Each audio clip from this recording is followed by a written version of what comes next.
Thanks for spending your Friday afternoon. Allie, take... Well, guys, LeBron James... This guy's one of one, Allie. Thank you. And...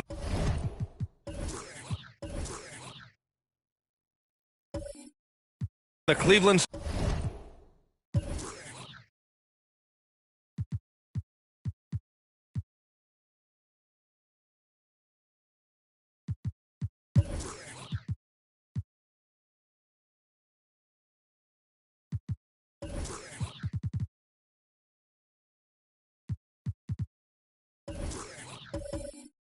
starting...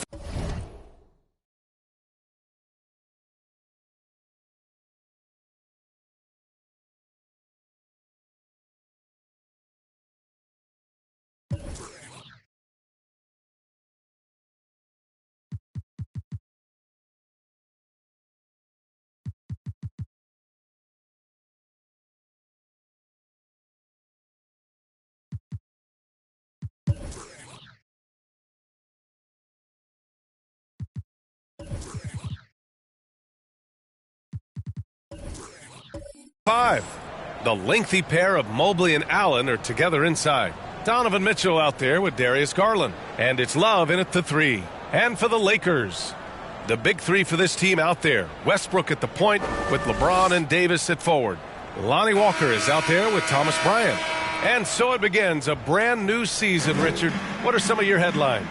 I think we're going to see less small ball. I think we're getting back to a little bit more of a physical game. We're kind of seeing the reemergence of the dominant big man. Not just the big man, the dominant big man. And I expect that to continue. Now here's Love. Pass to Allen. Outside Garland. Shot clock at 6.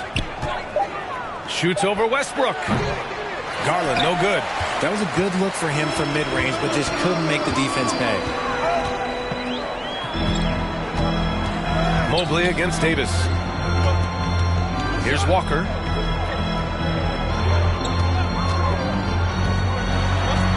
A step-back shot. Misses off the right iron. Most nights this shot would have been his, but the defender gave him just enough trouble. Here's Love. So it'll be 2 free throws. He was fouled in the act of shooting. It's going to be on Thomas Bryant. High basketball IQ. Kevin Love gets it done with intelligence. And he makes a first. And we've heard LeBron James say he's obsessed with win or bust. And this Lakers franchise certainly has that same approach. But aside from their 2020 title, there's been a lot of frustration. Now, can he and the Lakers get back where they expect to be? Now here's Davis. 37 points his last time out. Pass to Bryant. And he got the whistle on the way up. So he'll be headed to the line for a pair. That's his first They throw good. Bryant. And for the Cavaliers, RJ, they found a little bit of rhythm, finally, after the LeBron era. They sure have. A little 3-year skid. It looked like they were lost, but they kept some veterans around and brought in some great young talent. Maybe not title contenders, but they can make a big splash. Now here's Mitchell. Pass to Mobley. Rebound collected by Anthony Davis. Probably should have scored there. He usually does. Shoots from 14. Can't get it to drop. And Cleveland will come the other way. Outside Mitchell. Now here's Love. Here's Allen. The floater. And the layup is up and in. So much reach. Allen using that wingspan to his advantage. Now, here is James. Pass to Davis.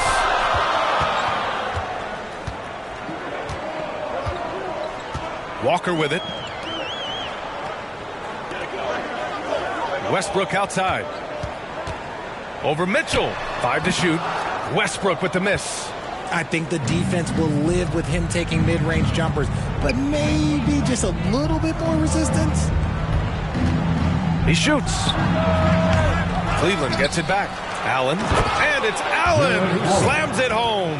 He is an elite offensive rebounder. Allen is especially good at getting ideal positioning on that glass. Pass to Westbrook. Davis down low. Covered by Love. And Davis gets it to go.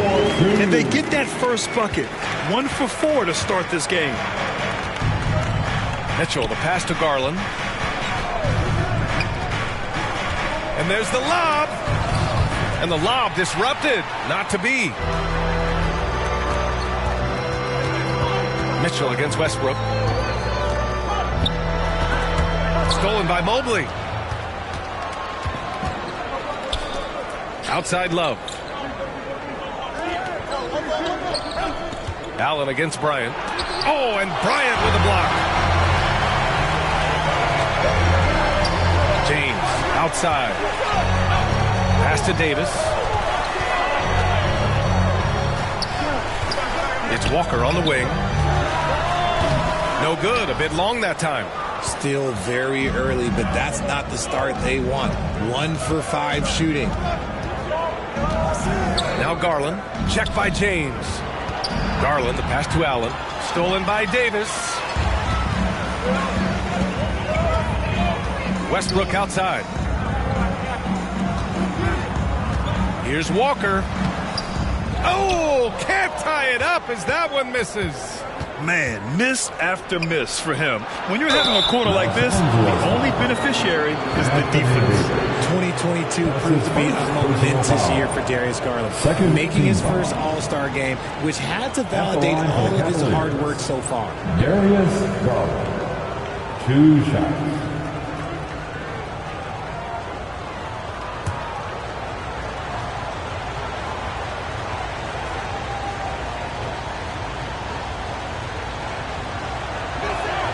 That's good from Garland. Garland also managed to make some noise in the All-Star game, Richard. Yeah, he certainly came to play in front of his hometown. He hopped off the bench and dropped 13 points, the most of any reserve player on his squad. Some pretty impressive stuff. Jones, he's checked in for Los Angeles. Reeves comes in for Walker. Garland hits them both. Now he's perfectly comfortable doing work at the line. The Lakers have gone only 1 of 6 so far.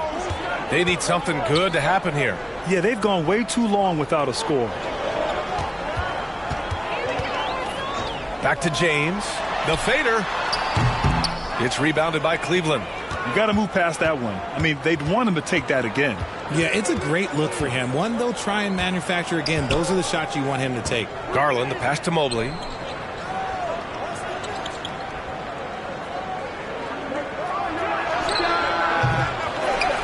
Set it up with a fake, but it's offline. The Lakers trail. Outside Davis. It's James on the wing. Here's Reeves. From outside, off the mark. For Cleveland, they've gone 2 for 7. A sluggish start. Love against Davis. And it's Allen who slams it home. When you combine his length and leaping ability, Allen is a ridiculous lobster. Westbrook outside. Here's James. The Lakers with another miss. The Cavaliers have gone 3 of 8 so far. Love passes to Allen. And it's Allen who slams it home.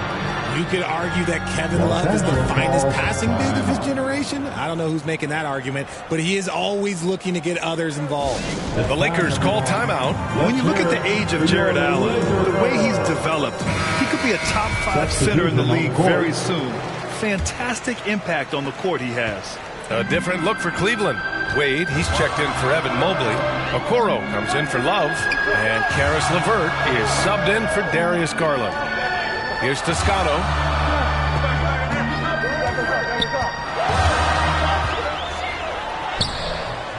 Off target at the rim. And Allen has the defense and finishing that you want from the center spot, Grant. Yeah, B.A. Allen can switch on the guards with ease. Great lateral movement and contests very well. Having a center that can do that is huge for a team. To the wing on the left. Pass to Gabriel. To end the run. And it's good on the lay-in. Love how selfless he is setting brick screens like this. Plays like that right there are what help create easy scoring opportunities. Here's Okoro. Oh, and there's the whistle on the shot. So 2 free throws for him coming up. You know, throughout Karis LeVert's career, he's battled an array of injuries. Well, it's inspiring that he's still here. Despite all the setbacks, he's still making an impact, wanting to prove that he belongs.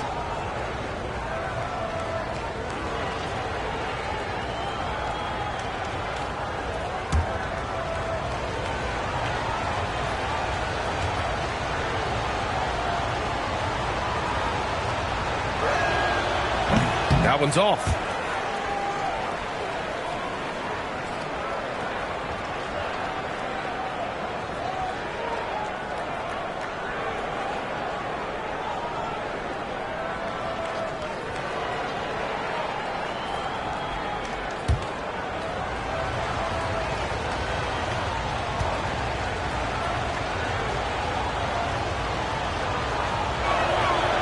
And he sinks the second. One thing I'll say about the Cavs, it's become clear these past few seasons, their front office is not afraid to make some bold moves. Here's Gabriel. Pass to Toscano. We've got 1:13 left in the first quarter. Here's Reeves. And he was fouled while in the act of shooting, so he'll take 2 free throws. That's his first. That one on Mitchell. Heady play to stop that easy layup right there. I mean, make him earn it at the line. And Richard, I'm sure Cleveland fans welcome the front office taking the initiative. Yeah, it's been a tough few years, and they needed to take some aggressive stuff, and they did. And now they've got one of the best young core groups in the NBA.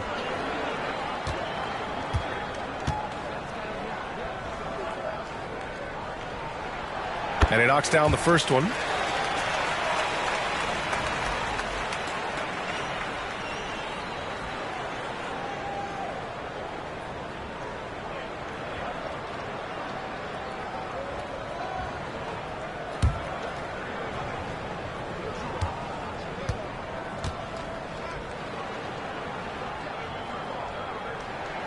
Both shots good from the stripe. If you look at the history of the Lakers, they've always had elite big men. That tradition goes all the way back to George Mikan in the 40s. Then they had Wilt Chamberlain, Kareem, and then obviously we know what Shaq was able to do there. Here's Wade. Got a piece of it. And he recovers it. Back to Okoro. 6 to shoot. Count it. 1 for 1 to start the game. Nice ball movement there. Delivered the pass right on time.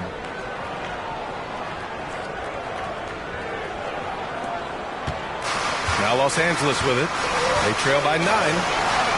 Pass to Toscano. And here's Jones. Allen defending. Here's Reeves. Here's Toscano. Boy, he's been patient so far. Nothing yet on the scoreboard. Doesn't go that time. The Cavaliers go the other way with it. The way they've gotten after rebounds has been impressive. The 3 from Okoro. They get it back. Here's Allen. And he drains it. A solid 5 for 6 now. And guys, the way this defense is getting manhandled down low, you have to wonder if they're at 100% right now. To the left side wing. A nice shot by Toscano. This dude is capable of some memorable moves. He's showing off and having a little fun. And no good. Jarrett Allen getting it done for Cleveland. He had solid production this quarter with scoring and rebounding. And don't go far. We'll be right back.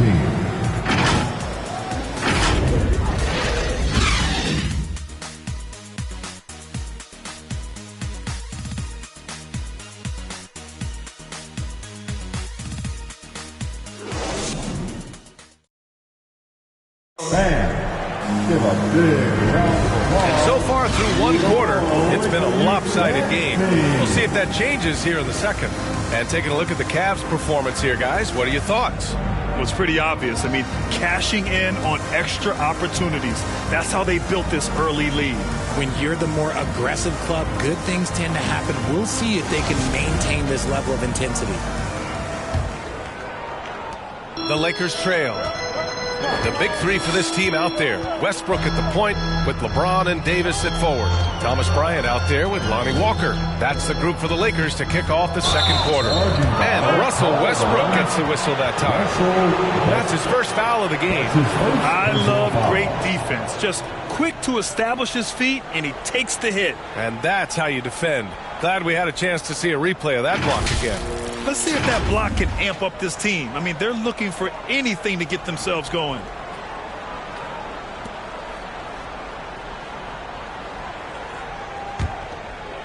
And here are the Cavaliers now. Garland finds Lopez. Love with the ball. Rejected by James. A versatile, talented defender, LeBron excels at using his athleticism and length to block so many shots. 4 on the clock. Goes back up. Hits the front of the rim and out. So it's the Lakers now. 9-point game. Pass to Westbrook. To the paint. Walker. From down in the low post, it goes. Walker's got his first bucket in this one.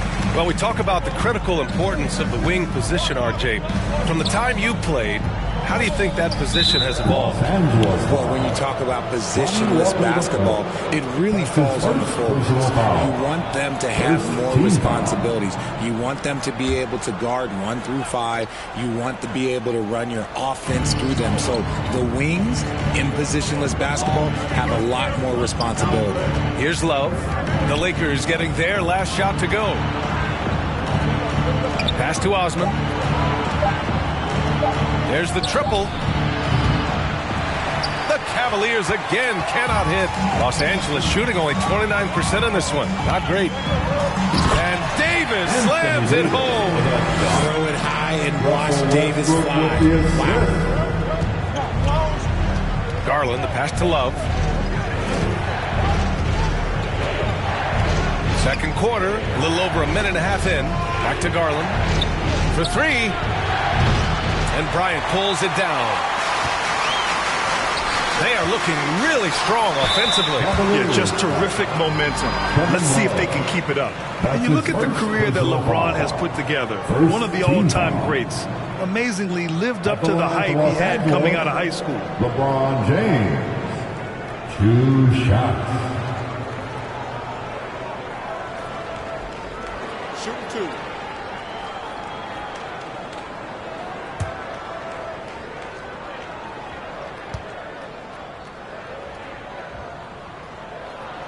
First free throw is good. And the immense pressure LeBron has had since day one of the NBA. Many others would have folded, Grant. They're very true, B.A. The expectations he had were just insane. Anything less than a top 5 player all time would be a disappointment. That's not fair to ask of any player coming into the league, much less a high schooler. And looking at the Lakers, Richard, trying to recapture their championship level from 2020. What do you think the key is? Well, when LeBron first got there, their team was way too young. Then last year, probably too many veterans. We'll see how they can kind of find a happy balance in between the two. From the corner. Rebound, the Lakers. Davis, the pass to James. Down low. The kick out to Walker. Out of bounds. As Los Angeles keeps possession. Great read to get a hand in there and disrupt the play. Yeah, I think he was hoping to maybe even get the steal, but I agree. He still got a good outcome.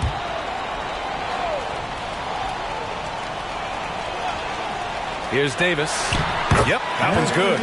Davis has got 4 points this quarter. I mean, they've been relentless. Just keep getting shots at the rim. Cleveland calls timeout. And Anthony Davis on the NBA's top 75 list. Grant, you think that was a controversial selection? Well, I mean, it was mostly due to how young Davis still is. You can't argue with the All-NBA selection in numbers. And, of course, being a recent champion may have put him over the top.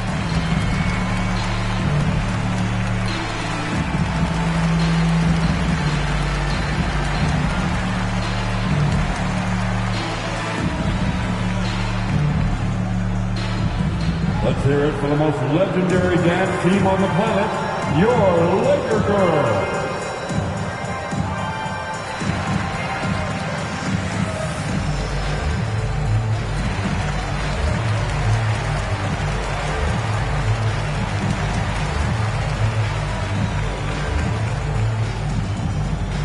Let's hear it for the most legendary dance team on the planet, your Laker Girls.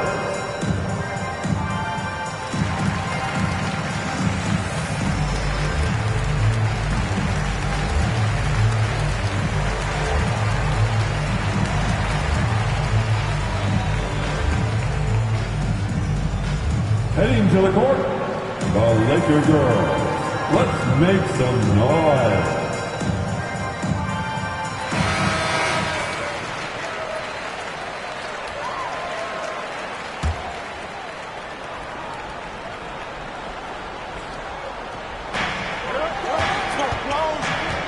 Pass to Osman.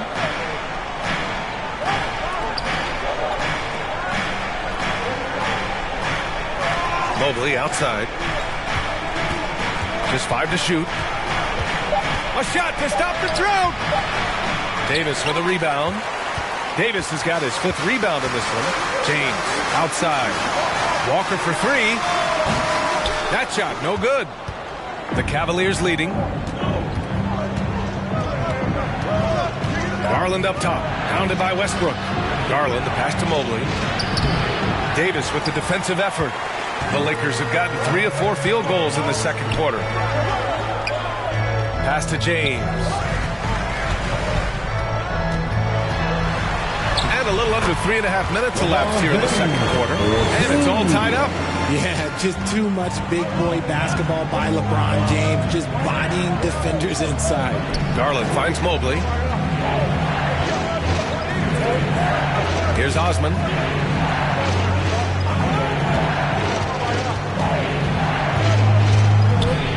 Shoots over Walker.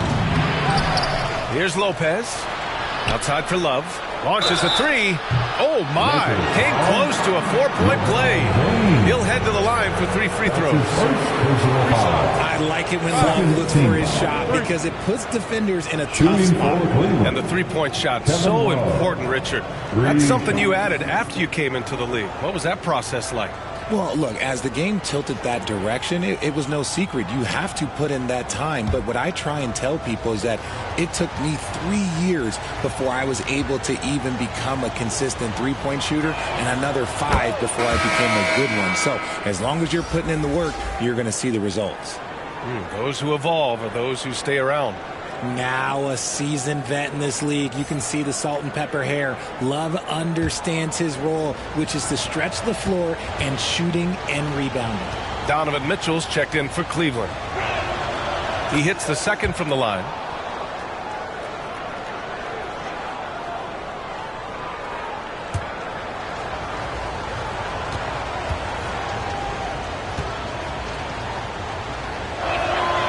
And he makes all 3. Yeah, just knocking down every free throw. I mean, I love to see this kind of efficiency. It's James on the wing. Back to Westbrook. Davis, the pass to Westbrook. It's James on the wing. Puts it up. The offensive rebound. And the basket is good. He got it to go, and he took the bump. So a free throw coming up. An opportunity at a 3-point play. And the Cavaliers making a change here. Allen's checked in. That's his first personal foul. Second team foul. At the line for Los Angeles, Thomas Bryant. At the line for 1.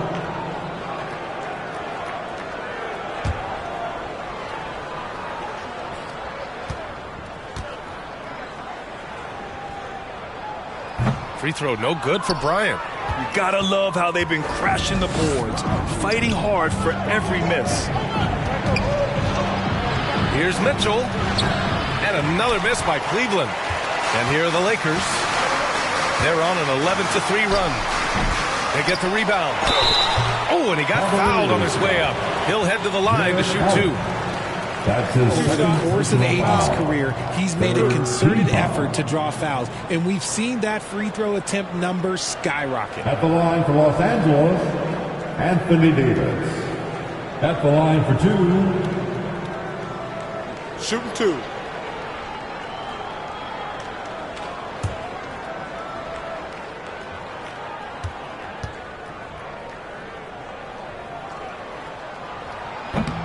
And that one misses.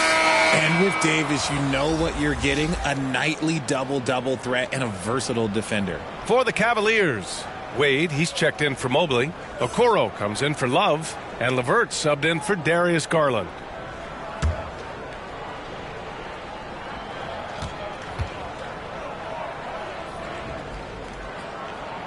And the second free throw is good. Cleveland has gone 0 for 2 from outside in the second quarter. LeVert outside. Pass to Allen. Outside Mitchell. Three-pointer. The shot no good. So the Lakers will take it the other way. Walker passes to James. Here's Okoro. Check by James. Here's Wade. Shoots over Davis. And a foul called on the way up. So he'll take 2 from the free throw line. It's going to be on Anthony Davis. Third team foul. At the line for the Cavaliers, Dean Wade. 2 shots.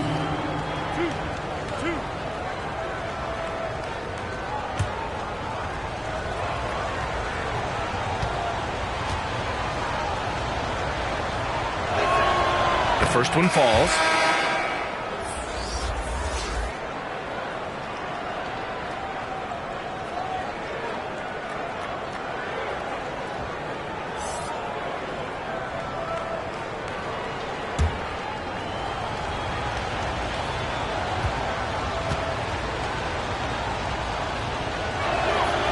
It's both from the stripe.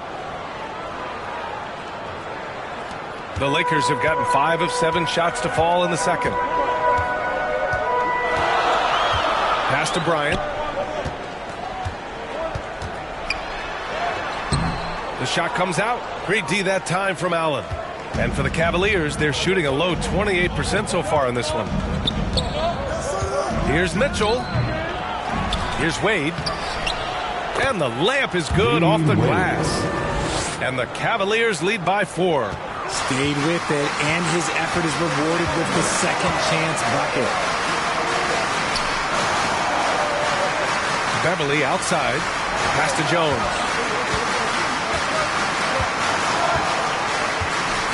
Now here's Bryant. Allen defending. 6 on the shot clock. And it goes out of bounds. That one off Allen. The long arms of Allen. Look, I bet having a 7-foot wingspan might make it a little bit easier to find some of these blocks.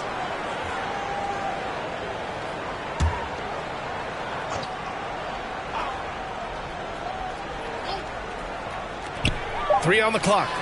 And he gets it to go. Here's Mitchell. Pass to Okoro. Here's LeVert. Here's Allen. Defended by Jones. Inside. Okoro. And he takes that one up and powers it through. It's great whenever a big knows how to handle it. Allen sharing the wealth. Here's Toscano.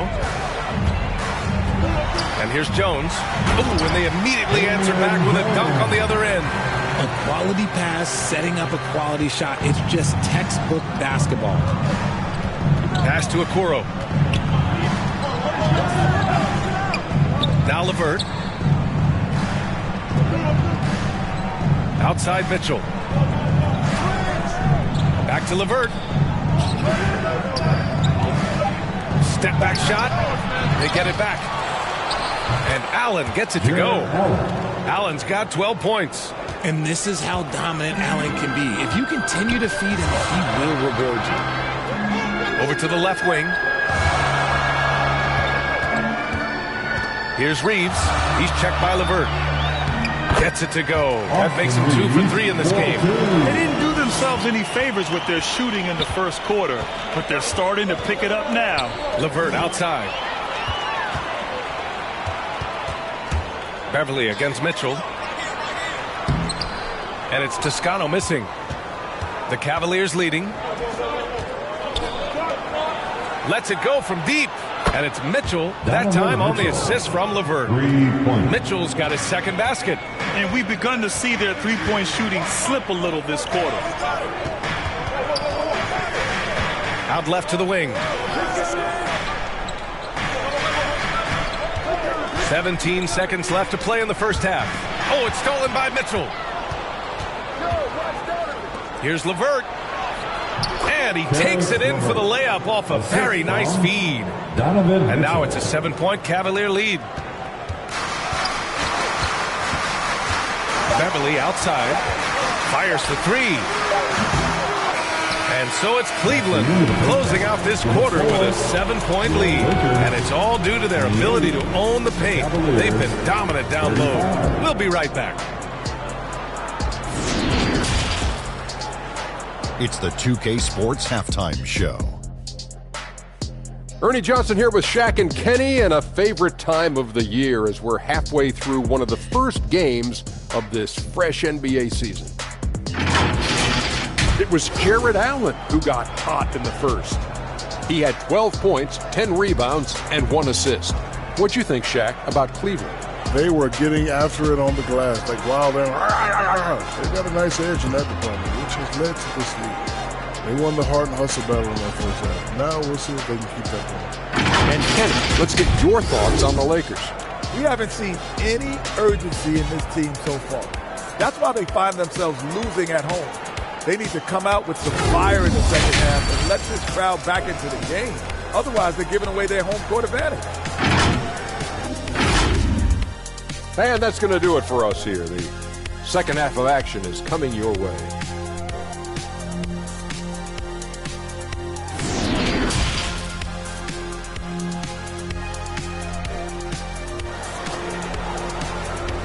Welcome to the floor. And if you're just joining in, one half is in the books, one half to go. Jarrett Allen has been sensational. And given that he's just delivered a double-double through 2 quarters, I'm excited to see his stats at the end of the night. But I don't think that that's the most important thing to him. Sure, putting up big numbers doesn't hurt, but he's all about getting the win over everything else. Well, for those just tuning in, thanks for being with us. Second half of this game still to play. Setting the floor for the Cavaliers. The lengthy pair of Mobley and Allen are together inside. Darius Garland is out there with Okoro, and it's Love in at the small forward position.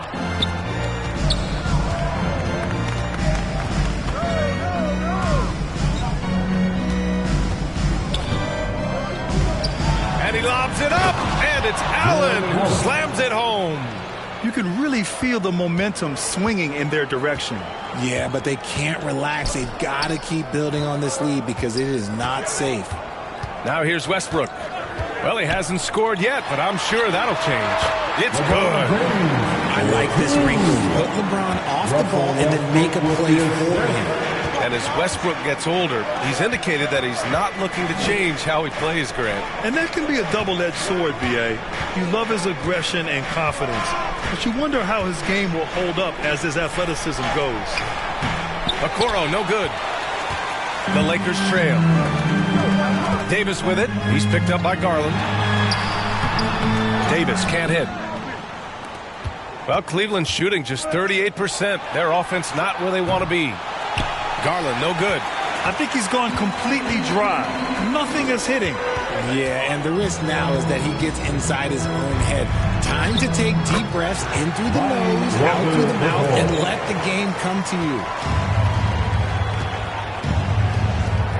Outside Love. Pass to Allen. Now here's Garland. And here's Love. The Cavaliers again cannot hit. Rough start to the second half for them, only getting one of the past 4 shots to fall. Walker's shot is off. Walker with a steal. 19-footer. Walker with another miss. They're losing because he is struggling so bad, and he has not looked comfortable all game. And that one's good. Allen's got 16 points now. They are passing the ball around tremendously right now. Westbrook outside. It's Walker on the wing. Looking to end this cold spell. And he's going to the line for 2. The official saw contact while he was going up. That's his first personal foul. First team foul. At the line for the Lakers, Thomas Bryant. Taking 2 shots. That's on the first.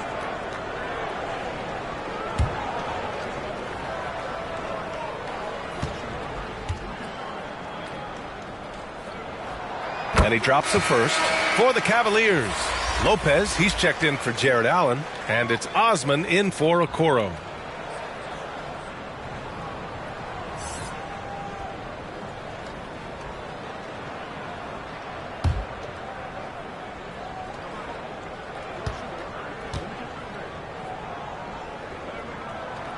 And both free throws good for Bryant. Not quite 2.5 minutes played here in the second half. Pass to Osman. Love with the ball. Check by James. Here's Osman from behind the arc. Rebounded by the Lakers. Westbrook's got 4 rebounds now. And he lobs it up top. James can't get it to go. Looking for the spectacular and coming up empty. Just go to show how tight your timing needs to be on this kind of play. Pass to Osman from deep. Rebound by the Lakers. Bryant's got his 4th rebound in this one. To the middle. Oh, deflected. Out of bounds as Los Angeles keeps possession. Gabriel, he's checked in for Bryant. Coming into the ball for your Lakers, Wenyen Gabriel. Just a superb read on defense to come up with the block. Yeah, what a play. I mean, that'll have the offense thinking twice about taking shots in his presence.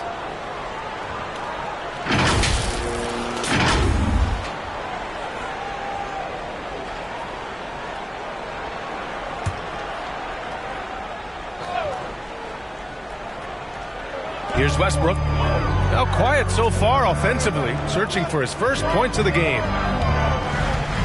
Here's Gabriel. And so he draws the foul, headed to the line to shoot a pair. It's going to be on Kevin Love. Second team foul. At the line for the Lakers, Wenyen Gabriel. At the line for 2.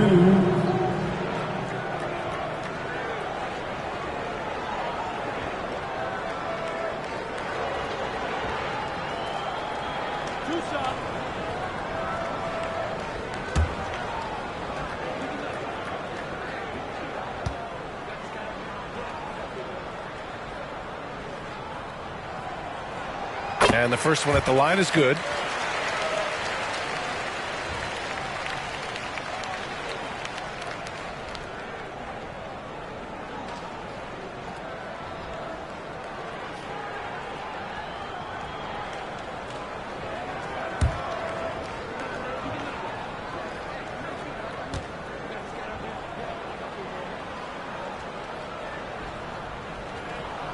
That's also good, so he hits both free throws.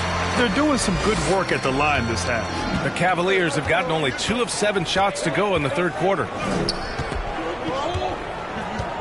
Pass to Mobley. Here's Osman.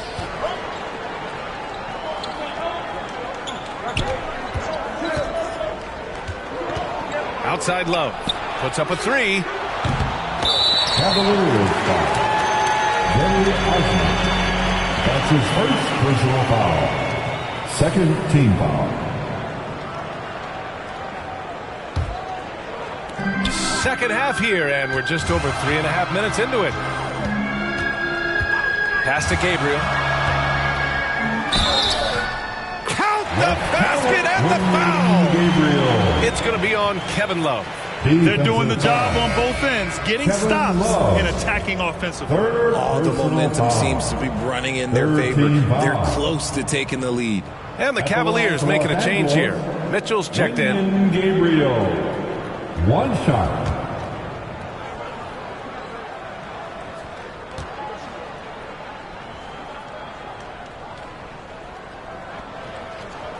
That one drops. He ties it up.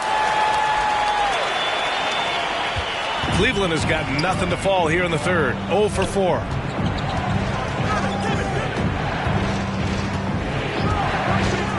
Pass to Love. Mobley against Davis. From 12 feet. The Cavaliers again cannot hit. And it's the Lakers' ball. Stringing it together. They've got an 11-2 run going. Now Westbrook. Covered by Love. For the lead. And a foul called on the way up. So he'll take 2 from the free throw line. Hey, Richard, how about Westbrook's basketball IQ? By far one of the smartest players in the game. How else would he have broken the triple-double record? He sees everything. His sense of the floor is elite.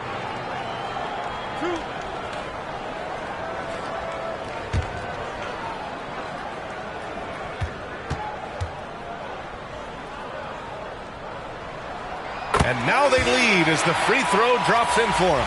When I think of Westbrook, I think of one of the most intense players ever to play the game. A true competitor doing whatever it takes to will his team to a win. Wade, he's checked in for Love.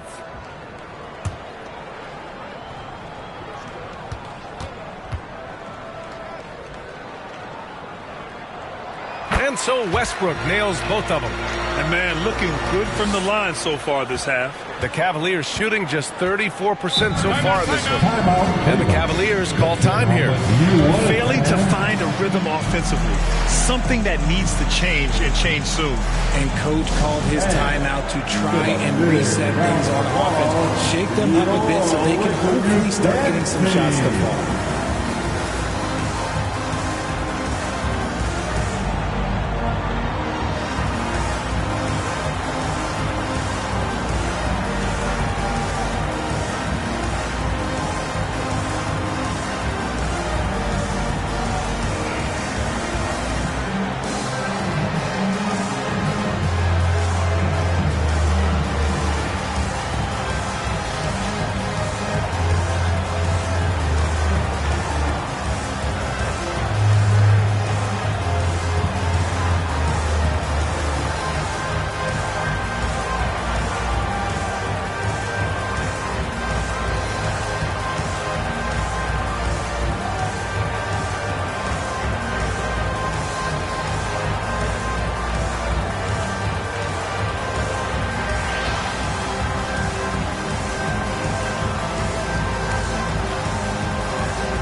Let's hear it, fans.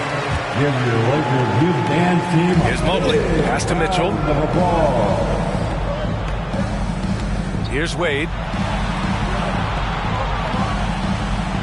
And here's Lopez. Looking for his first basket still in this one. He drops it from range. And the Cavaliers lead by 1. It's just a sign of an elite scorer like Mitchell. When he receives the pass, he's looking to let it fly. And Davis slams it home. The great read between those two guys. The defense didn't stand a chance, B.A. These two teammates right here, Grant, they are connected. Now here's Garland. Here's Wade. Back to Garland. Lets the three fly. The Lakers for the rebound. Davis has got 9 rebounds in the game. Boy, he's getting it done. It's Walker on the wing, guarded by Garland. It's Walker on the wing. Clock at 6. Blocked! And it's out of bounds. Last touch by Garland. LeVert's checked in for Mobley.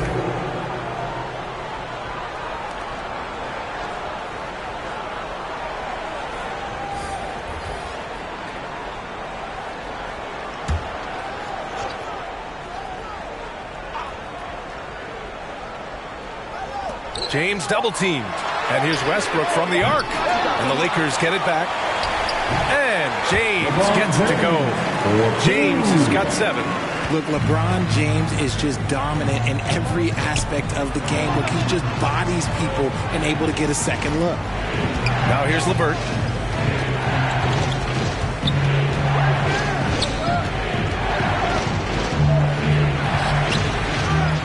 Tries again. Oh, and there's the whistle on the shot. So 2 free throws for him coming up. So tough to negate LeVert's wingspan when he's in attack mode. It's one of his deadliest characteristics. And a moment here to take a look at some hustle stats for the Lakers. LeVert at the line for 2.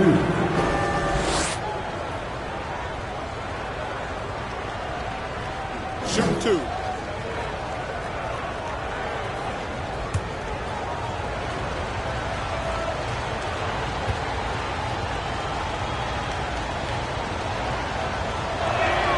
The first free throw is good. And when healthy, LeVert is a problem.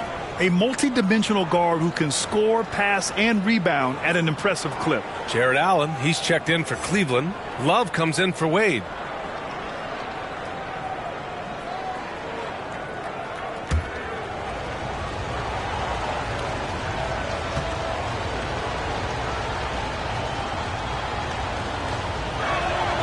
Both free throws good for LeVert. On offense, here are the Lakers. They're on a 17-7 run. 2 minutes remaining in the third. Pass to Toscano. Back to James. Over Love. And that one hits the back iron. Well, despite some uneven shooting from him, they're still out in front. LeVert passes to Allen. So it'll be 2 free throws. He was fouled in the act of shooting. We have seen Allen look more for his offense over the years, which in turn draws the D's attention. Shooting for Cleveland, Jared Allen. 2 shots.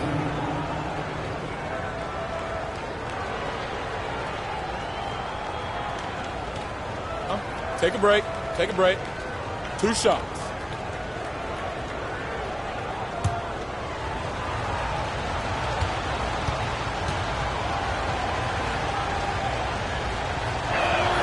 That free throw good from Allen. A pure 5. Jared Allen isn't trying to shoot a bunch of threes. He bangs down low. He rebounds, protects the paint. He is a rare breed. Evan Mobley, he's checked in for Cleveland.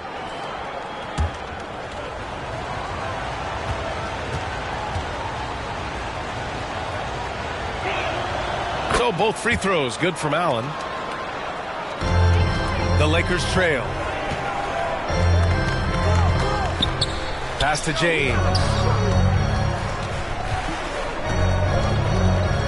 1:25 left in the third quarter of the game. Here's Toscano. Clock at 4.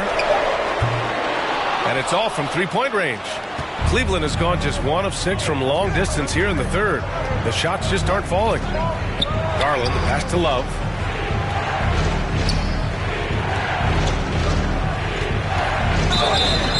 And he got the whistle on the way up, so he'll be headed to the line for a pair. It's on LeBron James. 3rd team foul. At the line for the Cavaliers, Kevin Love, taking 2 shots.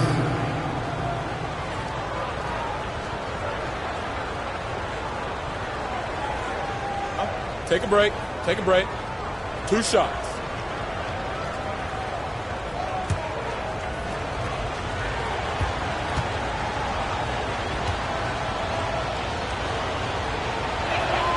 Free throw drops for Love. Bryant, he's checked in for the Lakers. Walker comes in for Beverly.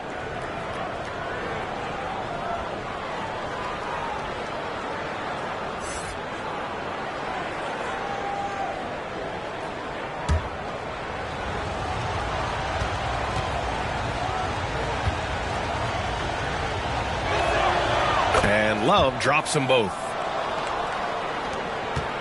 Los Angeles has gone 0 for 2 from outside here in the third.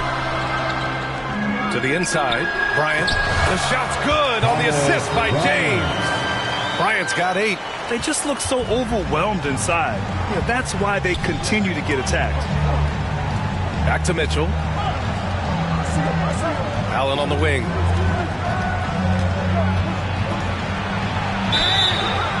The basket drops, and he gets fouled on the shot. 1 free throw coming his way. He's been a steady presence for them. Nice to have that kind of safety net at the offensive end. Jared Allen at the line for 1.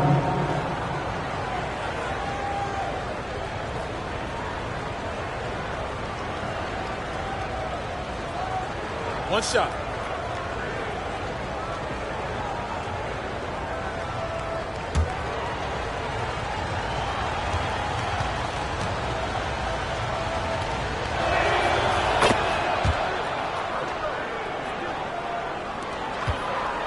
And for Los Angeles, they're shooting about 40% so far in the third.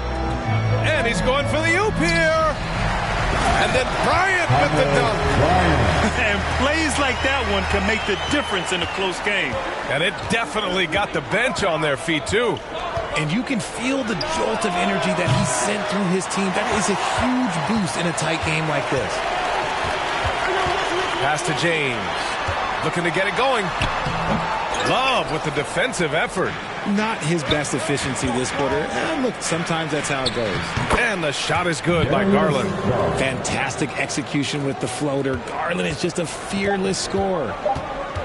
With 1 on the clock. No good. Jared Allen getting it done for the Cavaliers. He's been effective on offense, racking up 21 points so far in this contest. More 2K action in just a moment.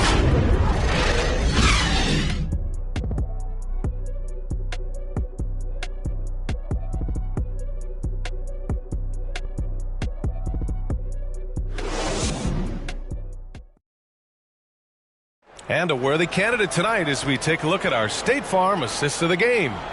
And he definitely deserves the award. Reading the defense like a point guard. He'll be proud of that one. Biggs love when their passing skills are noticed.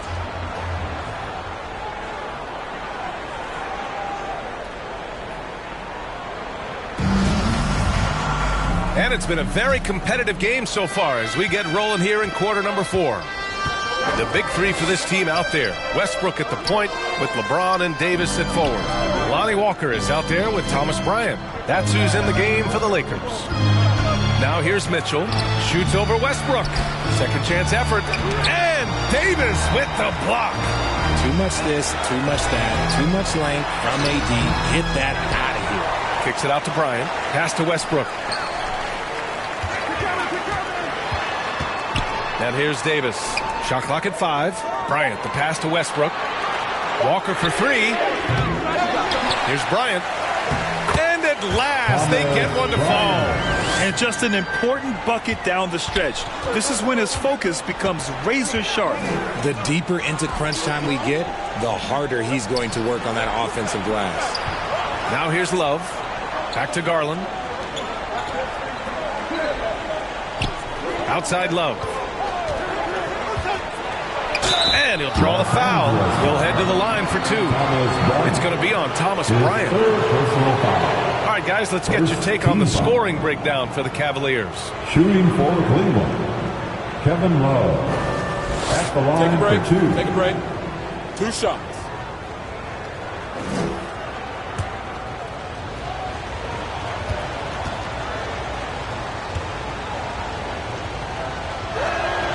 First one falls for him.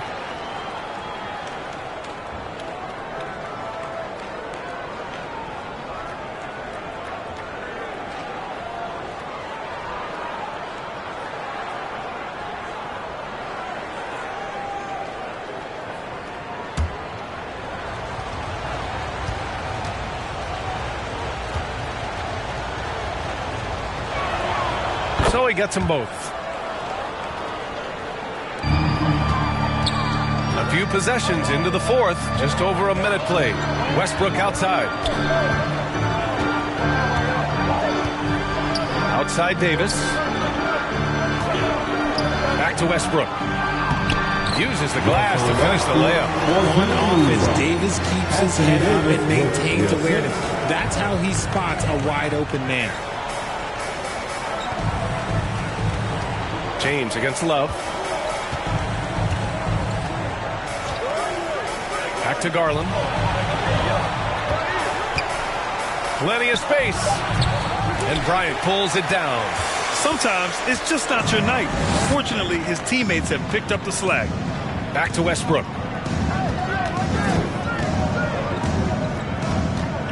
Pass to Bryant. Oh, and he got fouled on his way up. He'll head to the line to shoot 2. His 3rd personal foul. First team foul.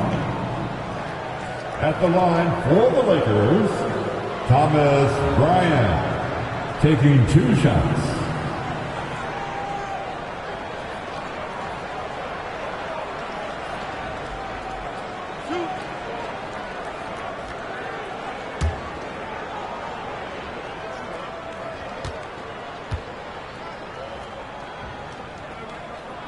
He misses the free throw.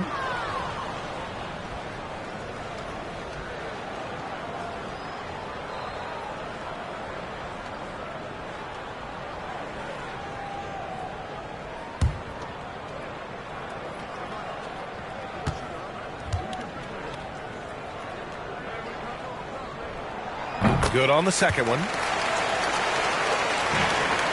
The Cavaliers have gone 0 for 3 in this 4th. Not good. Here's Mitchell. And once again, off the mark by Cleveland.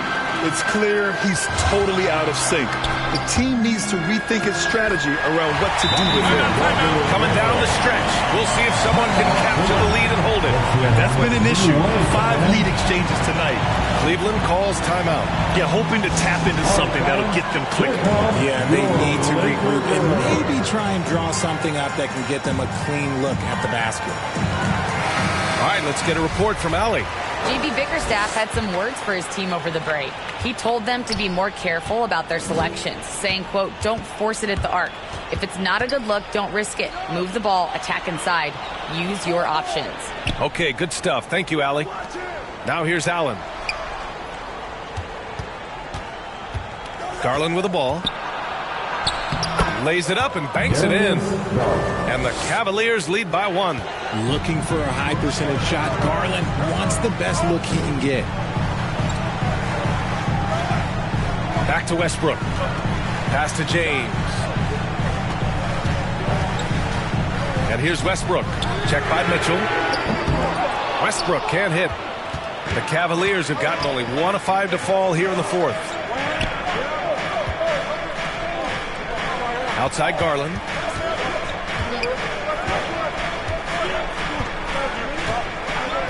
Now here's Allen. Covered by Bryant. 5 on the clock.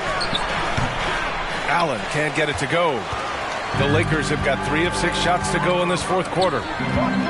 Here's Davis. Hey, in 6 attempts, he's made 5. Talk about efficiency. Defender plays tough, but Davis is tougher. Plays through the contact line, just with ease, just with authority. It's going to be on LeBron James. That's his 3rd foul of the game. His 3rd personal foul. 2nd team foul. We played just over 3.5 minutes now in the 4th quarter. Mitchell against Westbrook. 6 on the shot clock. And it's Allen who slams it home. That's great court awareness. Mitchell's just reliable at noticing when his guys are uncovering. It's James on the wing.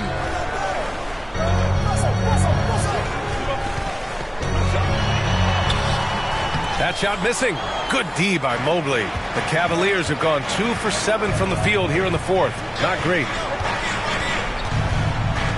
Garland, the pass to Allen. Shoots over Bryant. Allen can't get it to go. Los Angeles has gone 0 for 2 from outside here in the 4th quarter. Here's Davis. And that one comes off the assist by Westbrook. Everything is going AD's way. He is in that zone and scoring at a terrific pace. Now here's Love. Outside Mitchell. And the 3-pointer goes. And the Cavaliers lead by 2. This is his 2nd 3 this half. He's getting even more bold at that arc. James passes to Westbrook.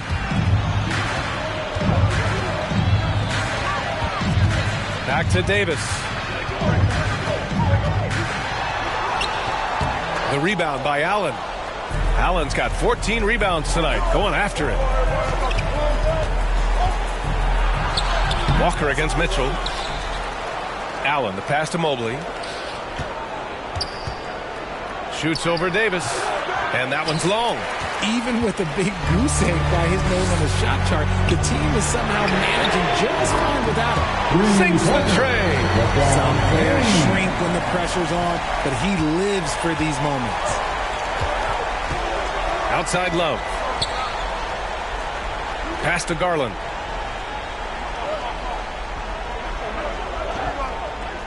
Back to Love. Over James. And Love with the basket on the assist by Garland. Love's got 4 points in the quarter. Easy to see why they have Love in at these moments. They trust his decision-making. Time called here. Los Angeles decides to talk it over. Oh, you look at Jared Allen. He's really been playing well. Yeah, this guy is torching them. And so far, their defense hasn't responded. And now let's present our New Balance Player of the Game, Jared Allen. It's almost beyond belief what he's done in this game. He's been impossible to cool off, hitting just about everything he looks at. It doesn't matter who's guarding him. He's had an answer for just about everyone. This is the very definition of a back-and-forth contest. Yes, Neither side taking its foot off the gas. I'm expecting a spectacular finish. Now here's Mitchell. Pass to Allen. Back to Love. To the paint. Here's Mitchell. Good on the bucket. And the Cavaliers lead by 1. Proving to be a true leader in these spots. Mitchell embraces the chance to sink these important baskets. This is Westbrook's competitive drive being the difference maker. He never, ever backs down. Here's Mitchell. It counts, and the foul. It goes on Russell Westbrook. And this is just typical of him. Always making an impact at crucial moments in the game. And his team needs every bit of his production if they want to pull this one out. It is neck and neck here in the final period. Now, here is James. Bryant finds Westbrook. Shoots off the step back. The offensive rebound. Oh, he hangs in there and cashes in on the second chance points. Oh, phenomenal hustle. He has a knack for those boards. Man, he is tenacious when that ball goes up. Pass to Mobley. Garland against Walker. Now here's Garland. It's in! Great to see guys who don't back down under pressure. He knew what they needed here and was determined to deliver. Shoots from 12. They grab their own miss. Second chance shot. And it's in. And he's tied it up. What a shot. And that's what you call a big-time shot by a big-time player. AD demonstrating just how clutch he really is. Cleveland calls timeout.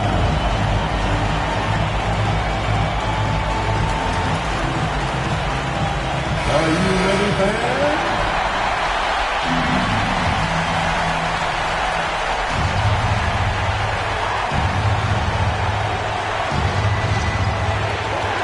Mitchell against Westbrook. From the line. Yeah! It's Spider time. Donovan Mitchell, ice in his veins. And this is so critical. They now have to score every trip up the floor. Pretty much, they have to be perfect the rest of the way. That puts tremendous pressure on your offense. Time called here. Los Angeles decides to talk it over. They trail by 2. And we've got 28 seconds left to play in the fourth quarter. And we've got 28 seconds left in the fourth quarter here. Tries to break his ice. Oh, and Mobley with the block. Such long arms. Mobley is tough to do anything against. And now we've got an intentional foul. Yeah, no, you had to do that. I mean, you can't allow them to dribble out the time. And that hurts as he doesn't get the first one to fall. Trying to focus now for the second. And he does get the second one. And that makes it a 3-point lead. A leader on this team. These guys trust Mitchell to come up huge at the line. There's 18 seconds left in the fourth quarter. The 3, James. Can't knock in the 3. And there's the intentional foul. No choice but to stop the clock here. Yeah, and there's no question they have to foul. Now, I'm sure they would have preferred to avoid it. At the line for the Cavaliers, Darius Garland. And he misses the first one. Boy, he wanted that one to go. At the charity stripe, Garland is very efficient. He could really help his team here.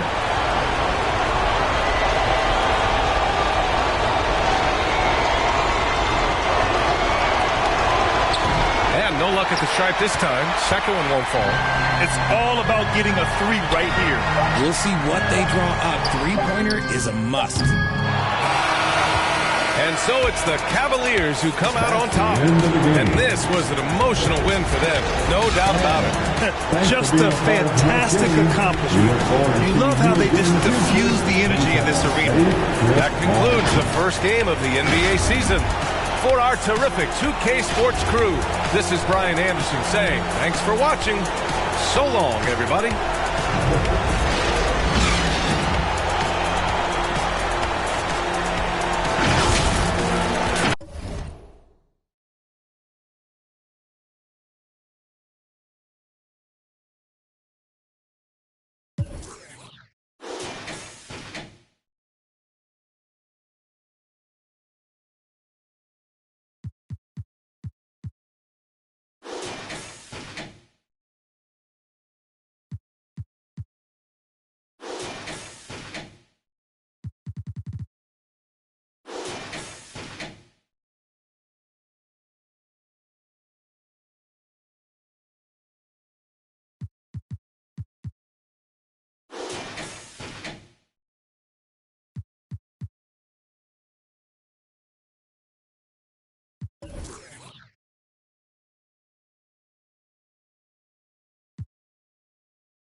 Maxing out your badges? Great. Closing in on 99 overall? Awesome. But how are you doing on leadership? And there were a few sharp-looking guys. Kevin, thanks very much. Well, with a guy like Trae Young, it all starts with him.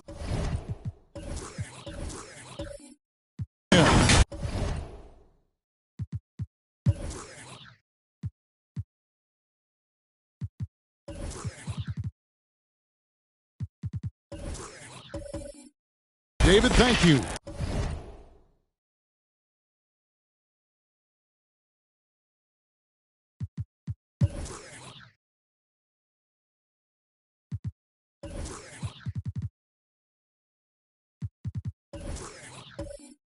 Now let's take a look at the starters for New Orleans.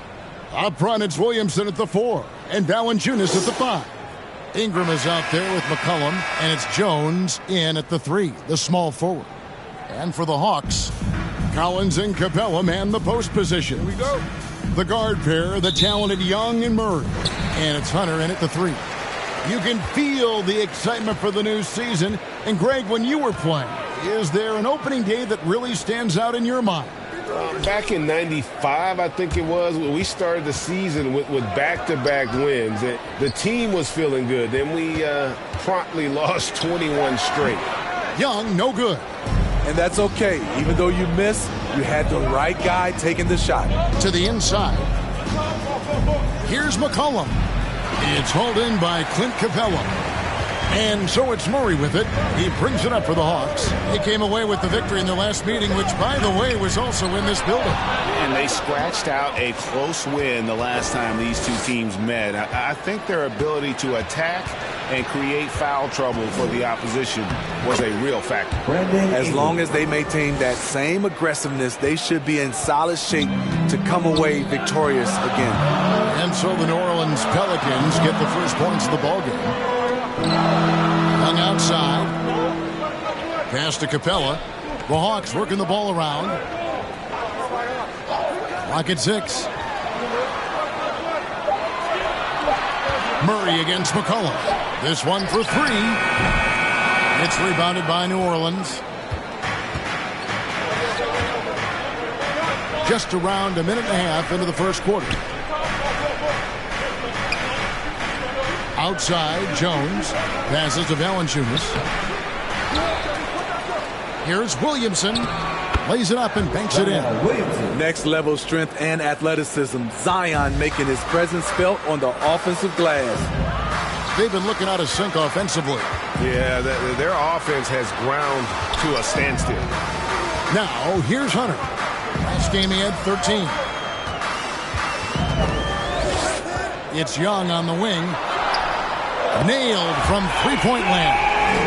And, you know, it took them a while to get going, but they finally connected now on their 4th shot of the game. Guys, no question. Trae Young is one of the most exciting players right now in the entire league.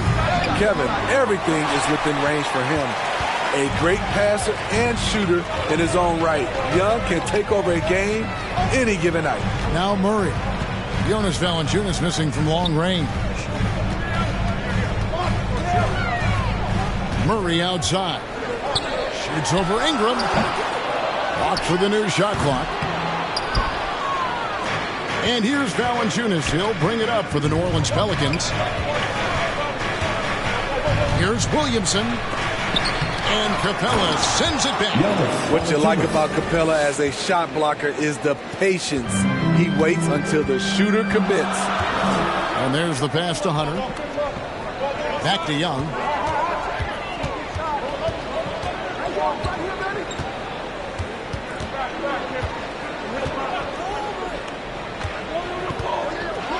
A floater, and it's good on the way in. Young's got 5. Woo, that teardrop, one of Trae Young's signature shots. He could teach a course on it. Got a piece of it. Here's Capella.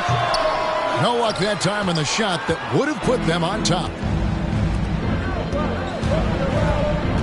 Jones against Hunter. Offensive rebound. And denied. He sends it right off the glass. Count that one. The Pelicans coming to this one after the win against the Spurs in San Antonio. Hunter kicks to Murray. Pass to Collins. Shot clock at 6. And so it looks like the Hawks will retain possession here. Here's a look at some stats for Jones. Last season's performance for him averaged about 9 points per game, 3 rebounds, and 2 assists. Just a fantastic scorer off the bench. Always a factor in every game he plays. What I love is he heats up quick because when you're on the second unit, you have no time to mess around. Now Jones, after the missed 3 from Trae Young. Pass to McCollum. From the high post, and he connects with the jumper. If you let McCollum get off a mid-range J, it's going in. Bounce pass Young. Murray surveying the D. Puts it up. And that one off the back of the rim and in. He has 7. Shots are just flowing for him right now, having a really strong quarter. Back to Ingram.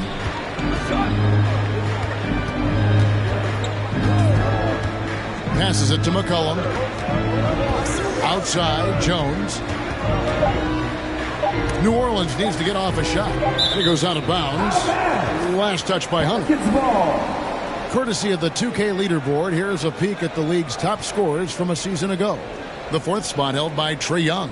And looking back, his points per game really underscored the fact that he never took a game off. I mean, one special performance after another all season long.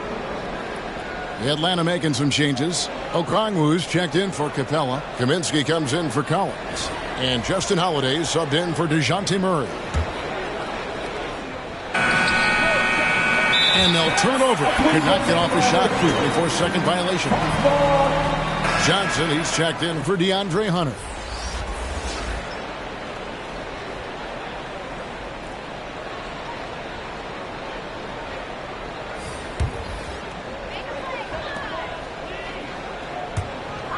The Hawks trail by 3. Well, the Hawks have their centerpiece. Trae Young is that guy for them. But now they have to figure out how to surround him. They're getting him shots in his spots. That's understanding your personnel. And first time out of the game called for New Orleans. And for the Hawks, Smitty, their roster construction is something they are tinkering with right now. They're not in a bad spot. It's actually a good spot to be in as a franchise. They know the makeup and direction of the team, Kevin. It's a matter of finding the right formula.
The pass to Alvarado.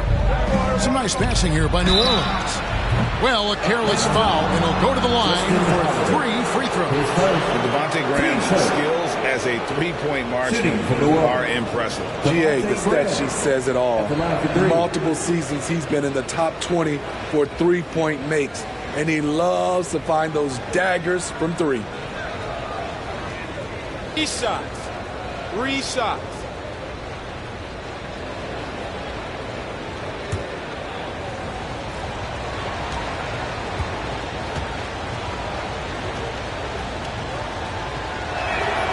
And that one falls for Graham. You know, Graham's game is all about a mix of pace and focus. He plays at a high tempo, but doesn't rush things. It's impressive.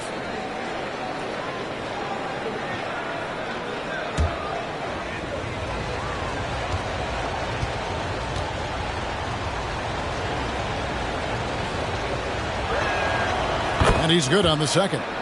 I think people underestimated the Pelicans last year. They had such a tough start to the season, but still were able to make it to the playoffs.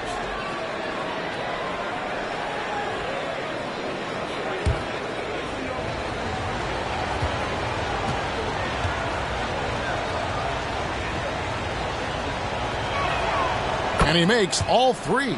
Unfortunately, the Pelicans did make a first-round exit in the postseason, Greg. In a series they took to 6 games, but yeah, couldn't put together that deep run. Maybe this year things will be different. And the 3 ball is good. All about the team. Justin Holiday looking for the open man and finding him. Pass to Murphy. Here's Alvarado. Pass to Graham. Over Holiday. The shot, no good. And Atlanta will come the other way.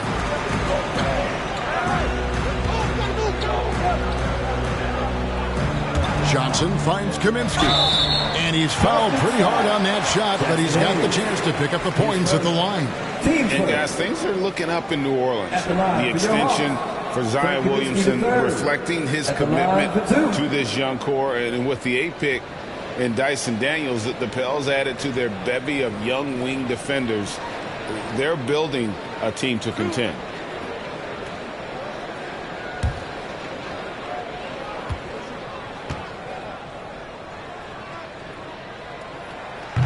And that one misses. You know, Smitty, last year, the Hawks' top 4 leading scorers were all 24 or younger. That is amazing. It is, Kevin, and at the top of that list is Trae Young. He's a player Atlanta can build around. It's a matter of finding the pieces to put around Young to complement his game. And it's tied up with that one. Steve, last season the Pelicans showed signs of progress over previous years. Well, Kevin, securing their highest finish in 3 years. Yeah, I definitely call that solid progress. And I think this team could be on track to only get better. Here's Alvarado. Still getting warmed up offensively. No scoring hit from him. And then slams it in. And how sweet a play was that? As sweet as it gets. An exquisite pass to set up the powerful alley-oop dunk. Here's Johnson. Larry Nance making his last shot. Passes it to Holiday. All alone. It's rebounded by New Orleans. Well, he's going to have some explaining to do on the sideline about why he took that shot. Low percentage chance. If it's not there, give up the rock. Trust your teammates. Here's Alvarado. 6 on the shot clock. And there's the whistle. Illegal screen. He was too aggressive. That's already his 2nd foul. We haven't even gotten out of the first quarter.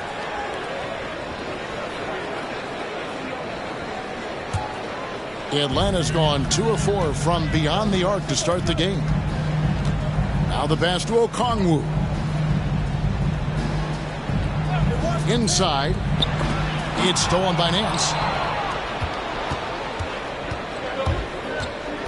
34 seconds left to play in the first. Here's Alvarado. And a lot of contact on that one, so he'll shoot 2 here. It's going to be on Trae Young. For New Orleans, they have gone 3 for 3 at the line tonight. Jose Alvarado at the line for 2. Shooting 2.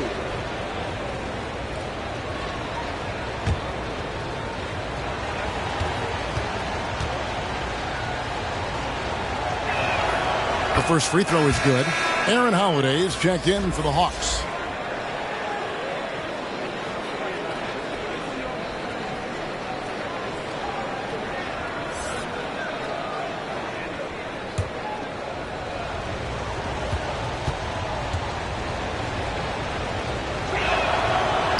No good on the second free throw. A team's rebounding is a great measure of its energy, and theirs has been terrific here in the first quarter.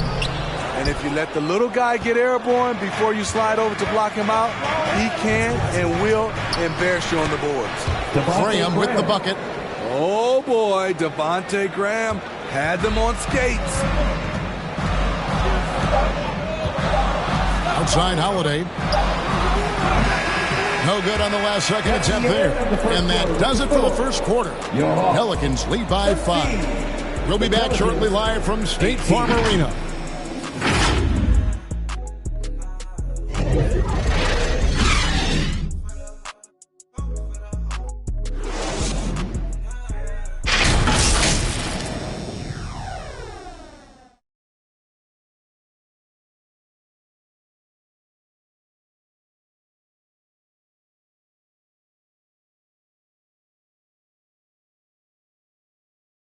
Fans, your Hawks Youth Dance Team. And thanks again for tuning in. If you're just joining us, we've played through one quarter of action so far. Guys, what stands out to you from the Pelicans in this one? You could see they were well prepared defensively coming into this one. Yes, what they do, they take away the things that teams like to do offensively, also keeping them out of sync. Well, Greg, we see it every year. Those overachieving teams in the NBA. What enables them to be greater than the sum of their parts?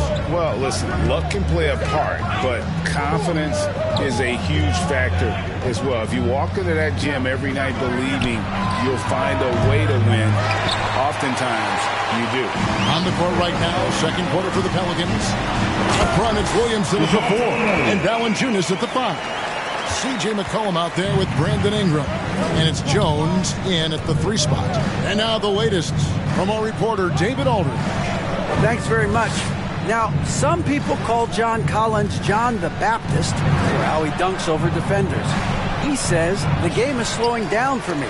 I'm able to see my spots. I want to continue to build on that and be looked at as a pillar, a guy that can be counted upon. Kevin, it seems he's hungry for more. Back to you. He's a big-time dunker, that's for sure, looking to reach his full potential. David Banks. And contact on the shot, so he'll be shooting free throws here. And John Collins does just about everything you'd want your big man to do. Greg, what I like is he can shoot it from deep. He's still someone who is improving defensively, and he's a guy who wants to keep developing his overall game.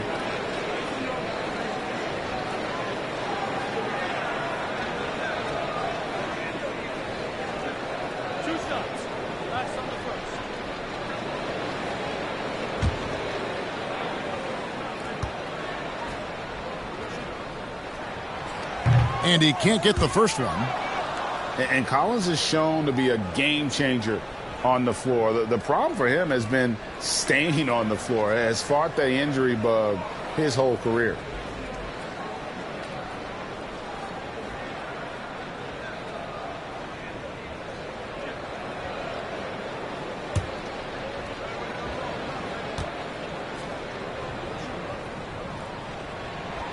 So he comes up empty, missing both.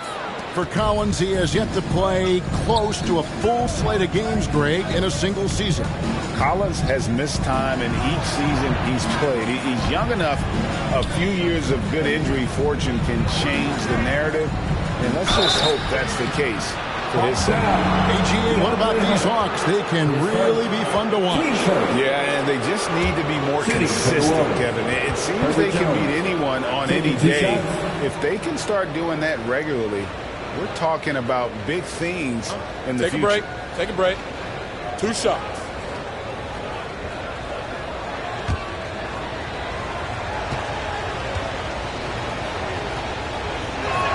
That one is off. This Pelicans team is interesting because they haven't been fully healthy. If they can keep everyone healthy, they can be a force.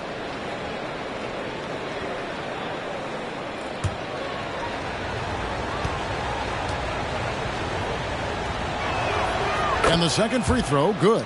Health is at the top of the list, you're right. And about the Pelicans, Smitty, they've had some bad luck in recent years regarding injuries, haven't they? Yes, starting with Zion, Kevin, out most of last year, it really hurt them. But they got a lot of leadership on this team. If they can pull it all together, they'll be fine. Here's Ingram after the made shot from John Collins.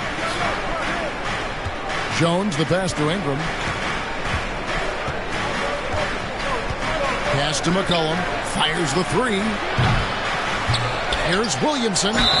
And the call on the shot sends him to the line. And you can already see it. In his career, Zion is going to spend a lot of time at the line. Zion Williamson has a very unique game and body. When you look at him on the floor, what do the optics, Steve, tell you about him? Well, my eyes tell me he's like Shaq, the big diesel, because few guys in NBA history can just out-muscle their opponents. Skill-wise, at that size, he is one of one. The first one falls. And as incredible as Zion Williamson has been and is, the big problem, Greg, is keeping him ready to play. His health. And there have been all sorts of opinions chiming in on whether he can play at a high weight. But the bottom line is something needs to happen to keep him healthy. He's lost too much time early in his career. Both good from the line that time. A healthy Zion is a force to be reckoned with. Pass to Hunter. And here in the second, 2 minutes gone by. Collins kicks to Young from past the arc. And it's Williamson with the rebound. Williamson's got 4 rebounds now tonight. The dish to McCollum. Knocks it loose. And so it looks like the Pelicans will retain possession here.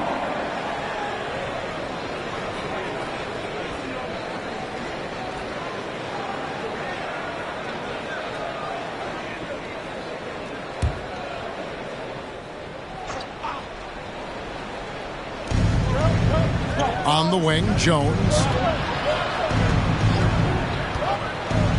And Capella sends it back. Hunter against Williamson. We're just over 2.5 minutes into the second quarter. The basket counts and one. He'll go to the line with a chance to make it a 3-point play. That's just strength right there. Capella taking it and working through it all. And Smitty, we know with Clint Capella, one of his great skills is his pick and roll ability. He is a great partner, Kevin, in the pick and roll set. Sets solid screens, draws help defenders, finishes strong. Guards love having Clint as a roller for them.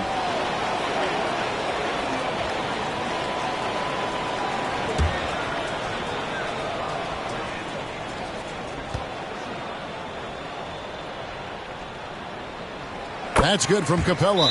And one thing, Greg, we know Capella has always done, he plays to his strengths. It's a great point, Kevin. Capella knows where he's best and really focuses on that. He can help the team with minimal touches on offense, but he really anchors a defense by not overextending. Timeout called here. The Pelicans decide to talk it over.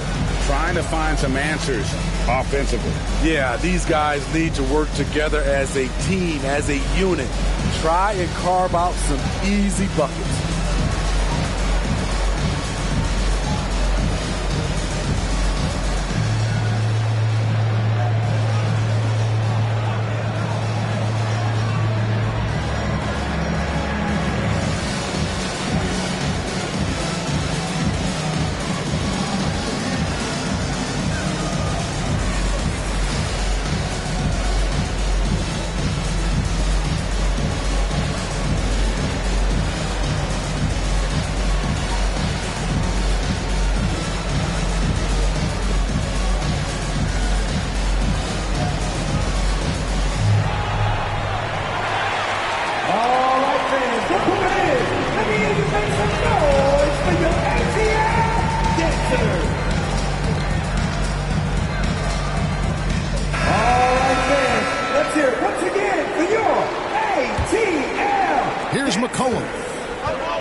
Here in the second quarter, we've played a little over 2.5 minutes now.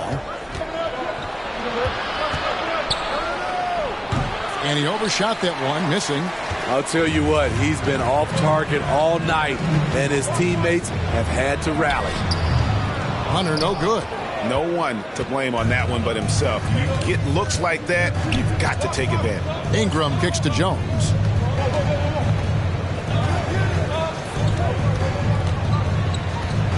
Passes it to Valanciunas. For Murray. Offensive rebound.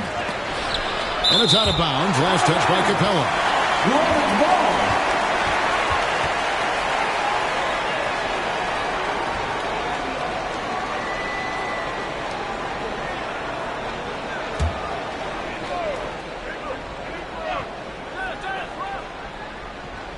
And so it's New Orleans with it.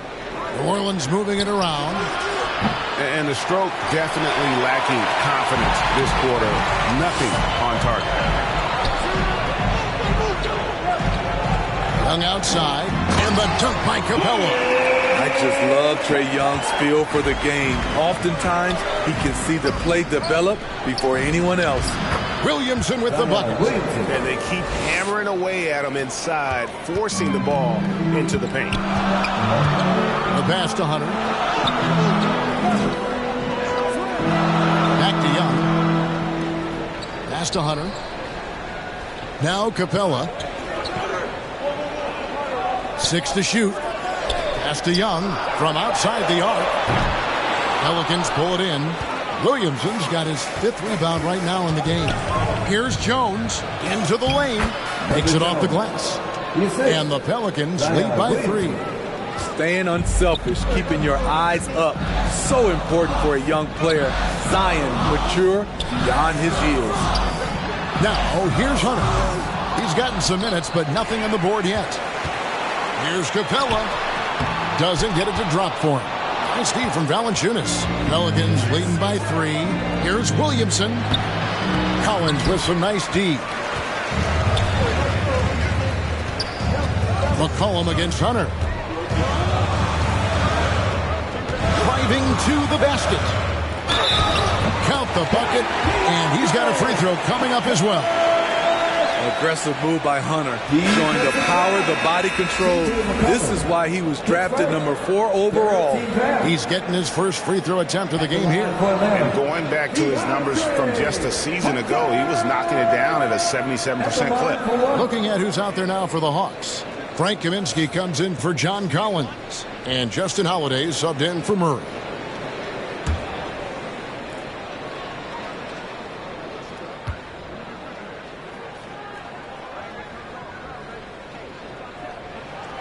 The free throw drops for Hunter. The future of DeAndre Hunter is bright. A versatile player who wants to be great, in my opinion. Now a timeout called by New Orleans. And let's head over to the sideline and catch up with David Aldridge. Thank you, Kevin. Last season, we know the Pelicans made that trade to bring in C.J. McCollum. He says, I think it's a match made in heaven. I'm happy to be here. The cool part is that I haven't had to make any real adjustments. The way I play is the right way. Kevin, back to you. Well, and he's completely changing teams mid-season. Tough thing to do, but he is a veteran that can certainly handle it. Ball in his hands, good things usually happen. Hey, David, thank you for that story.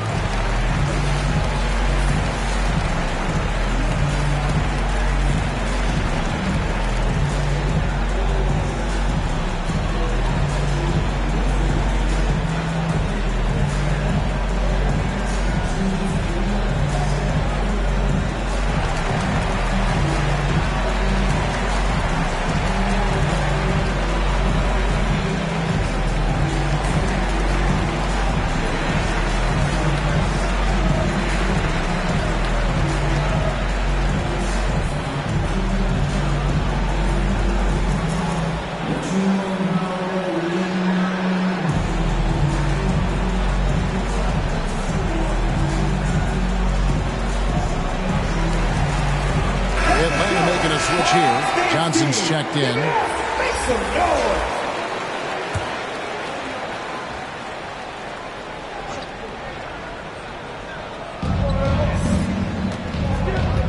Here's Alvarado. And Hayes throws it down. You gotta love his aggressiveness to finish inside. Well, his leaping ability gives him a great advantage. Now here is Holiday. Kaminsky kicks to Johnson. Pass to Holiday. No one near him. Good. He hits the jump shot. Holiday's got the game tied up here for the Hawks. Alvarado passes to Nance.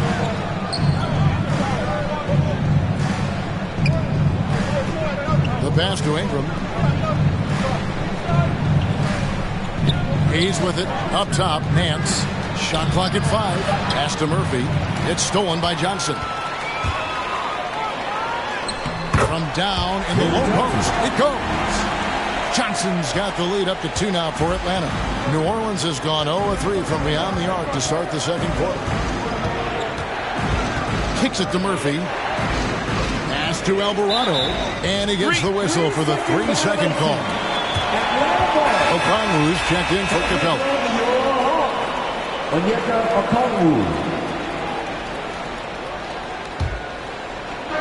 so it's Johnson who brings the ball up for Atlanta. Their next game is at the Rockets Arena in Houston for a game with the Rockets. That'll be just one game played away from home for them.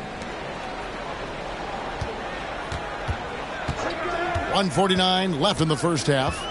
Shot clock at 6. The Hawks need to get off a shot here. The shot by Holiday, no good. Well, for New Orleans, shooting struggles apparent. 37% from the field. Nance with it, and it's Johnson picking him up. And foul on the shot, so he'll get a chance at the line. His first. Team starter. This is his first free throw of the game. Trey Murphy taking 2 shots.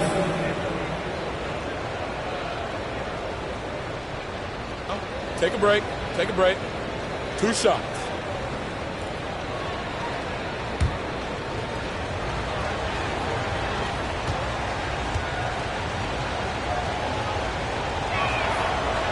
No good on that one. Aaron Holiday is checked in for Atlanta.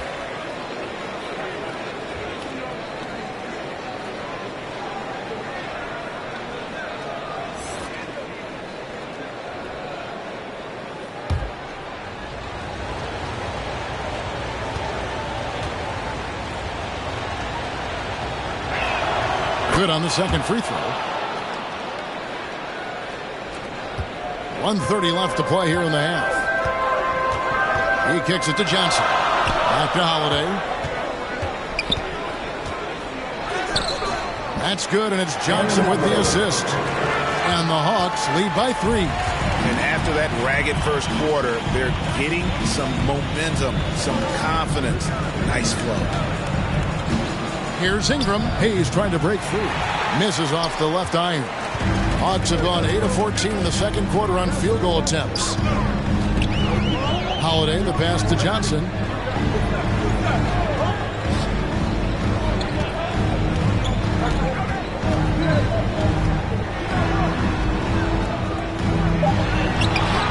And the rebound goes to Murphy. Pelicans trail by 3. In the corner, it's Ingram. There's the triple. It's good from long range. Ingram's got 5 now. Becoming consistent from beyond the arc, it's completely changed how you have to defend Ingram. Passes it to Holiday. 24 seconds left in the second quarter. Launches a 3. Pelicans with the rebound. Now Ingram. He's got 5. Over Okongwu. Kept alive. Nance. A miss that time. Would have put him up. So a tie game here as we finish the first half. And now we'll send it over to David Aldridge, who is standing by courtside. David. Kevin, thanks. With Trae Young. Hey, Trae, a slow start, but you guys bounced back. So what changed? I think it's just getting back into the rhythm, getting into the action, being aggressive. I think that was the main thing. We just got to go out and compete and do what we do. We'll see if you do what you do so well in the second half. Back to you. Thank you, David. And we'll be back for the third quarter of action following halftime. The 2K Sports Halftime Show. Ernie Johnson here with Shaq and Kenny, and a favorite time of the year as we're halfway through one of the first games of this fresh NBA season. Trae Young was the story in the first quarter. He had 9 points and 1 assist. Kenny, what was your take on Atlanta? Well, if you compare the assist numbers, you can see who's been the superior team. And they're playing a much better brand of basketball. That bodes well for them the rest of the way. And Shaq, how do you think the Pelicans were playing? Well, the story is their poor shooting, under 40%. You got to give the D some credit. They look uninspired. It'd be nice to see fewer isolation plays, more ball movement, and creating for each other. And that's going to do it for us here. The second half of action is coming your way.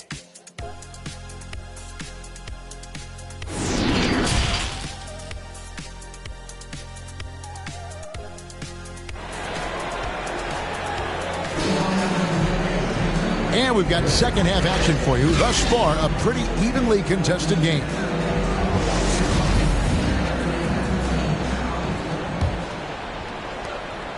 Well, for New Orleans, shooting poorly, just 35% so far. Murray is the shooting guard. Hunter the small forward. Collins and Capella man the post position. And it's Young in at the point guard position. They're the group for Nate McMillan starting the second half. Brandon Ingram. We talk about Zion's strength, but the body control is also elite, especially for a guy his size. Smitty taking a look at Brandon Ingram. He is a very difficult matchup. He is, Kevin. He scores in bunches, works well as a facilitator, and is capable of serving as a lead ball handler. Plus, with his length and skill set, he can play 1 through 4. Here's McCollum after Clint Capella's bucket. Ingram passes to Williamson, and the shot goes down. Williamson's got 10 points. Shooting at a high clip, he's found ways to get quality looks. And the pass to Hunter. Little over a minute gone here in the second half. Here's Murray. Zion Williamson grabs the miss. New Orleans in the lead. Jones, no one around him.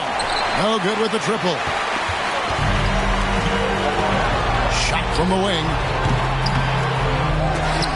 And as it goes out of bounds, Atlanta able to keep the ball here. And now let's take a look again at that incredible rejection. Sharp instincts on D there. Just timing when to rise up and swat that one away.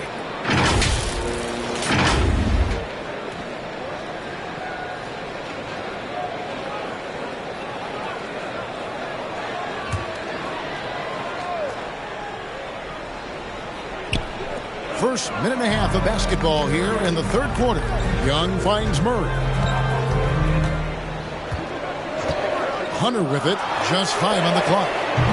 This is turning into a slow start here in the second half. Seems like they left that offense in the locker room. To the paint. Here's Williamson. He dishes it to Valanciunas. Shoots over Capella. No good from Valanciunas. And so it's Young who brings it up for the Hawks. A 2-point game. Oh, and they get in the way of the alley-oop. Not to be. Good play defensively. That's good for Williamson on the assist by McCollum. And that's 12 points for Zion Williamson. For Atlanta, they've gone only 1 of 5 from the field since halftime. Very slow start offensively. And now the first timeout called here for the Hawks. And the way C.J. McCollum, Greg, can get a shot up while moving, that's a big part of his game, isn't it? Yeah, very few players can shoot as well as McCollum on the run. Applies for his pull-up jumpers or when he's falling out of bounds. McCollum, one of the best in the league at it. Here's Collins, and he converts the layup. No matter where he is on the floor, Collins seems to invite contact. On the wing, Jones. Valanciunas trying to free himself up. Jones, no luck. For Atlanta, they've gone 2 of 6 from the field here in the third. Good ball movement here by the Hawks. Murray, good. Working off ball, something Murray continues to develop. That's a nice play. Ingram outside. Williamson left side. A 3 from McCollum. The offensive rebound. Valanciunas, good.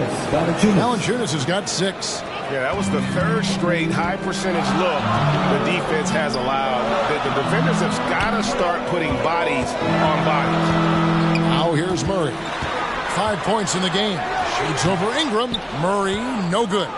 Off the mark once again. Terrible quarter for him thus far. Ingram finds McCollum. Now Jones.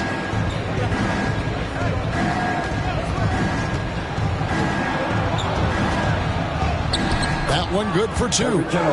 Jones has got his 2nd bucket of the game to go. And the execution has just been off defensively here in the second. Play after play, it's almost as if they're a step slow. Now, here is Young. He's got 9. Here's Capella. And 2 free throws coming up. Unable to get that one to go with all the contact. He's a lot to handle at both ends. Capella just keeps coming at you. And this is his 2nd trip to the line tonight. and not the guy you want to see at the line too often. Season numbers has him in the bottom tier of the league.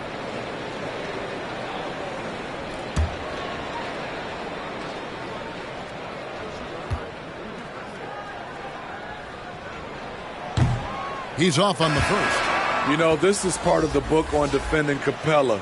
Teams often try to make him earn his points at the line. Devontae Graham's checked in for Ingram.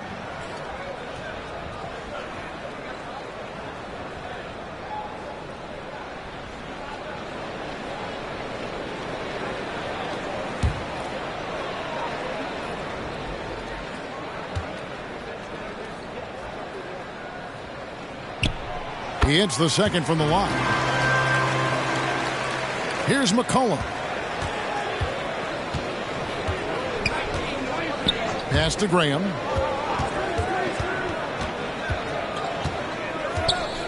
Pass to Jones. Kicks to Valanciunas. Clock at 6. Shoots over Capella. And the Pelicans get it back. Here's Williamson. And the rejection by Collins. Excellent feel and timing. Collins does a good job of protecting the rim.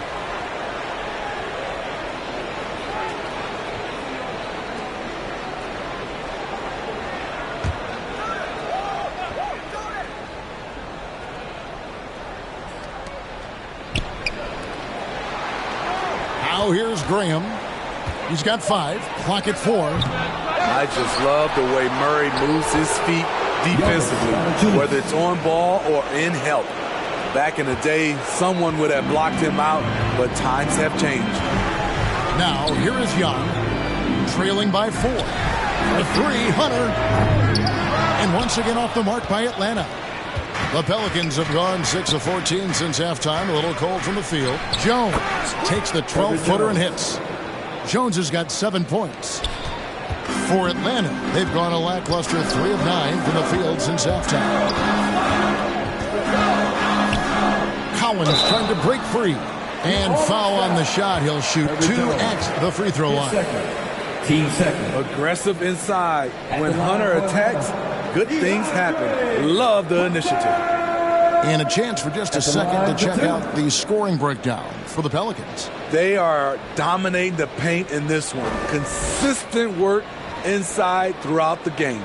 And another thing they did well was just keep the effort up offensively. Lots of boards leading to extra opportunities, which they converted.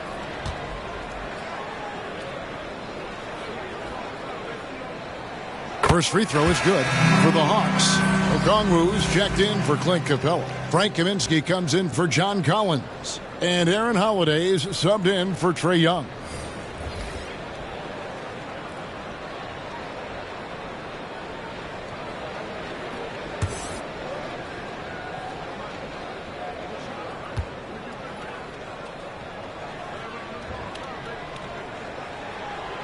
And both free throws good for Hunter.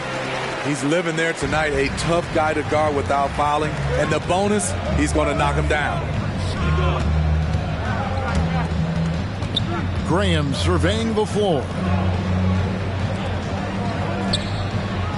Now here's Hayes. He's guarded by Kaminsky. And it's Alvarado missing. Rare you'll see him miss such an open look. Now here is Holiday. Not a lot of room.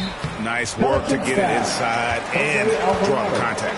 His first. Team's third. The Hawks have shot 60% from the line, 6 of 10. Aaron Holiday. 2 shots.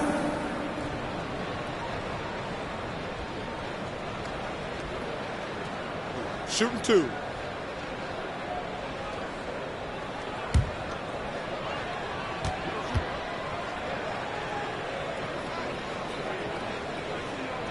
First one falls for him. And one of the problems in the first half, that shoddy work at the free throw line. They needed to fix that, and they've been much improved since the break. Here's what Atlanta's going with right now. Johnson, he's checked in for DeAndre Hunter. And Justin Holiday subbed in for DeJounte Murray. Both free throws good from Holiday. And so Graham will bring it up for New Orleans. The lead is 2. Passes to Alvarado. And here is Graham. He has 5. Fires it up. And it's wide right. Hits off the rim. And I'm sure next time he sits down, coach is going to have a few choice words for him with that shot selection. And you know what? He knows it. You have to try to play within the system or you're going to come away with empty possessions. Now here's Johnson. He's got 5. Holiday gets the bucket. 7 lead changes now, and we're just in the third quarter. Yeah, frustrating for a coach, but it's great to watch as a fan. Graham against Holiday. It's Murphy outside. That one misses. And Atlanta will come the other way. Holiday against Graham. And oh boy, a lot of contact there, but he gets the call and will shoot 2. And fouling a real solid free throw shooter. Justin being more aggressive now, which means more trips to the stripe. The Hawks have made 8 of their 12 free throws in this game. Shooting 2.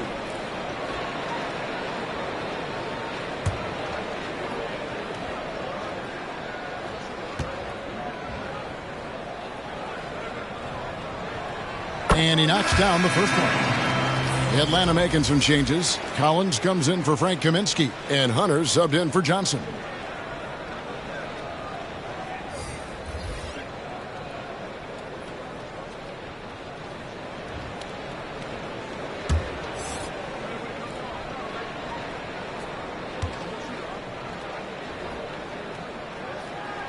Both free throws good from Holiday.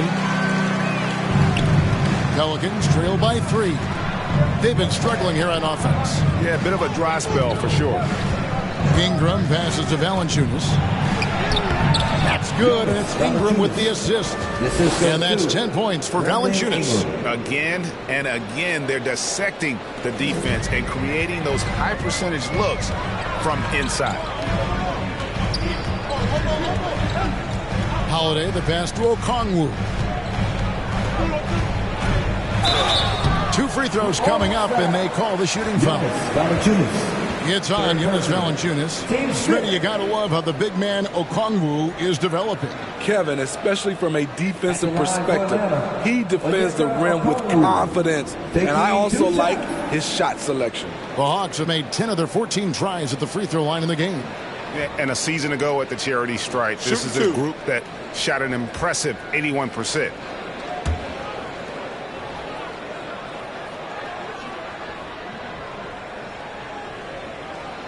And that one falls for Okongwu. And the Hawks making a change here. Young's checked in.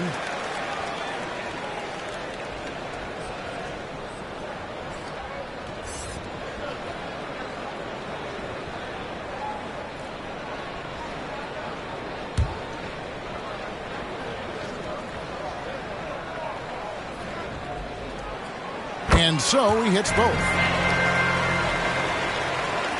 52 seconds left in the third quarter. McCollum passes to Ingram. Back to McCollum. Ingram outside. He kicks to Graham. Ingram outside. Valanciunas trying to free himself up. And Brandon Ingram gets the 3. Ingram's got it all tied up now for the Pelicans. There's 31 seconds left in the third quarter of the game. Holiday dishes to Okongwu. And Okongwu slams it in. That's why you never quit battling on the offensive glass. And that's a nice reward for his effort. The flush. Perfect. Working hard, beating everyone to the ball. He does this night in and night out. Yeah, the defender all over it. It's his first trip to the line.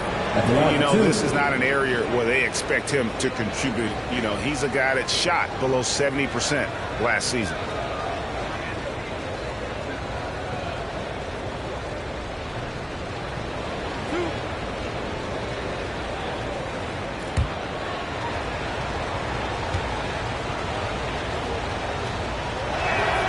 And he makes the first. C.J. McCollum is the kind of player any team would love to have. He does so many things well.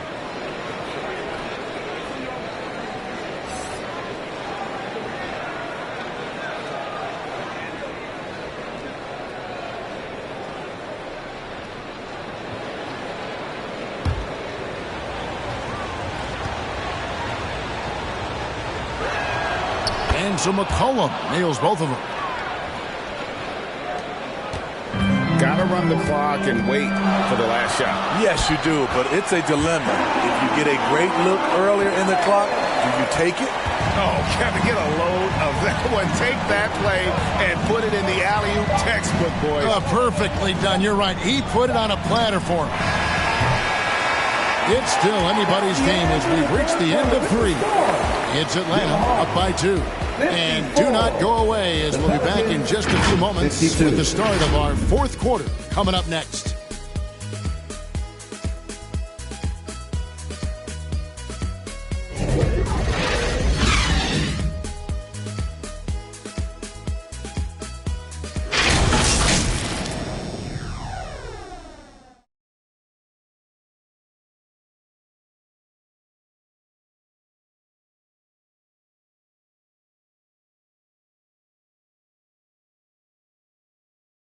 And how about a look now at our assist of the game?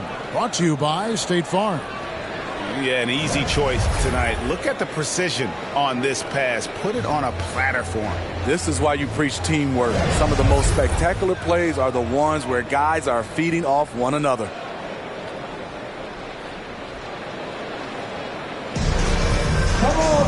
Well, this has been a great contest so far, and I imagine the 4th quarter could have even more action in store for us. So the Pelican 5 right now. Up front, it's Williamson at the 4, and Valanciunas at the 5. Brandon Ingram's out there with McCollum, and it's Jones in at the 3 spot. And Williamson throws it down. This is why Williamson's teammates love him. He makes them look good on these alley-oops. Murray outside. There's the pass to Hunter. McCollum against Young. Tries from 10. Rebounded by Valanciunas. Valanciunas has got rebound number 12 here already in the game. Ingram finds Jones. Back to Ingram. And here's McCollum for 3. They get it back. Valanciunas, and that'll be 2 free throws coming up. Officials on the call with the foul. When a guy as big as Valanciunas gets the ball that deep, quite often the only answer is to foul him. Taking 2 shots.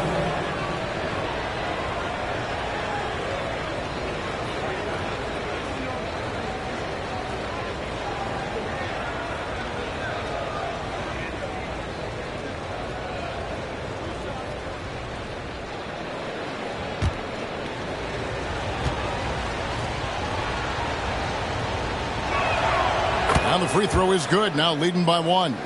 Jonas Valanciunas is a skilled big man with strong fundamentals.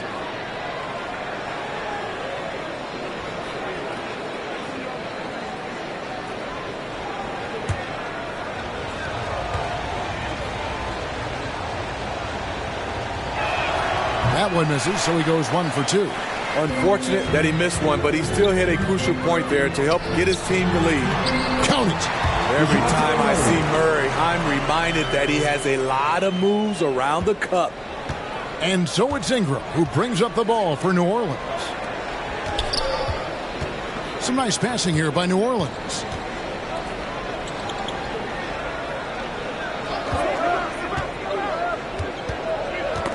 Got a piece of it and stolen by Murray. And we've made our way through just over a minute and a half in this 4th quarter. And Young kicks to Capella.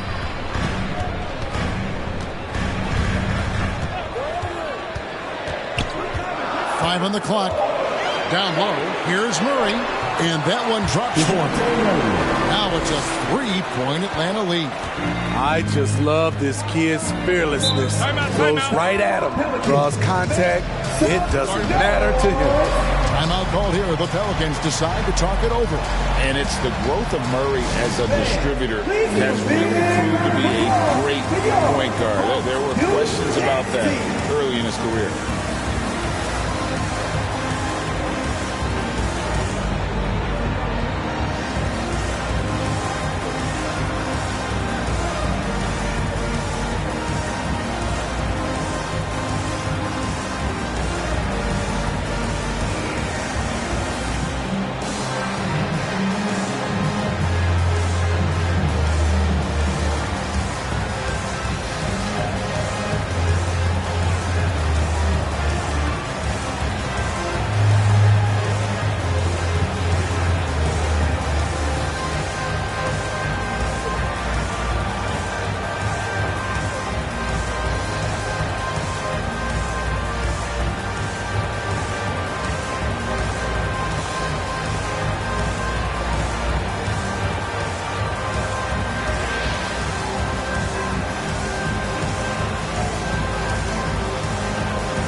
And with an update from the sidelines, let's check in with David Aldridge. Thanks, guys. Willie Green had some words for his team during the break. He told them they have to keep fighting. He said, hey, look, we're right here, but we can't make mistakes. You got to be aggressive and smart. Back to you guys. All right, thank you, David. And the officials will call the illegal screen right there. And you can tolerate gaffes like that sometimes, but in a close game, man, I tell you what, that really hurts. The Hawks leading by 3. Young pass to Collins. It's tipped. Rebounded by Valanciunas. Valanciunas has got 14 rebounds tonight, going after. Williamson trying to free himself up. And the dunk by Valanciunas. The persistence of Valanciunas paying off in a big way on the glass. He is just a tremendously hard worker. And the dunk by Capella. And he's now got the double-double. 10 points and 10 rebounds. Oh, just solid on the one-handed slam. And guys, when it's a tight ball game like this, he's the guy they want with the ball. Here's Williamson and the dunk by Williamson. I love how efficient Zion is. Dependable at picking smart shots to take. Young pass to Hunter. Collins with it. Lays it up off the glass.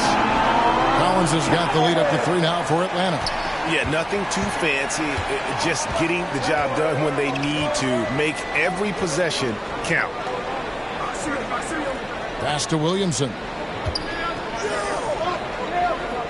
And it's McCollum in the corner. Hunter against Jones. Over Hunter. Jones, no luck.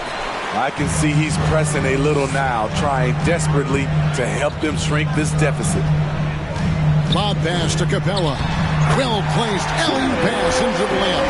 They've really leaned on Capella to provide points tonight, and he has been up to the task. McCollum kicks to Ingram. Back to McCollum.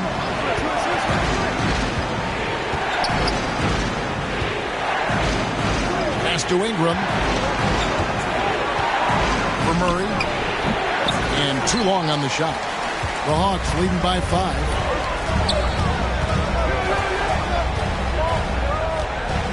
There's the drive. That's in for his 5th field goal of the game. Makes him 5 for 12 so far. Wow, has he flipped the switch at halftime. Much more effective here in the second half. Here's McCollum. Rebounded by the Hawks. Capella's got 12 rebounds here tonight. Big time effort. You know what? He's just stone cold right now. Really not sure if he's their best option offensively as they try to get back in this game. Young's shot is off. It's amazing. All night he's been out of sync on the offensive end, yet they continue to lead. Collins passes to Jones. Williamson outside. Doesn't go for it. Collins with some nice D. Here's the Hawks with the ball. They're on a 12-4 run. Young against McCollum. Young passes to Capella, and the dunk by Capella. What separates Capella is his quick jumps around the rim. Tremendous athlete. Timeout call here. The Pelicans decide to talk it over. Let's see if Coach can get them back on the right track. Because right now it feels like the pace is being dictated to them. They need to go back to playing their brand of basketball.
Take a look at the New Balance player of the game, Clint Capella.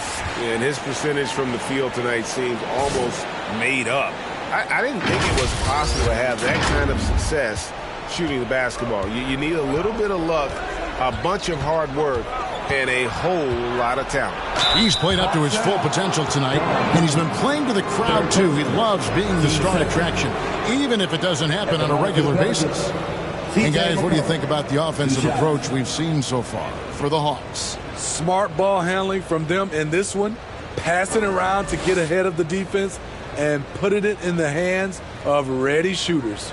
And also, got to be impressed with their interior play, getting it in the paint and figuring out ways to score.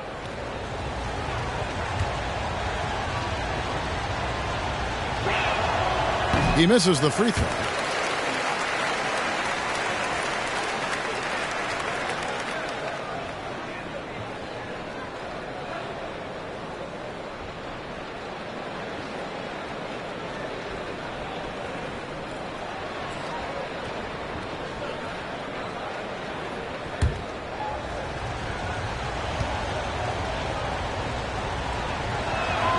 And he sinks the second. See, now he's getting defenders back on their heels a little bit. Getting to the foul line here in the second half. Passes it to Hunter. Hawks passing it around. The pass to Capella.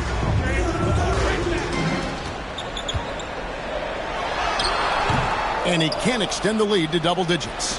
That was excellent contest, preventing him from making something that's usually automatic. Ingram passes to McCollum over Young, and the Pelicans miss again. Here's Atlanta now. They're on a 14-5 run. Takes the 13-footer. He can't get that one. New Orleans will take it the other way. Here's Williamson. And there it is for him. 18 points for Zion Williamson. This is where Zion's most dangerous. Out in the open floor, getting set up for the finish. Pass to Capella. 1:37 left to play in the final quarter. Young with no one around. Drains the three-pointer. Young's got the lead up to 9 now for the Hawks.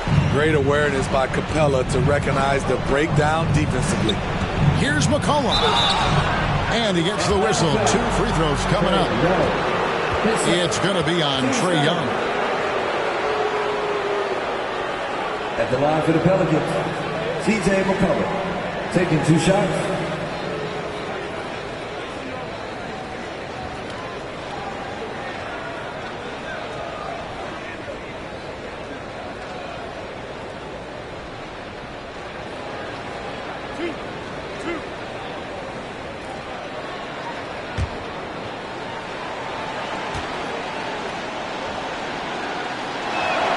First free throw is good, and that brings them within 8.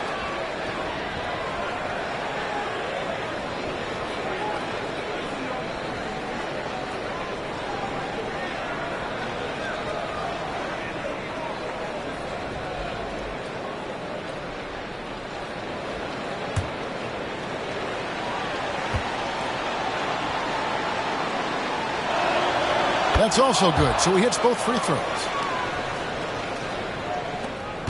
1:25 left in the fourth quarter.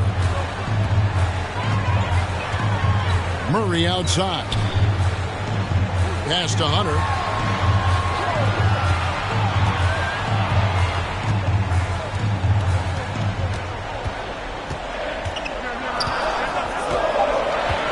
Back to Murray. Fires for three. Pelicans with the rebound. This has reached desperation time for them. For them to have a chance, everything has to go right on both ends from this point on. Clearly a foul. His fourth. Team's fourth. Shooting for New Orleans. Zion Williamson at the line for two.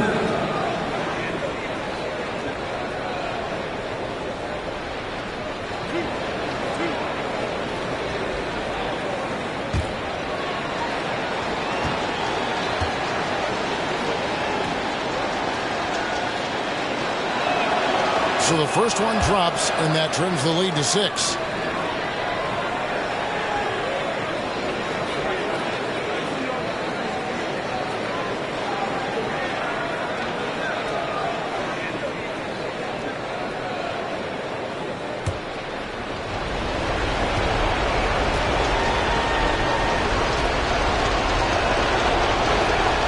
And both free throws good for Williamson.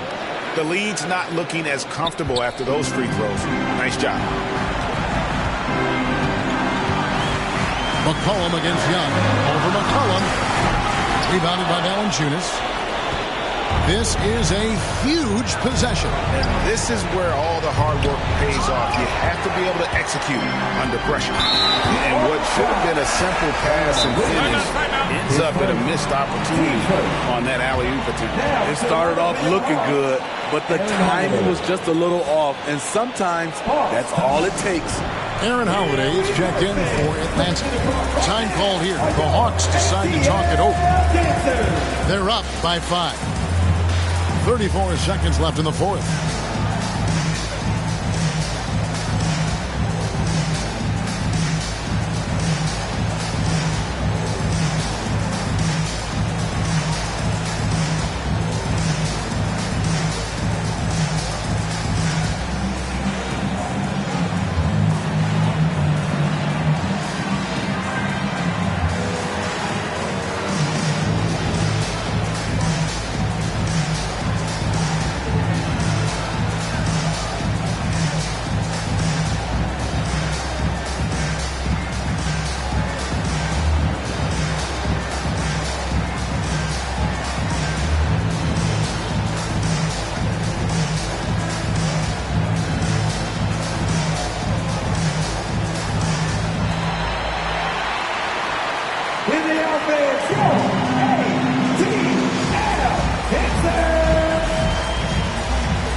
There's 31 seconds left in the fourth quarter.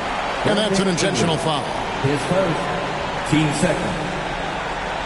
At the line for your Hawks, DeJounte Murray. At the line for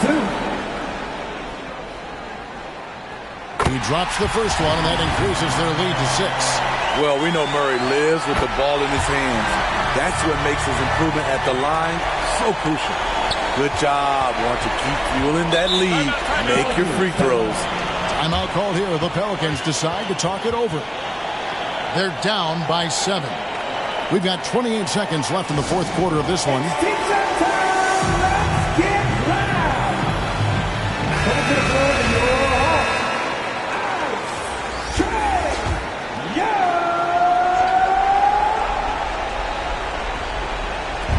We've got 28 seconds left here in the fourth quarter.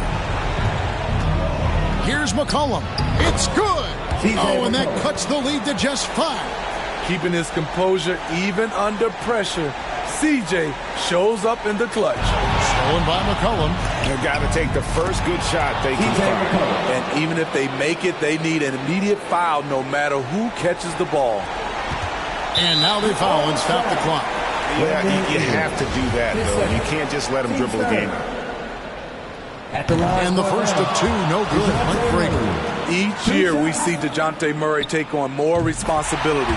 He's now comfortable going to the line in important stretches. And so it's McCollum with it. He brings it up for New Orleans. And the rejection by Collins. And here's Ingram from the arc. And hustle like that is why he leads his team in rebounds tonight. Controlling the glass helps them maximize their number of possessions. He's done everything he can do to help them in that area. And so the big win by Atlanta in a tight game. They didn't make it easy on themselves or their fans, but in the end, everyone's satisfied. I mean, there were some times that... David, thank you as always. And that about does it for the first game of the new NBA.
Leadership skills.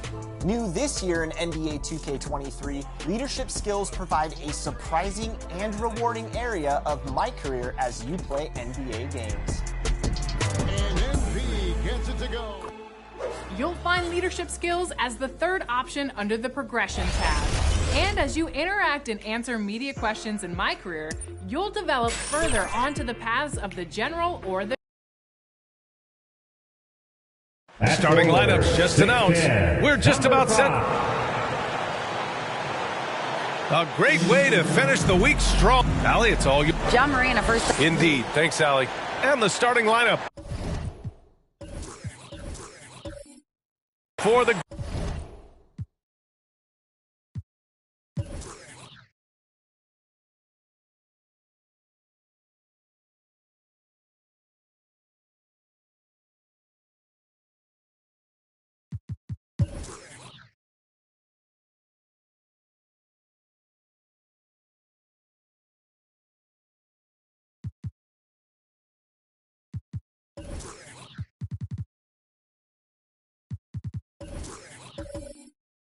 Grizzlies.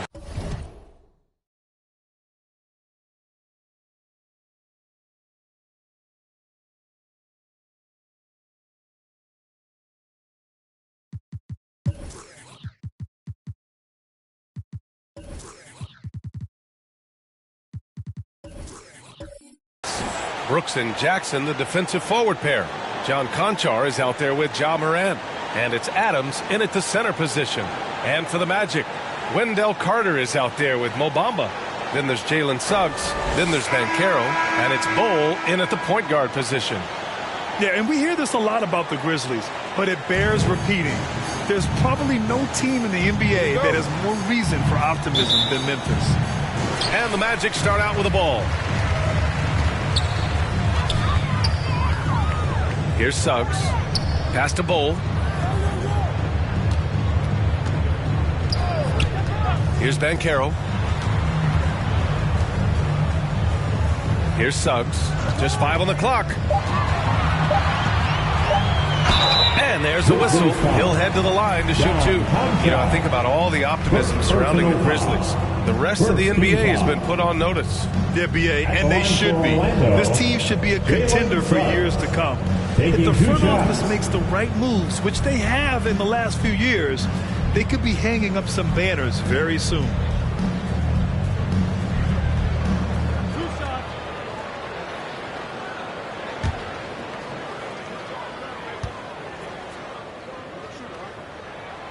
And he drops the first. And after a long offseason, NBA basketball is back. Doris, 2 of the best words in hoops. Opening night. I've been waiting for tonight for months, BA. The start of a long, incredible journey that is the NBA season. We know there will be twists and turns. Tonight won't make a season, but boy, it's good to be back.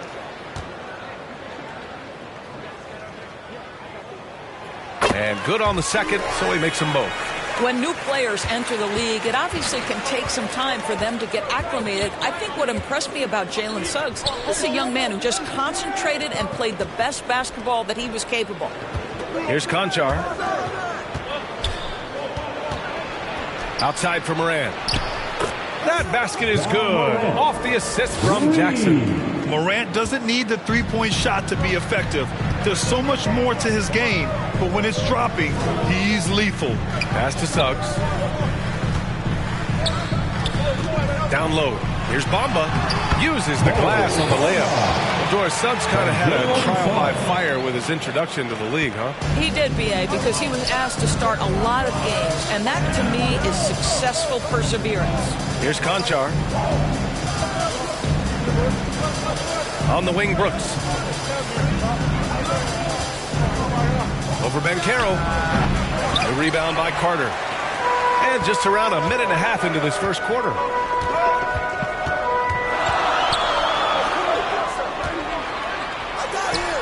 Got it. Good job in the low post. Wendell Carter Jr., it matters not where he is on the floor, right? This guy's touch is excellent. Sometimes a nice inside shot, yeah, give me an easy 2.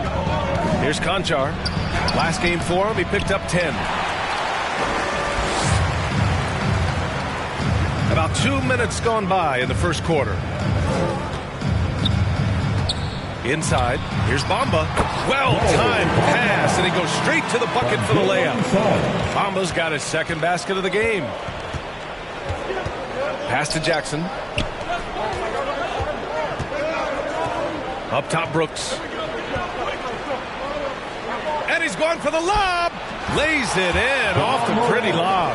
Adding to his game over time. When Jackson spots his open teammates like this, the offense runs much smoother. Here's Banchero. Here's Bull, hounded by Morant. The 3 from Suggs. Not going to go that time. And it's Memphis the other way.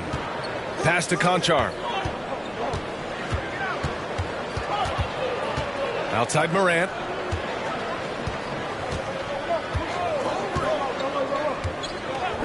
Jackson on the wing. Releases. Good. And the setup by Morant. That jumper is pure. Jackson with great touch for a big man. Set him up, let him knock him down. Back to Suggs.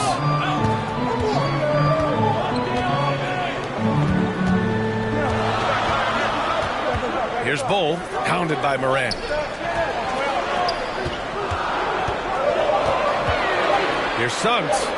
And he banks in the layup. 80% from the field to start, playing with a ton of confidence. Pass to Brooks. First quarter of play, and just over 3.5 minutes in. Oh, a clear foul there on the missed shot. So he'll get a pair at the line. I mean, during his first playoffs, Dillon Brooks proved he was a big game player, going in 31 in his playoff debut, an upset win over Utah. Take a break. Take a break. 2 shots.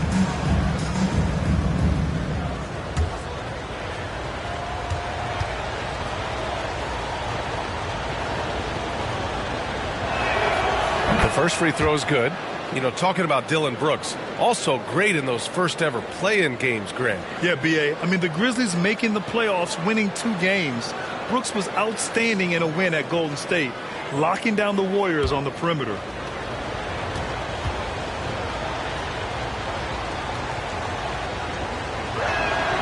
And Brooks drops them both. That's what he does. Rock solid at the line. Orlando leading. Pass to Banchero. Here's Bull, hounded by Morant. And Morant over to help.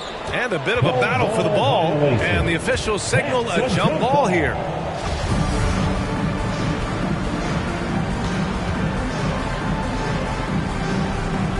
So it's the Grizzlies now. The Grizzlies have gone 3 of 5 here in the opening quarter. Here's Jackson.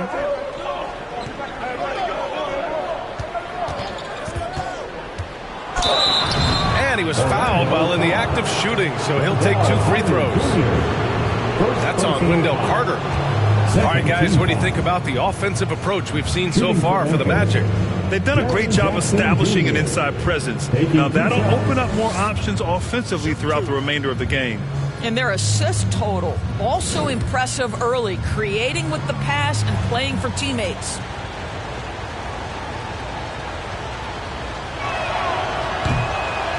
No good on that one.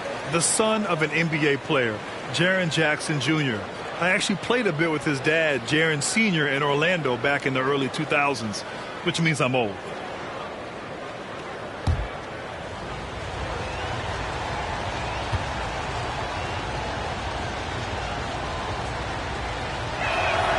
And it's tied up with that one. And the Jacksons, just the latest father-son NBA duo. Lots of great ones there, Grant. So true, B.A. The Curry family might be the best ever. The Berrys, including our own colleague Brent. The Thompsons with Clay in the league currently. Just some incredible NBA families to admire. Here's Banchero. Well, no scoring yet from him, but that's likely to change. Clock is at 3. Here's Suggs. Grizzlies with the rebound. And guys, this is the first they're seeing of the Magic this year. They dropped both games against this team last season. Just a shellacking they don't want to repeat.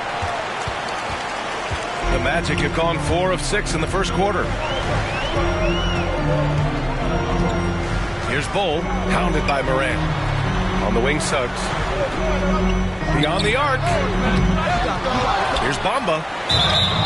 And he's going to the line for 2.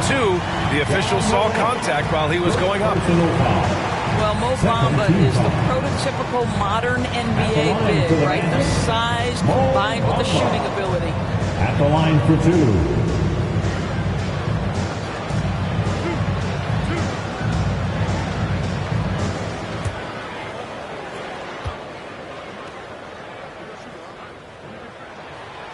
And the first one at the line is good. At the 2018 Draft Combine, Mo Bamba measured a 7'10" wingspan, Doris. Absolutely incredible to think that that broke the record for the longest that Rudy Gobert held. Now, how does that translate in the NBA? Well, it obviously is a help on the defensive end. Mo Bamba, a guy capable of covering so much area on the floor. Bamba hits them both. Boy, guys, you look at the history of the Magic, and there has been episodic success driven by great players. Penny Hardaway and Shaquille O'Neal, of course, and Dwight Howard. Here's Aldama. Defended by Wagner. Another shot, and the layup is good. That'll drive your coach crazy, failing to box out. And to me, this is a common theme that's running through the league right now. Guys looking to leak out rather than box out. Pass to Harris. To the middle. Here's Hampton. Ooh, good finish at the rack on the slick feed. And Doris, the Magic have come so close to a title twice. Right, BA. 2 trips to the NBA Finals led respectively by 2 dominant centers, Shaquille O'Neal and Dwight Howard. The fans dying for another chance. Hopefully, with the building they're doing now, they don't have to wait too much longer.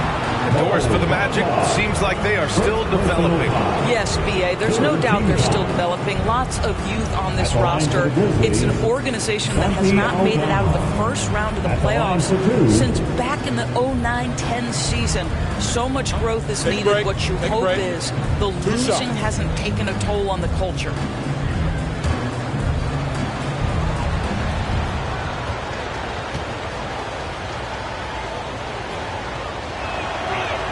That free throw, no good.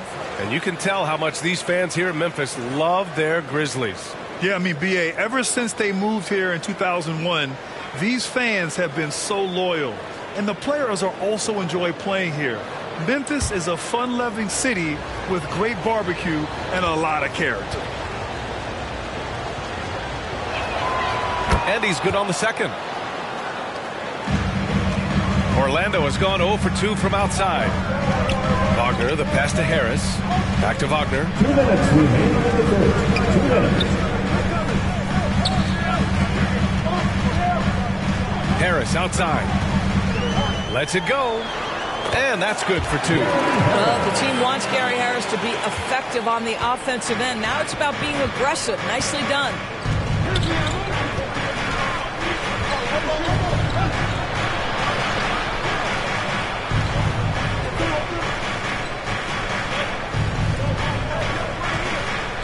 Back to Jones.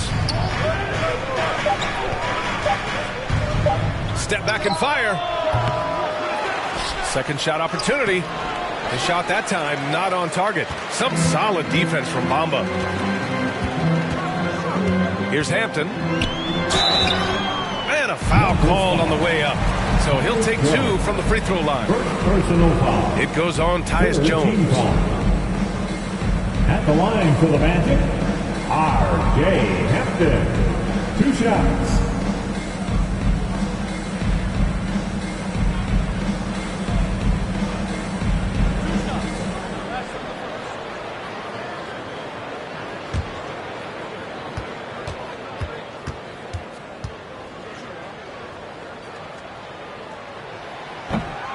He's off on the first.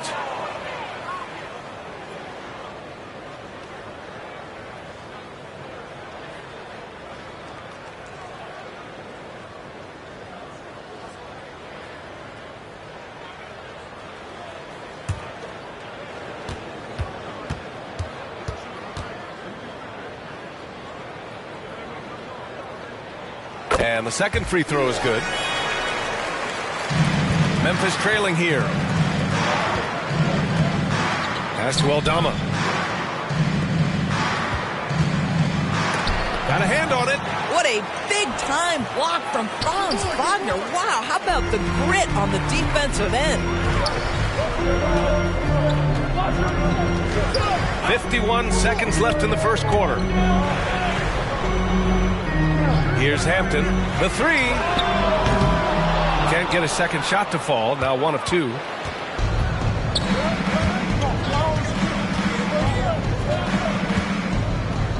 Pass to Jones.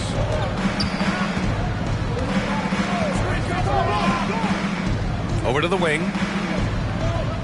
Down to 5 on the shot clock. Rebound by the Magic. This guy cannot get started, and the offense overall has been a struggle because of it. Here's Hampton. Buries it down low. Hampton's got 5 now. Well, exposing a weakness in the defense, that's just way too easy, guys.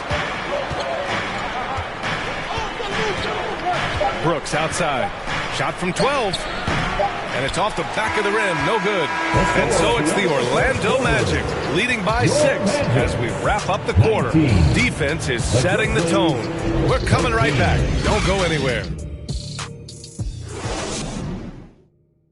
Fans, please give a big round of applause. If you're just joining us, we played through 1 quarter in this one.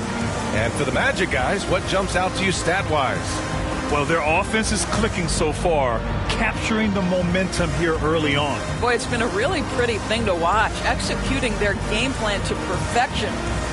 Doris, the last few years, we've seen teams put together rosters loaded with talent, but it hasn't always translated to rings. I think what we've learned, Brian, is that just accumulating talent is not enough to win in this league. What you have to find is a team that fits together well in terms of the individual parts.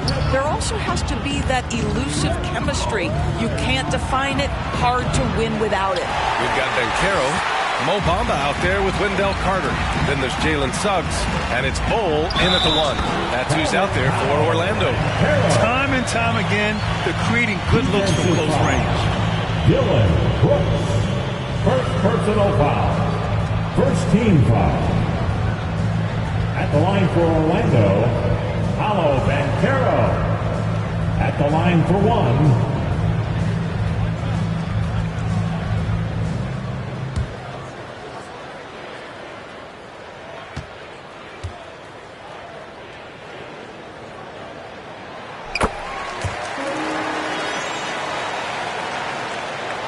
The Grizzlies shooting only 27% for today's game.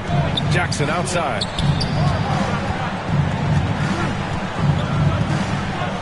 On the wing, Conchar.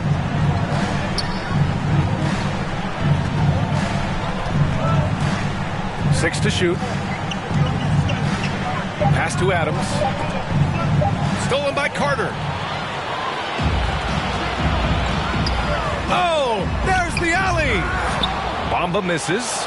Well, he saw the play coming together, but the timing was just a little off. It was a really good thought for sure, but the lob has got to be better than that. Here's Conchar. Here's Adams. Nice start for him, sinking his first shot. Well, Steven Adams was a bit raw when he entered the league, but you can see right there how sound he has become as a finisher on the interior. Pass to Banchero. Here's Suggs. Now here's Bamba. Adams covering. And the foul on Steven Adams. That's his first foul. Ross, he's checked in for Orlando. Now into the lineup for your Magic. And it's time to take another look at that powerful block. Yeah, just some terrific effort there. And you know the whole team will get an energy boost off a block like that one.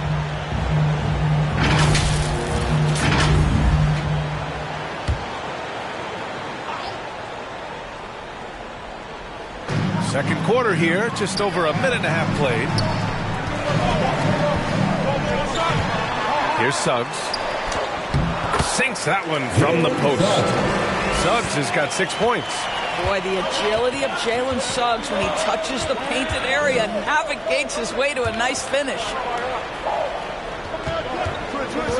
Here's Morant. And he knocks it down. He's 3 of 5 now from the floor. Well, use the pick and going right to the cup. I love the aggressiveness. A unique talent. Ja Morant has taken the NBA by storm. Grant, does Ja remind you of anyone? Well, many people, including Paul George, have compared Ja to a young D. Rose. Yet each explosive athletes at the one position. Well, Ja and Rose leading their teams at a young age as well. And it's slammed in by Carter.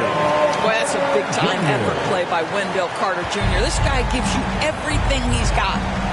Jackson outside. On the wing, Conchar. Bol grabs the board. Nice rebound. Trying to match the other team's intensity right now. Pass to Carter. Shoots over Morant.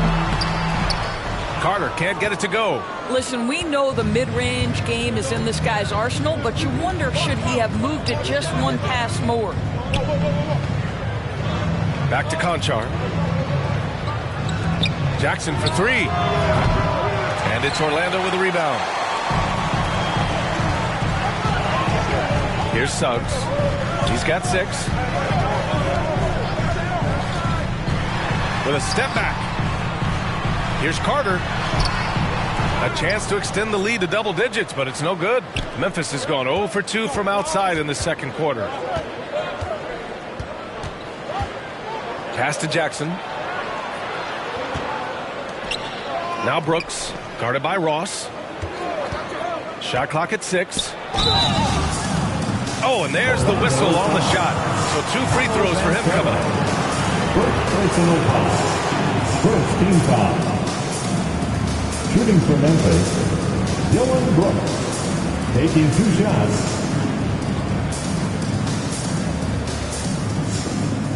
Take a break. Take a break. 2 shots.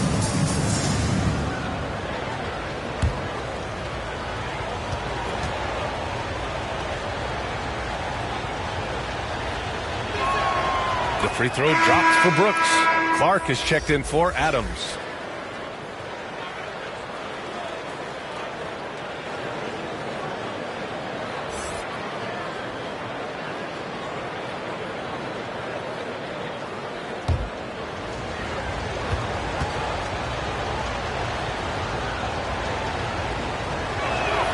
And Brooks drops them both.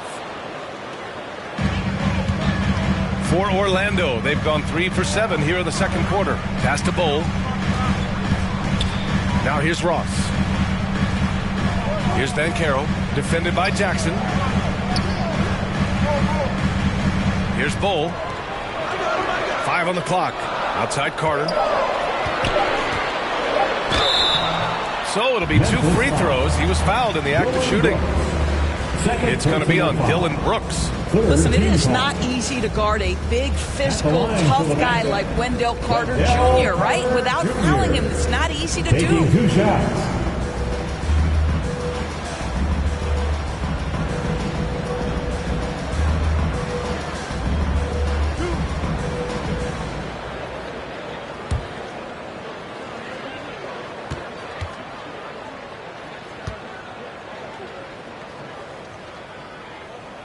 First free throw is good.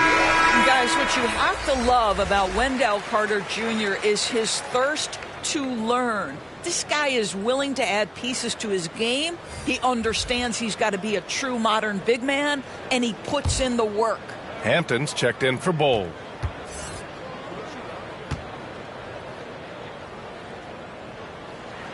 And that one goes in. 2 from the line that time. 0 wasted trips. They're doing their job at the line.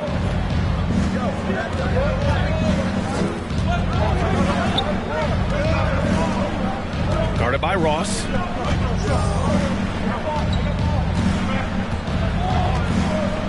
Pass to Clark. Pulls up. In close, he hits it. Getting enough shots in close to play inside out. Orlando leading. Outside Ross. Here's Hampton.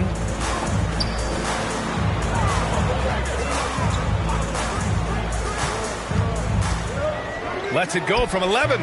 Conchar pulls it in. Memphis has gone 0 for 2 from outside in the second quarter. Inside. Oh, Clark with the slam. We've watched Morant get so good at this. Instinctively spots the opening and feeds a really good shooter. Pass to Suggs. Ross with it. This one for 3. Always a nice way to start. Makes his first one. In order to create effective spacing, you need enough guys on the floor that can hit from downtown. Here's Conchar.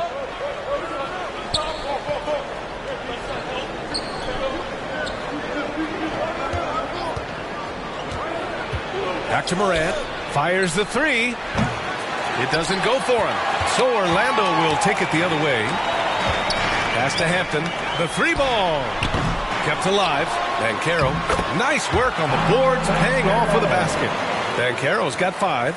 And their intensity has only picked up this quarter, even while holding the lead. Here's Conchar. Well, he hasn't put up any points yet in this one. And it's Wendell Carter with the foul. That's foul number 2 for him.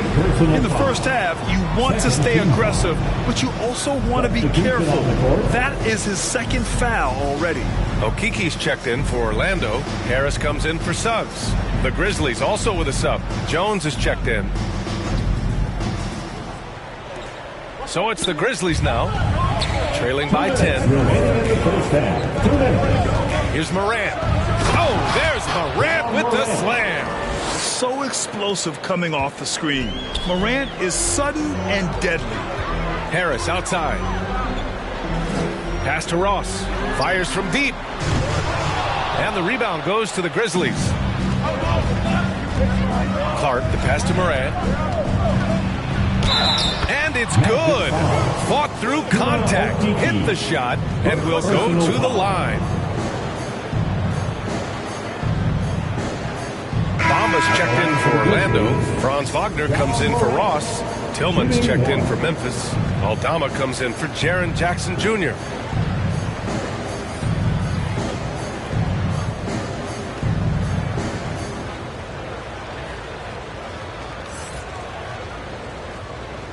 One shot.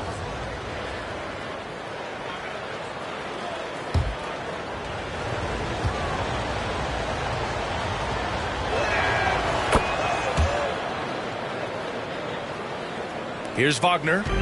Still getting warmed up offensively. No buckets yet in the game from him. Harris passes to Wagner. Here's Hampton, defended by Jones. And here's Harris outside. Aldama grabs a board. The Grizzlies have gotten 6 of 10 shots to drop in the second. Nice work. Morant against Harris.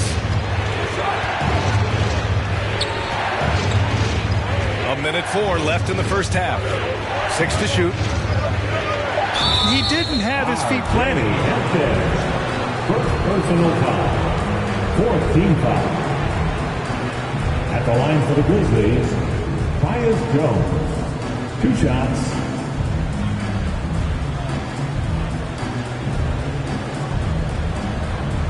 Shoot 2.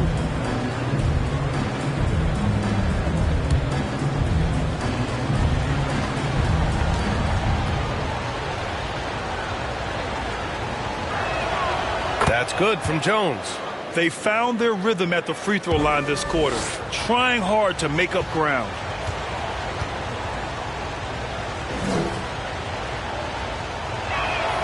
Jones hits them both.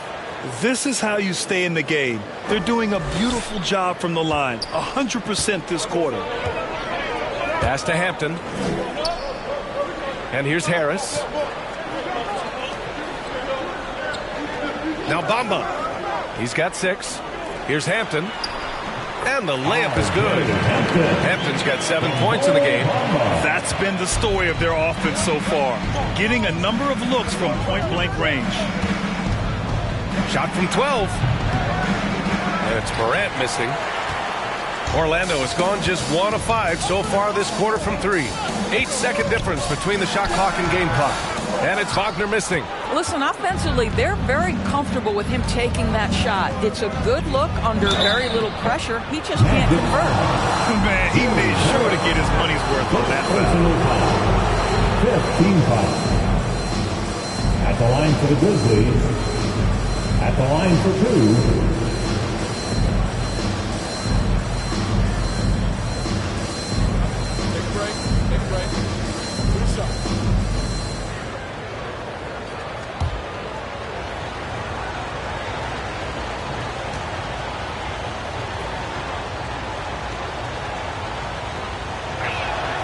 And he knocks down the first one.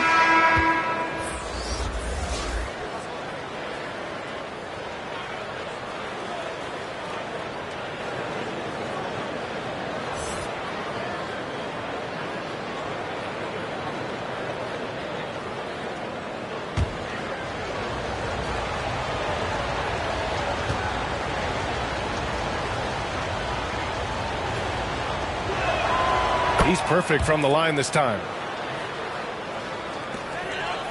Tight game here in Orlando. Here's Wagner. Oh, and he got fouled on his way up. He'll head to the line to shoot 2. When you play the forward position as Wagner does, you've got to be willing to continue to play through contact. Regardless of if there's a foul, play through it.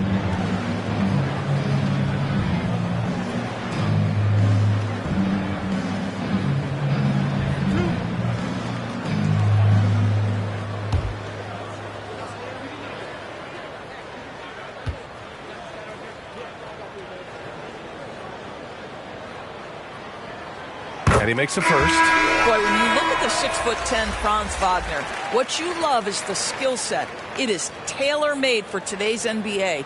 He can stretch you from deep. He's not afraid to mix it up on the glass. You love it.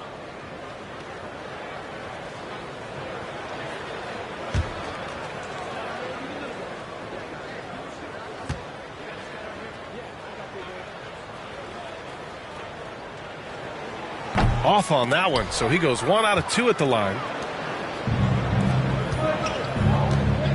Brooks outside. 2 on the clock. Oh, it's blocked by Bamba. Well, this is one of Bamba's big-time strengths. Send it back, Mo. And we're through the first half of play here in what's been a good one.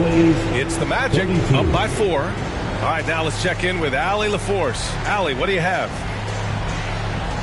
Thanks, guys. I'm joined with Coach Taylor Jenkins. What's the focus as you look forward to the second half? Just ignite our pace. You know, everything starts with our defense. Can we pick up our activity? We got to get some stops. Got to keep them off the free throw line. You got to get out and run. They're showing a great crowd in the paint, but just trust the pass. Everyone's got to trust each other, get multiple actions, get some good looks, and hopefully they'll fall for us. High expectations for Coach. Allie, as always, thank you. We'll be back right after the break for the third quarter here on 2K Sports. And now, the 2K Sports Halftime Show. Hello again, everybody. We've reached halftime of our first regular season game. I'm swimming. I thought you thought maybe the first half was going swimmingly. Ernie Johnson, Kenny the Jet. Shaquille. Out in front at the half is Orlando. They are leading by 4. Kenny, how'd you feel about it?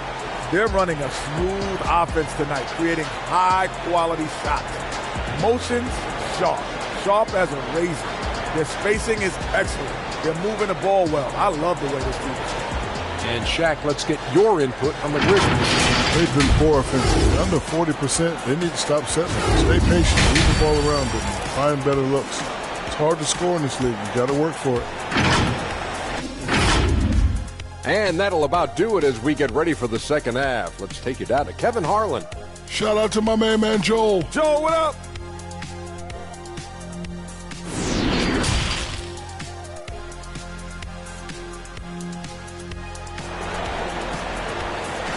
Put your hands together, fans. And after a fairly even first couple of quarters, this second half could turn out to be a great one, as both teams trying to gain an edge. Oh, a fantastic game from Ja Morant in this one. He was getting into the lane easily that first half. It's just relentless. Now, this guy is such a good finisher on the move, and so far the defense has not been able to counter it. And And in that first half, we saw a pretty tight battle. We'll soon find out what sort of adjustments were discussed during halftime. Getting underway in the second half, here's the 5 for Taylor Jenkins. Inside, it's the pair of Jackson Jr. and Adams. Ja Morant is out there with John Conchar. And it's Brooks in at small forward. The rebound by Carter. Carter's got 4 rebounds in the game. To the paint. Here's Bamba. And it's Bamba finishing strong. Jalen Suggs has proven early, if you're open, he's going to find you. Pretty pass. Pass to Conchar. Who poked away. Here's Suggs. He gets it in there. Suggs has got 8. Well, they're trying to establish their attack down in the paint. And make no mistake, these help their overall confidence. Outside Morant. Now here's Brooks. Jackson on the wing.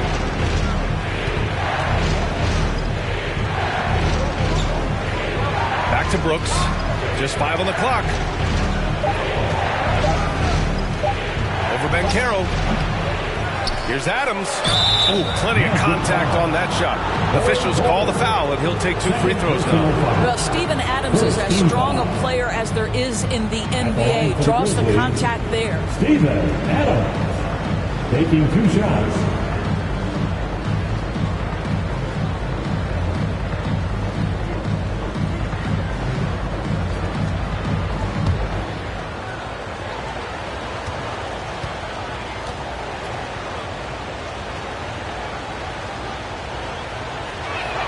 That free throw misses. In 2013, Steven Adams was selected 12th overall by OKC, the first rounder born in New Zealand. Yeah, B.A. Well, I mean, Adams is blazing a new trail.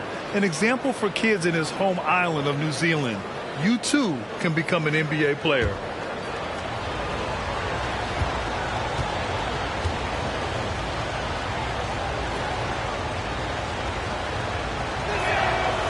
So he can't get either to fall. Boy, there's just a brute strength and physicality about Steven Adams. This guy knows his role and plays it to perfection. Here in the second half, they've just found better shots. And I think what's happening is they're getting their shots within the flow of their offense, and you can clearly see the difference. Now here's Jackson. Brooks left side. Over Banchero. And again, Memphis no good. Just can't find a shot. It's no wonder they're losing. I mean, he's been completely scoreless all night. Here's Suggs. And he was fouled while in the act of shooting, so he'll take 2 free throws. It's going to be on Dylan Brooks. You cannot be overzealous when you're trying to guard Jalen Suggs. He's so crafty, so good at drawing fouls.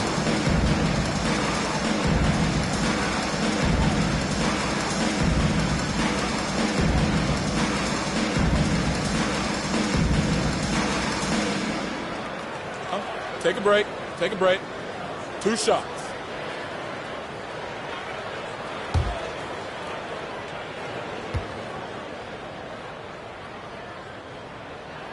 The first one falls. Despite his young age, we know Jalen Suggs has proven to be a tremendous leader. His teammates love playing with this guy.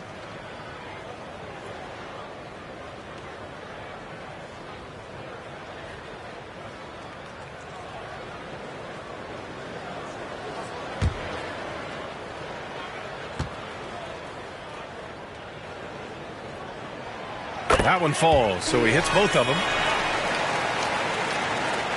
The Grizzlies have gone 0 for 3 to start the second half. Timeout called. Memphis. Protecting the rim has to be their top objective right now. And the question they're going to have to answer to me is it a problem with the scheme or is it a problem with matchups? Section can be the loudest for a free T-shirt.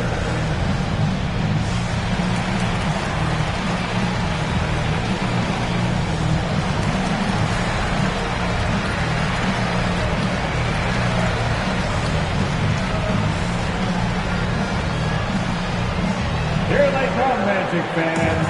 Your 407.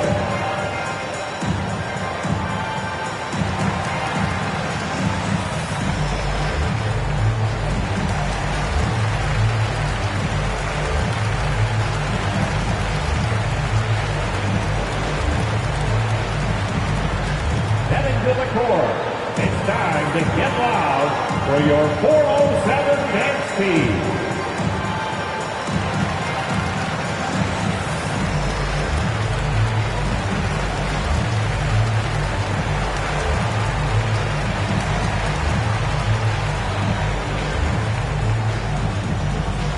Put your hands together, fans.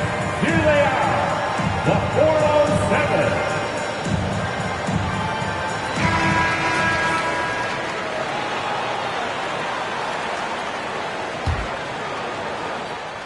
2 minutes gone in this third quarter now.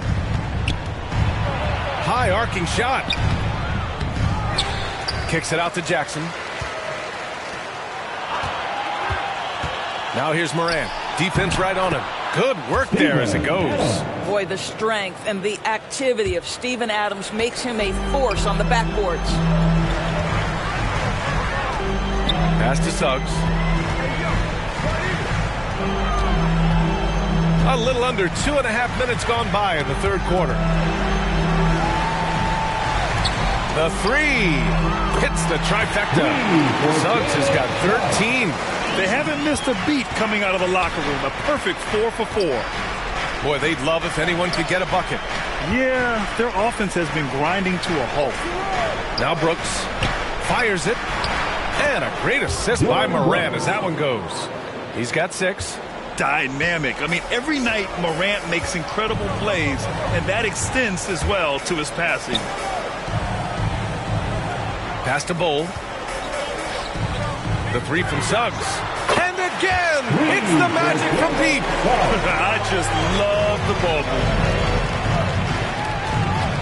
Here's Conchar.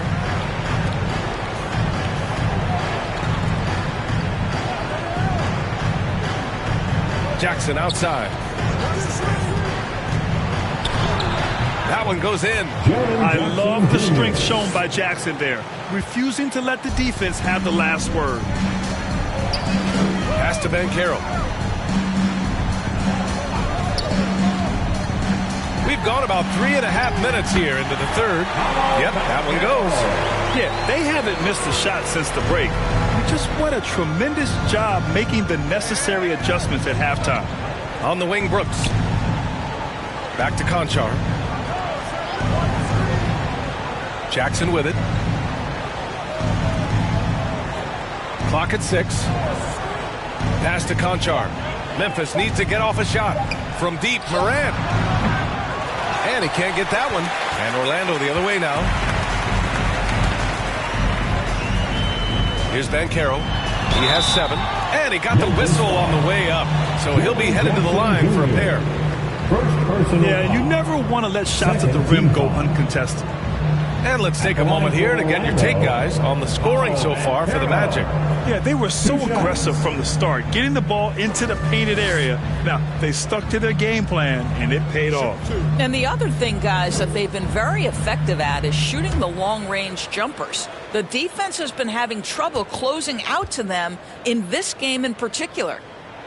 First free throw is good. Grant, when you see players make that leap from star to superstar, think about guys like Giannis and Jason Tatum. I mean, what is that step like? You did it. Well, it's interesting. You know, you come into the league and you have success right away, but at some point, everything just clicks. It could be year 4, year 5, year 6, usually in that window where now you figure things out and now you take that next step and become elite. Now, BA, you know, I'm hoping that things start to click with me in my golf game. It's been about 4 or 5 years there, too. Superstar status is not the cards for you. Timeout called. Memphis trying anything now to get them out of this slump. Just feels like the basket is looking awfully small to them right now. They're having a hard time getting anything to fall.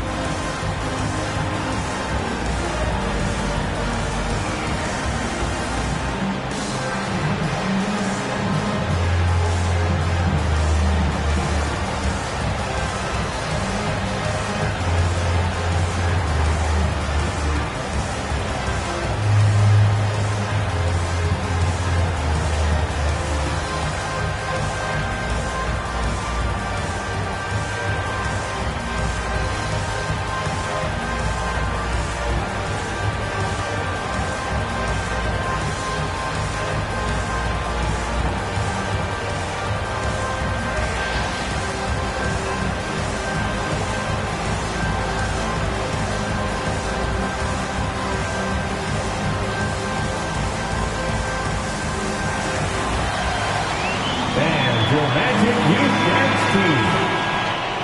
Let's have another big round of applause for your Magic Youth Dance Team. For Memphis, they've gotten just 3 of 8 shots to go in the third quarter. Outside Jones.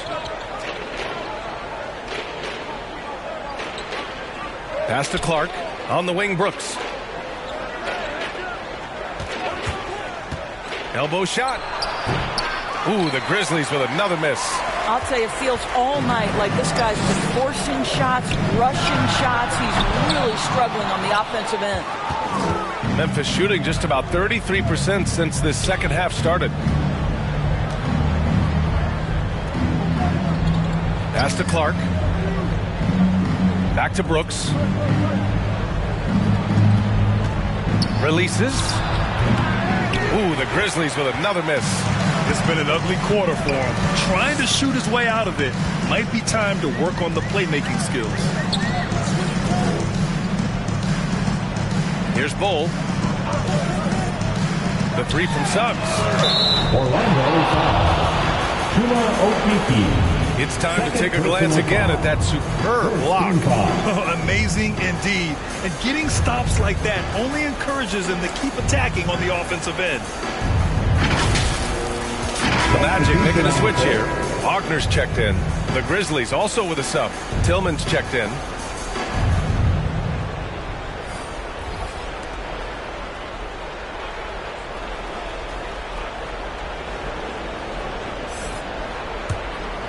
A challenging stretch here for Memphis. They'll be playing host to New Orleans for their next one, and that's a 1-game homestand for the club. Here's Brooks. Good. Brooks has got 8 points. That lack of defensive intensity is not going to stop a player of his caliber from scoring. Here's Bull, defended by Jones. And that one's good. Oh, he's got 5. Even with the score as it is, he just keeps coming at you. On the wing, Brooks. Clark outside. Pass to Jones.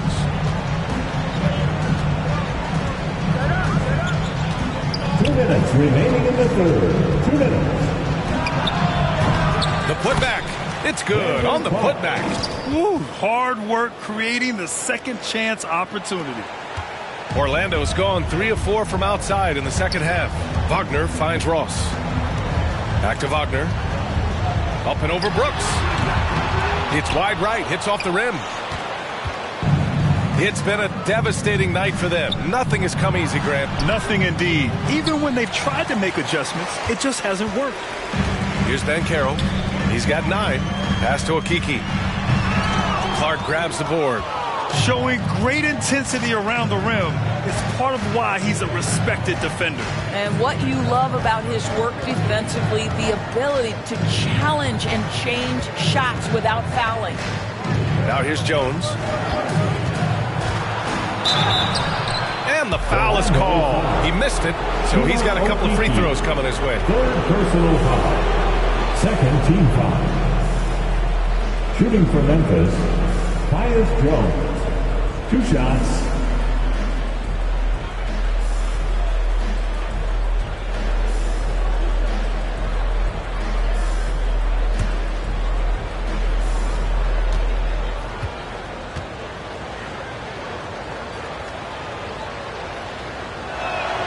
That's good from Jones. Orlando making some changes. Wendell Carter comes in for Okeke, and Harris is subbed in for Ross. The Grizzlies also with a sub. Aldama's checked in for Clark.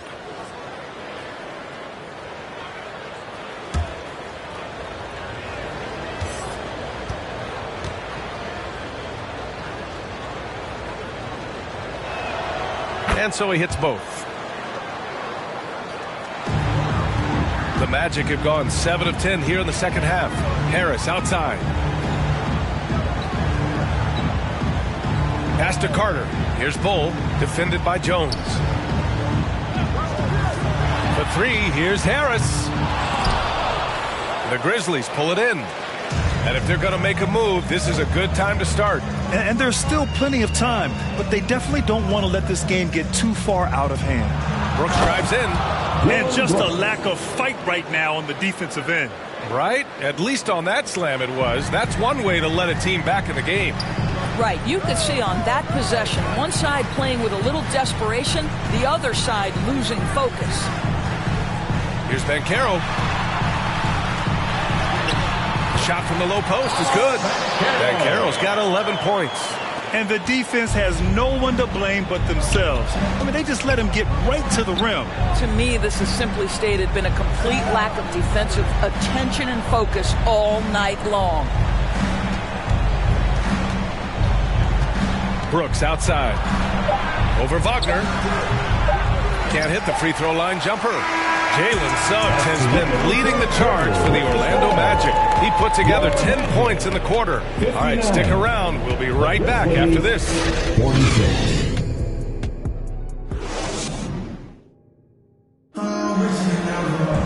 And we reach the fourth quarter in a game that may already be out of hand.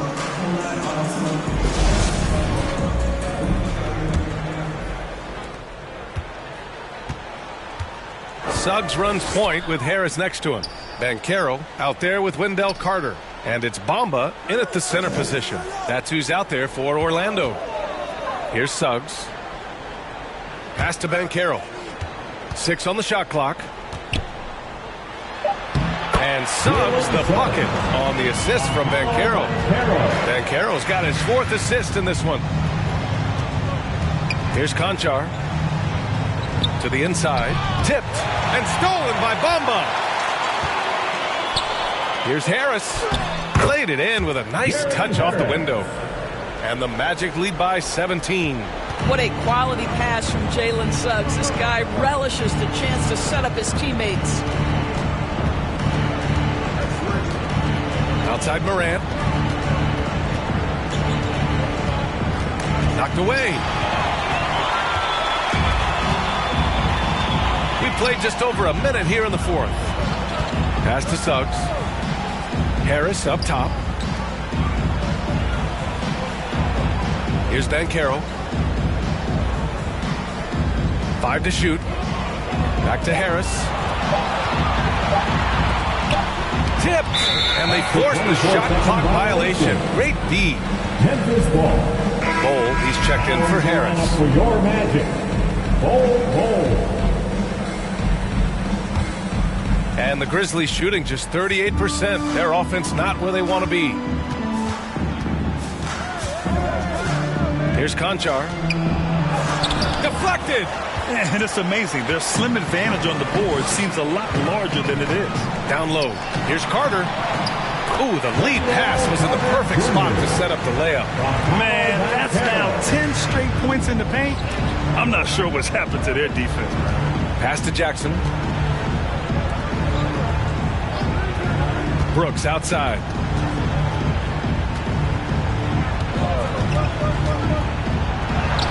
That one drops for him. Wow, he looks like a completely different player in this half. He's found his rhythm. And here's Carter.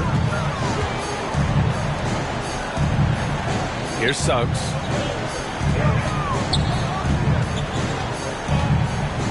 Pass to Bol.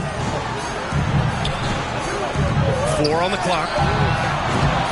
They get it again. The 3 from Suggs. Tries yet again. Man, that one's good. And the Magic lead by 19. And when you're the ones trying to fight your way back into the game, you simply cannot allow second chances. Well, how about the effort on the glass? Even with this lead, I love that they're still going after it. Now a timeout called by Memphis.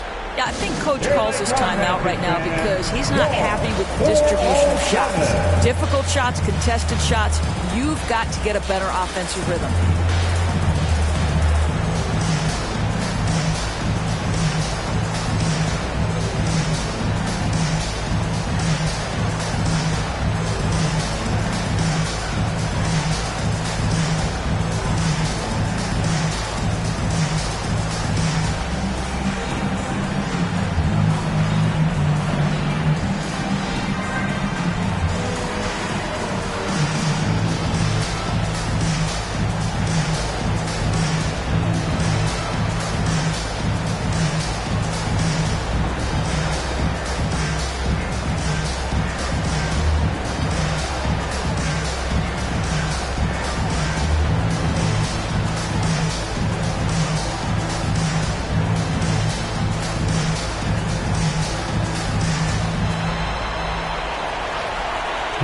Brown fans, George 407 Dansky.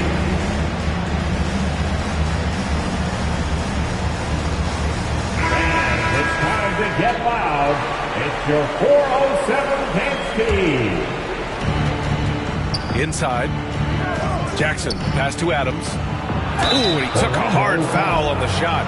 So he'll head to the line to shoot a pair. It's going to be on Mo Bamba. As physical a player as there is in the entire NBA, Steven Adams putting the defense in a tough spot. And he can't get the first one.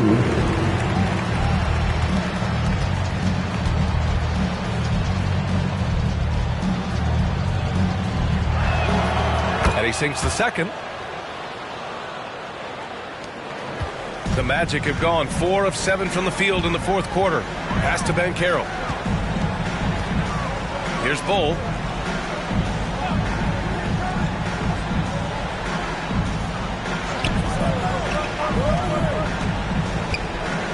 Just 5 to shoot. Here's Banchero.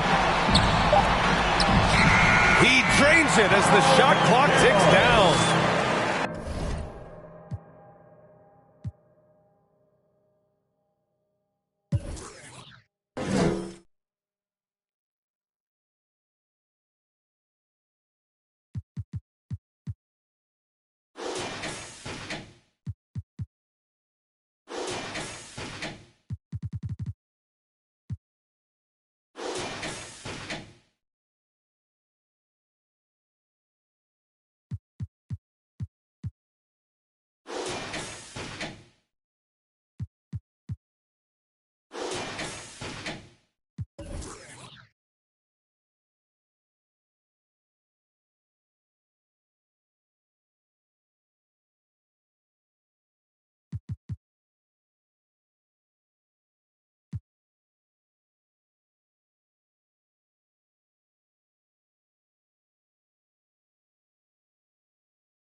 The General or the Trailblazer.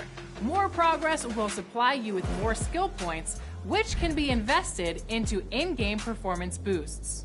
Dozens of performance boosters are available. Higher tiered skills last longer, but cost you more skill points. Use these boosts to improve your skills for a limited time. You will unlock an additional skill slot as you play and earn 500 skill points.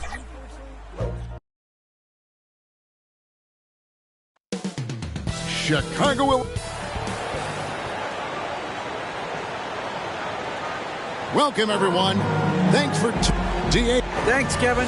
Oh, you're a great feeder. You're a terrific passer, David.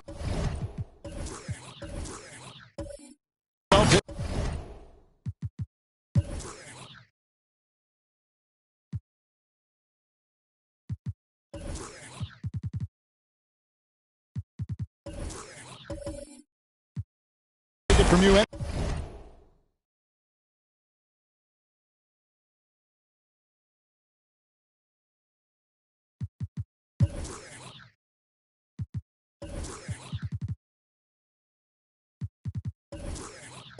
Anytime. Thank you.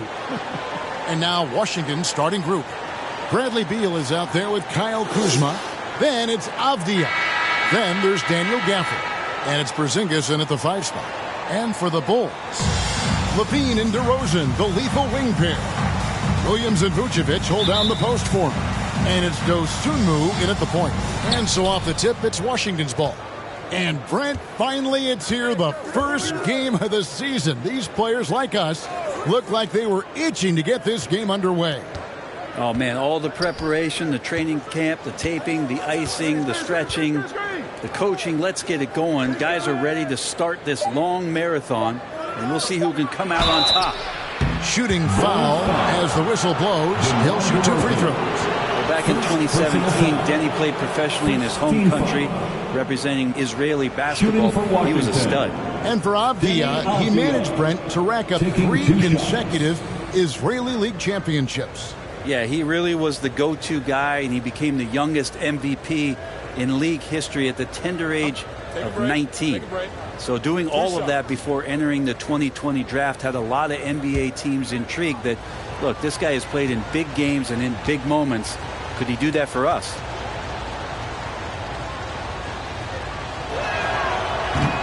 That free throw missing.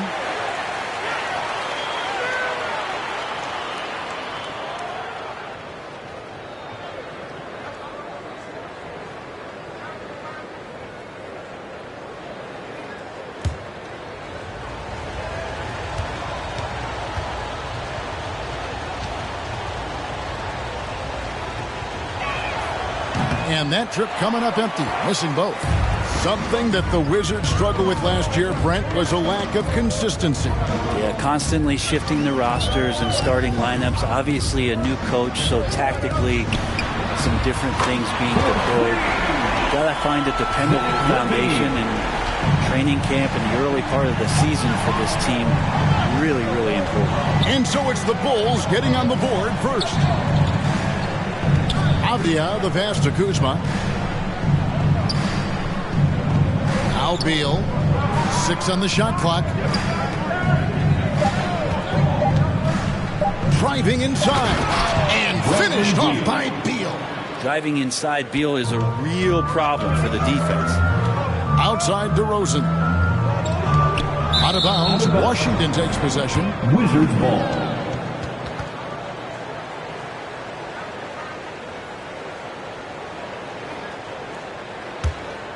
Here's Beal.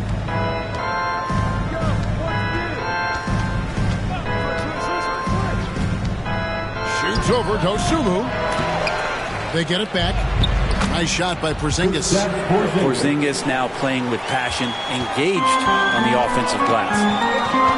Levine gets to DeRozan. Bounce pass from Williams. Here's Dosunmu. 2 free throws coming up, and they call the shooting foul. Bradley Beal. First personal foul. First trip to the free throw line for him in this one. You know, this is not an area where they expect him to contribute. You know, he's a guy that shot below 70% last season.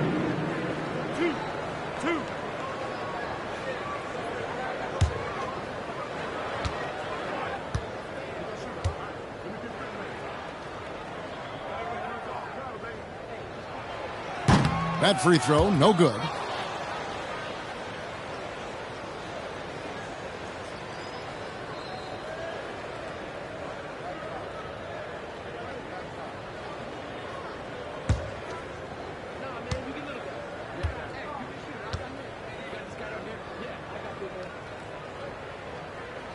And he can't hit the second. And what makes Chicago tricky to defend, Kevin, they just have such a balanced attack. They can score in the paint from mid-range or hurt you from deep. Now here's Beal. Here's Porzingis. His second shot goes in, off to a good start, 2 for 2. And Porzingis has that kind of touch at 7-3. He can hurt you in there. Outside DeRozan. Now here's Dosunmu. He's covered by Beal. DeRozan scanning the floor. Here's Levine. Off the mark. His first miss of the game. 1 for 2. Here we go. 1-on-1. Porzingis can't hit. And so it's DeRozan. He'll bring it up for the Chicago Bulls. They trail by 3. Levine finds DeRozan. And here is Williams. Clock at 6. Here's Vucevic. Shoots over Gafford, and he could not get that one to go. A lot of contact, and he'll go to the line for two.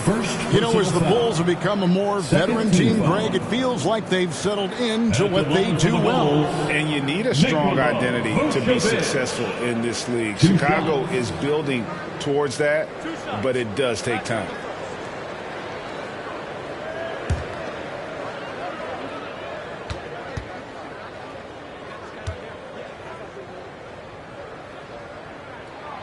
Free throw drops for Vucevic. And one of the most underrated bigs in the NBA. Vucevic quietly dominates on a consistent basis.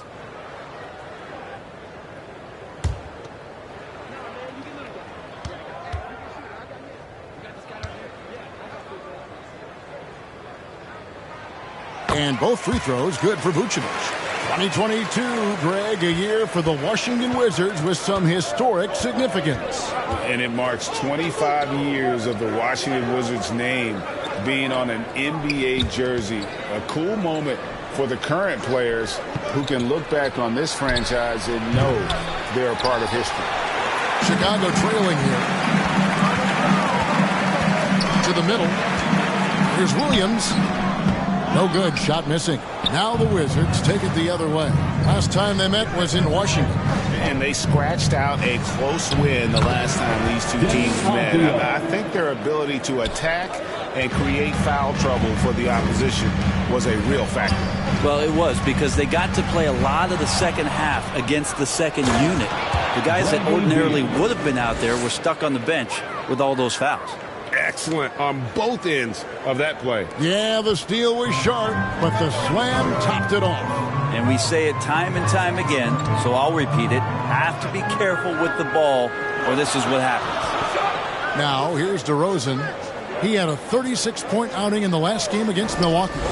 And a lot of those points came at the free throw line, really because of his aggression. He was playing the game with force, always catching his man on his heels. Now the Wizards with it. They've gone on a 10-2 run, not allowing much. Kuzma kicks to Avdia. Kuzma passes to Gafford. Porzingis trying to get free. Gafford misses. Bulls trail by 5. Levine for 3. Up and in. Off to an efficient start. 2 for 3 from the field. You got to run Levine off that line. He's a legitimate threat to do damage from deep. Back to Beal. And the pass to Kuzma. Gafford trying to break free. And Kuzma gets it to go on the assist from Beal. Yeah, that's the third bucket in a row from the paint. This defense needs to clog those lanes in the middle. Passes it to Dosunmu.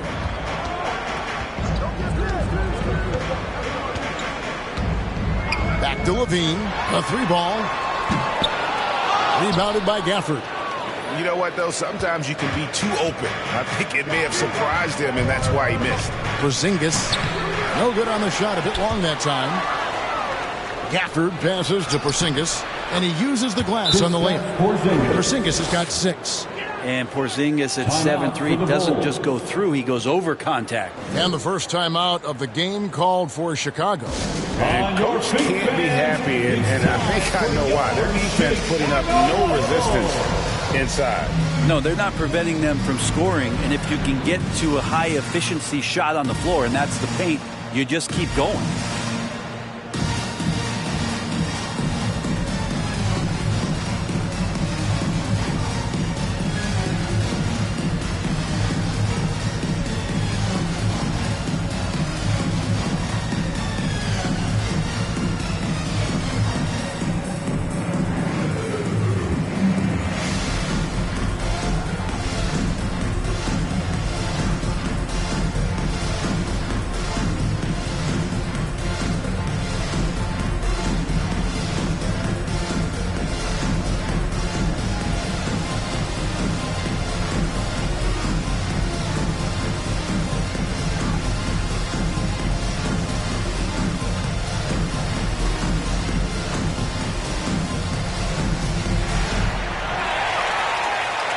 Here they come, fans. Turn your attention to the clock for your Chicago Bulls.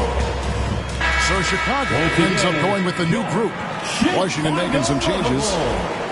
Let's pause to take a look at the teams that were tops in field goal percentage last season. The Bulls third, the Wizards fifth.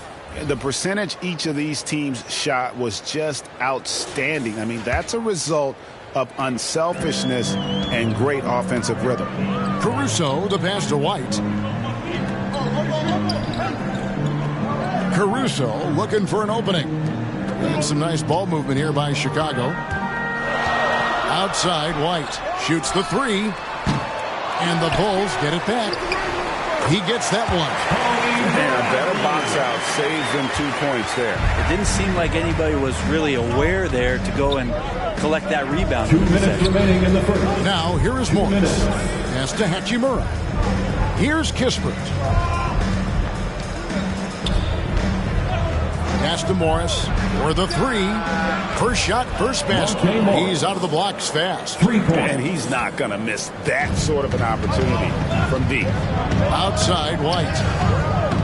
The pass to Drummond. Now, here's Caruso. Kicks it out to Bradley. Green passes to Caruso. Over Gibson.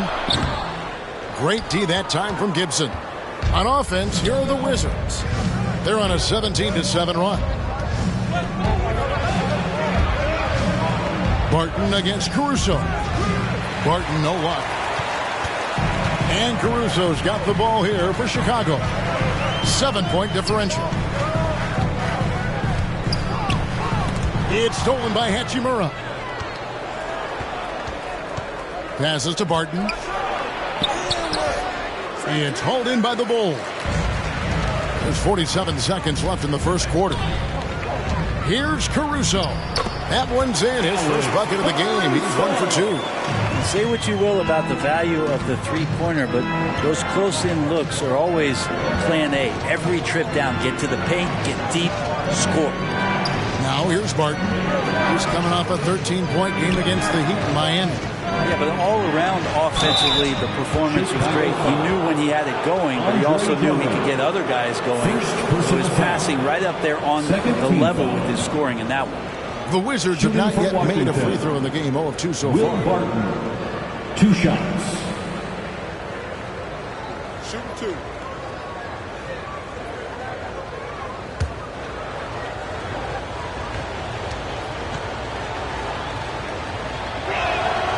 That free throw good from Barton.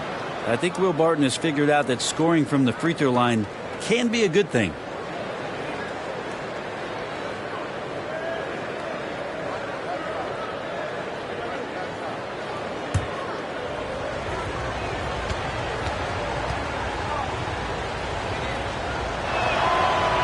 He makes 1 of 2 that time. Bulls trail by 6.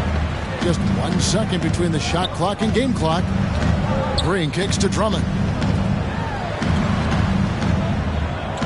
It's White on the wing. Covered by Morris. And the bucket is good. 3-point play chance here for him. Oh, tough play from White here. Hits the foul, but doesn't give up finishing what he started. And he'll be shooting his first free throw of the game here. At the line for Chicago, Kobe White. 1 shot.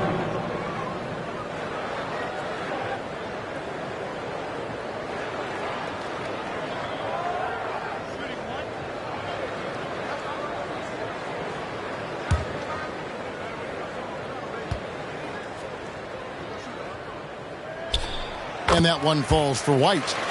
The athleticism and blinding speed White possesses is impressive. This guy plays with a lot of moxie. From deep 3-point range, and the last shot at the buzzer doesn't go in for him. And still a close game as the first quarter comes to a close. 15. Wizards lead by 3. Let's take a quick break now, and then it's on to the second quarter after this. Fans, make some noise for yours. And if you're just tuning in, it's been a pretty even game through the first quarter.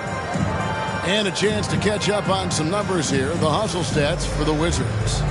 right off the bat, they're going after the ball, looking to jump into the passing lanes and create some steals in transition.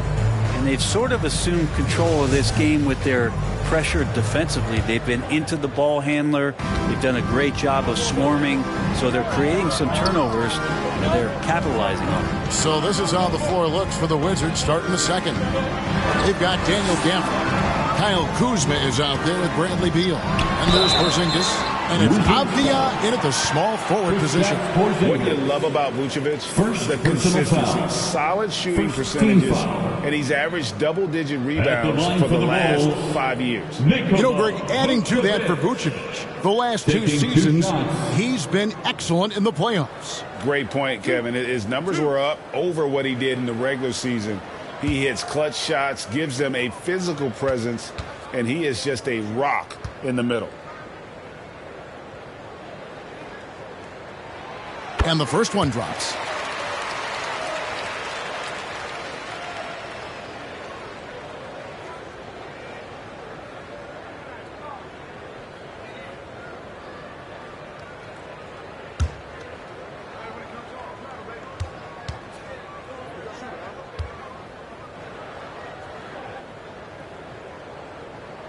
He's off on the second. Teams nowadays tracking deflections in addition to steals. Were they something you were aware of when you played defense, Greg? Even if they weren't tracked, they were valued. And I remember early in my career, that was something with the Knicks that would always emphasize, because deflections were a true indicator of activity, especially defensively. And the latest now from our sideline reporter, David Aldridge. David, it's all yours. Take it away. Thanks, Kevin. Wizards ownership has promised to never hit the hard reset button we saw from teams in recent years like the Sixers. But the fact remains that this is a franchise that last enjoyed a 50-win season in 1979. So for the patient, diehard fans in the DMV, seems the wait for a true contender may take a lot longer. Kevin? Well, time will tell, David. Thanks. And we witnessed DeRozan improve big time as a playmaker. His court awareness is really at an elite level. Now, here's Kuzma. He had a 33-point outing in their last game against Miami. And his scoring is going to get most of the attention, but his rebounding also stood out. He did a lot of glass cleaning in that game. He did a good job to take it right at the game. First personal foul. First team foul. The Wizards shooting their 5th and 6th free throws of the game. Daniel Gafford at the line for 2.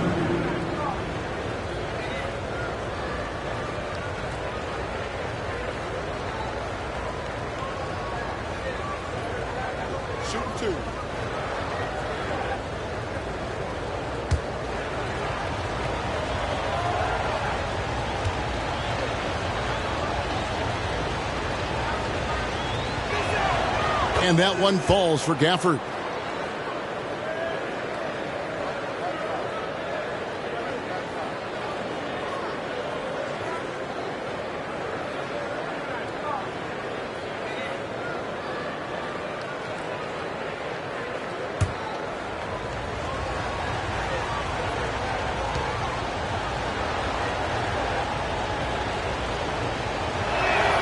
Both shots good from the stripe.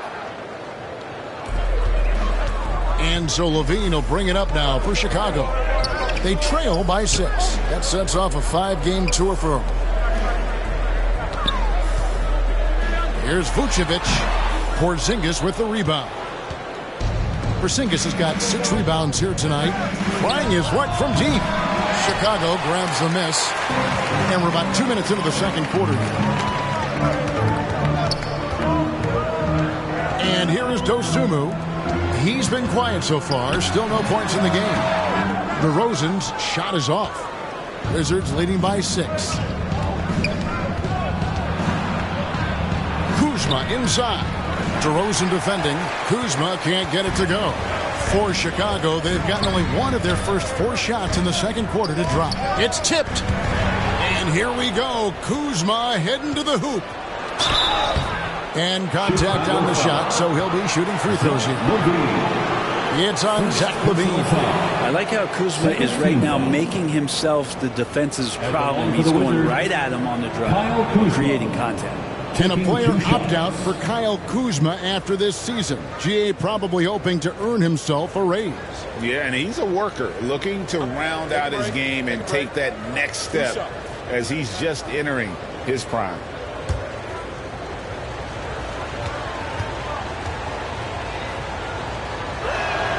No good on the free throw. And Kuzma, one of those forwards that can kind of go between. Plays the 4 or the small forward. And that's impressive versatility from this young player.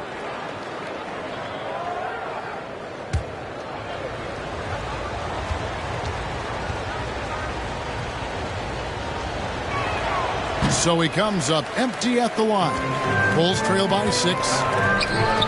LaVine for 3. Rebound by the Wizards. Porzingis has got his 7th rebound of the game with that last one.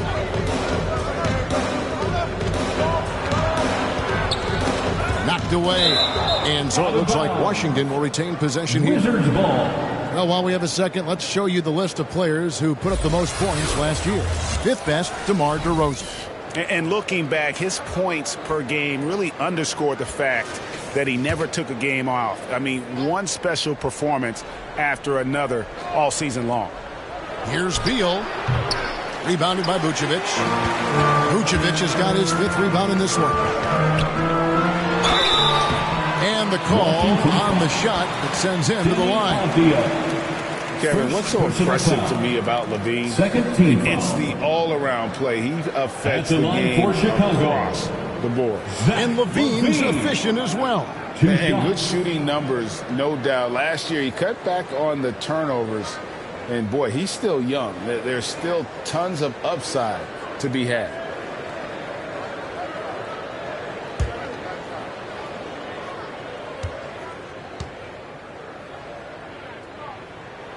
And the first one at the line is good. And a good free throw shooter who's really increased his volume over the years. LaVine with a lot of ways to beat you.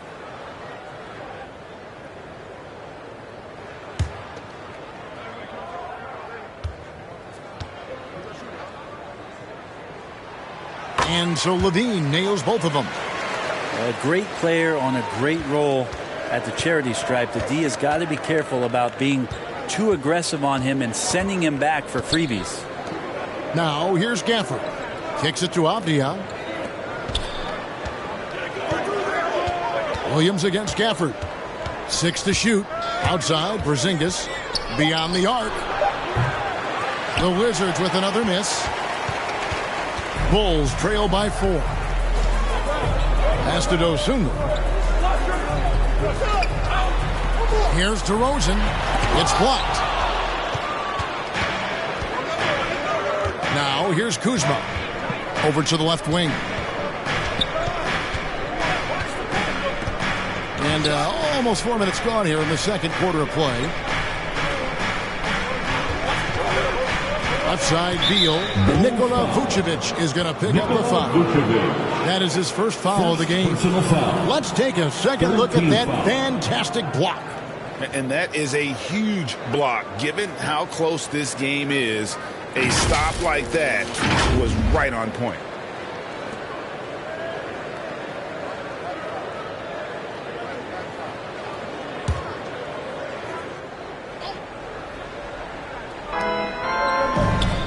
Gafford passes to Avdia. Shot clock at 6. There's Beal with the 3. If you told me this was the kind of game he was going to have, I would not have expected them to be in front right now. So for Washington, their last game a loss to the Heat. Good ball movement here by the Bulls. The wide open look here for Vucevic. Nails the wide open jump shot. Vucevic has got 5 now. And Vuce knows he can hit it off the pass. I love his confidence and quick trigger.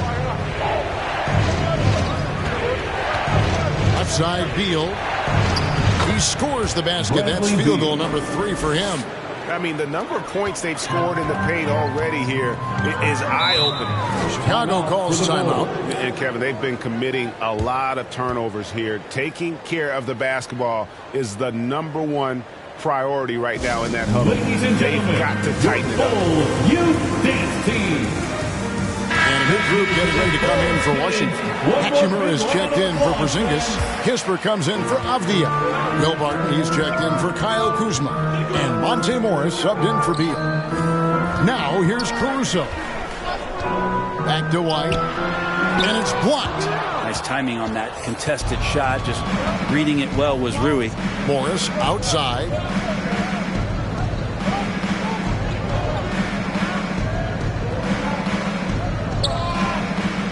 Pass to Barton. From the arc. The shot's good on the assist by Morris. Barton's got the lead up to 7 now for the Wizards. And no matter who it is, that kind of D isn't going to get it done. Outside, White. Outside, Green. Over in the corner, Caruso. Drummond working against Gafford. And the rejection by Gafford. Out to the right wing. White against Hachimura. Shoots over White. And it's good off the back rim and in. And now a 9-point Wizards lead. They need a bucket in a big way here to regain some confidence. And there's the pass to Bradford. 2 minutes. Shot to stop the run. That shot off. Good work defensively by Hachimura. We've got 1:48 left in the first half of the game. Pass to Kispert. Morris kicks to Gafford. Wizards need to get a shot off here. A chance to extend the lead to double digits, but it's no good. To the paint. That one's good, and the Wizards lead is cut to just 7 on the basket from Green. And Kevin, they started the game shooting it so well. I'm surprised they haven't continued. They've got to get back to their strength. So timeout called here. The first for Washington. Well, whether things are good, bad, or indifferent, coaches will have adjustments to make throughout the course of the game. Yeah, not just there to pump up or to discipline players. You got to make sure that the coach makes the proper adjustments and has his team in the right mindset to carry it out.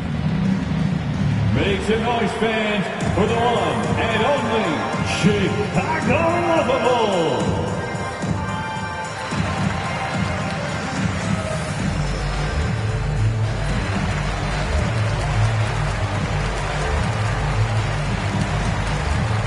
Taj Gibson's checked in for the Wizards. Taj Gibson. And so it's Morris with it. He'll bring it up for the Wizards. He kicks it to Kispert. Outside Gibson. Here's Barton, and that one clearly a foul. Gets the whistle, and 2 shots coming up. A hard-working veteran. Barton can do a little bit of everything for you. You know, it's been an interesting path for Will Barton trying to find his way onto the floor, but he has not looked back the past couple of seasons. He's added some strength, a little more patience to his game, and he's become a key piece with starter-level talent. And he knocks down the first one.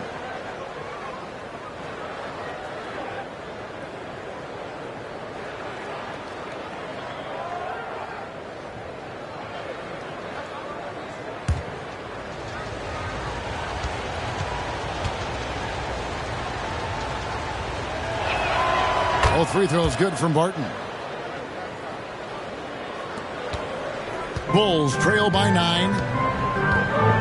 Pass to Caruso.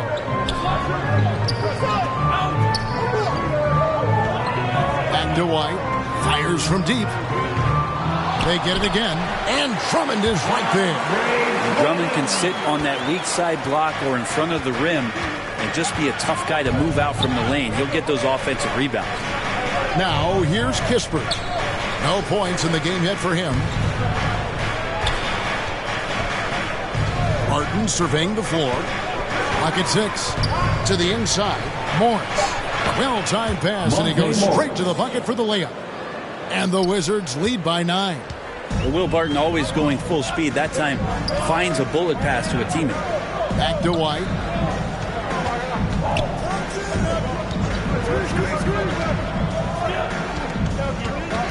"20 seconds left in the first half of basketball. And that'll be 2 free throws coming up. Officials on the call with the foul.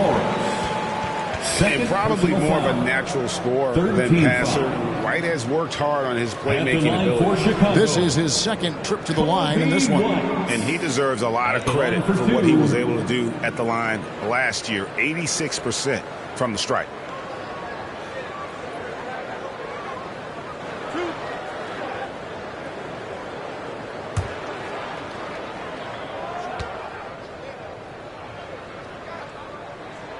And that one falls for White.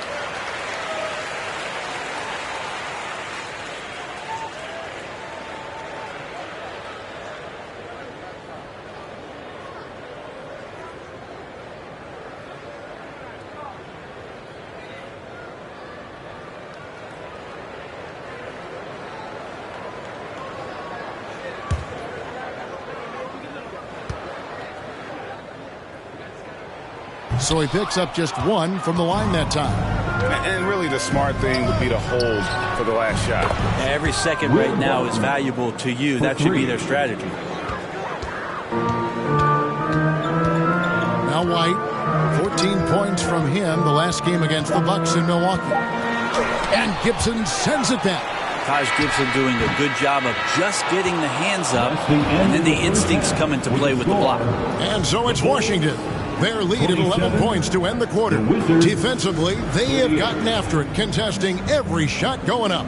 It's time now to go courtside as we send you over to David Aldridge from the sideline. David, take it away. Bradley, a strong first half for you and the team. It looked like you guys really were ready to play. Was that something Coach emphasized? Yeah, most definitely. We wanted to hit them first. We weren't going to take any temperatures, as he said, so we were not going to just let guys do what they want to do. We're going to come out and be the aggressor, and we did that. Obviously have to maintain that in the second half. Thanks for your time. Back to you, Kevin. All right, Dave, thank you. And time now for the halftime break with the third quarter soon to follow. Right here on 2K Sports. It's the 2K Sports Halftime Show. Ernie Johnson here with Shaq and Kenny, and a favorite time of the year as we're halfway through one of the first games of this fresh NBA season. A pretty close game for the Wizards throughout the first quarter. The period came to a close with them holding a 3-point lead, and they flat out dominated that second quarter. Hard to believe they were behind at one point as they're now up 11. And taking a look at the Wizards, Shaq, what'd you think? They're going to work in the paint. Doing a great job. Good portion of their offense generated inside. Really outperformed their opponent in that aspect. I expect the defense to pack it in a little more in the second half and try to force those guys to stay outside. And Kenny, let's get your input on the Bulls. A combination of poor shooting and poor shot selection. That's what my take was. They need to be more patient. Run the offense all the way through and let everyone touch the ball. Otherwise, they're playing into the other team's hands. And that'll do it for us. The third quarter about to begin with Kevin Harlan standing by. We'll catch you on the flip side. My brother.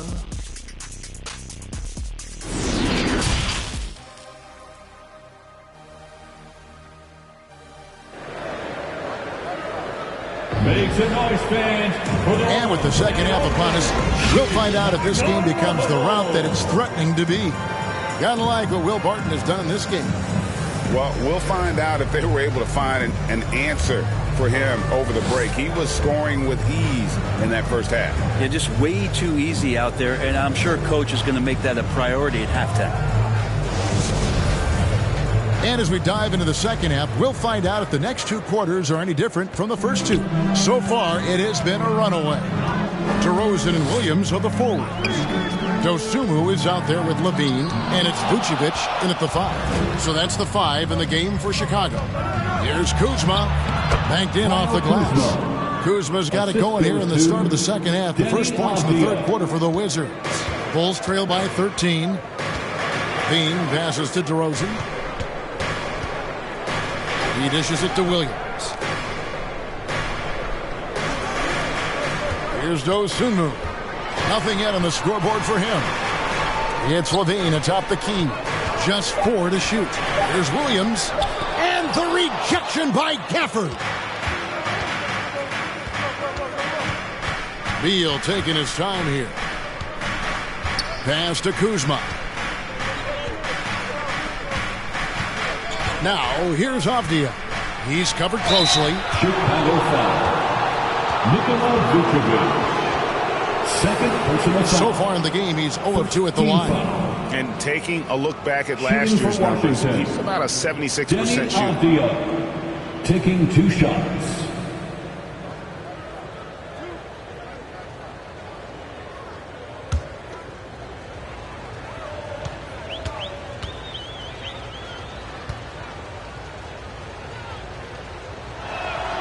That free throw, good from Avdia.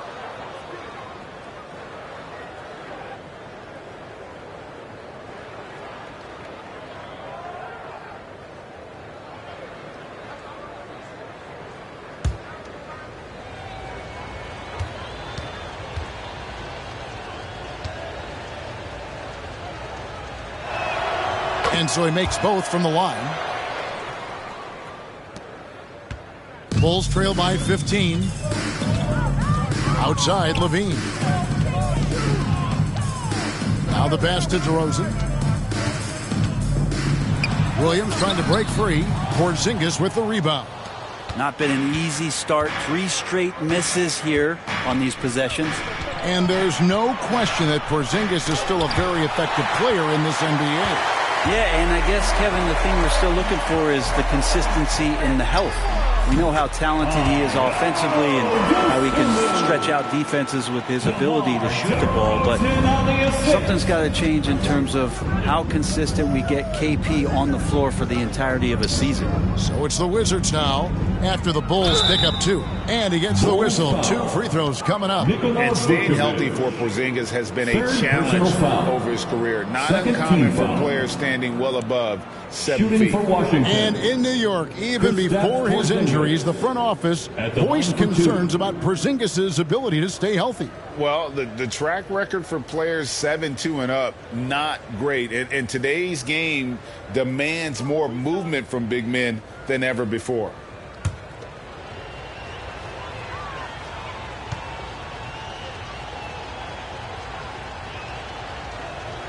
And he makes the first. And despite these injury concerns over the past few years, you can't doubt the talent of Porzingis. I mean, this guy is capable of 20-point nights every time he steps out there on the floor.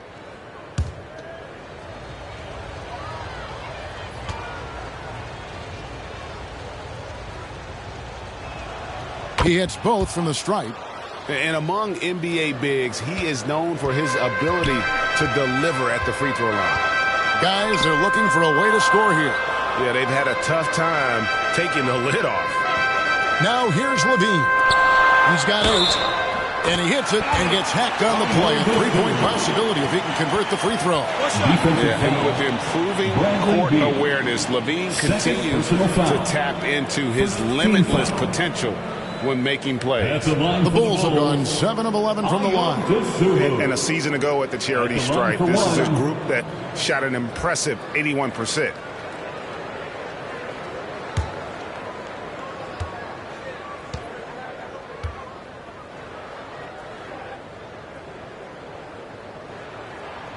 The free throw drops for Dosunmu. And we're just around 2 minutes into the final half of play now. And Beal kicks to Avdia. Passes it to Kuzma. Avdia with it. He tries for 3, and he's good on the 3-ball. Avdia's got 7 points in the game. Now that's a high percentage look when the D doesn't fight over the screen. The coach over there just asking for one simple thing, and that's some effort. Got burned on that one. Chicago calls timeout. Let's check in with our reporter, David Aldridge. Thanks, Kevin. We've heard about player tracking on the court, but now shot tracking is helping players refine their strokes. It measures not just makes or misses, but the arc and the depth and the left to right direction of shots. These systems provide instant feedback to shooters and help them find the bottom of the net. Kevin, back to you. Sign me up. That is a fascinating story. David, thank you. A sensational block that definitely deserves another look. And guys, that block could really help change the momentum of this game.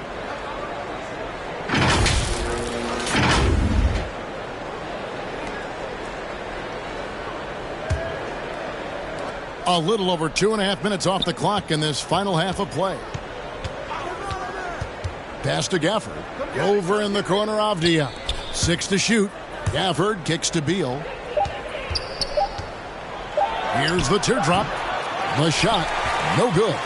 Bulls trail by 13. Levine with it. Out left to the wing. And here is Dosunmu. He's got 5. Beal with the block. Well, Beal able to get up and get a hand on him. Inside. And Gafford throws it down. Yeah, I mean, maybe could have tried for a more memorable dunk than that one. And we know he's capable of those memorable ones. Now here's DeRozan. Shoots over Avdia. Rebounded by the Wizards. Gafford's got his 7th rebound of the game with that last one. Beal, the pass to Gafford. Avdia with it.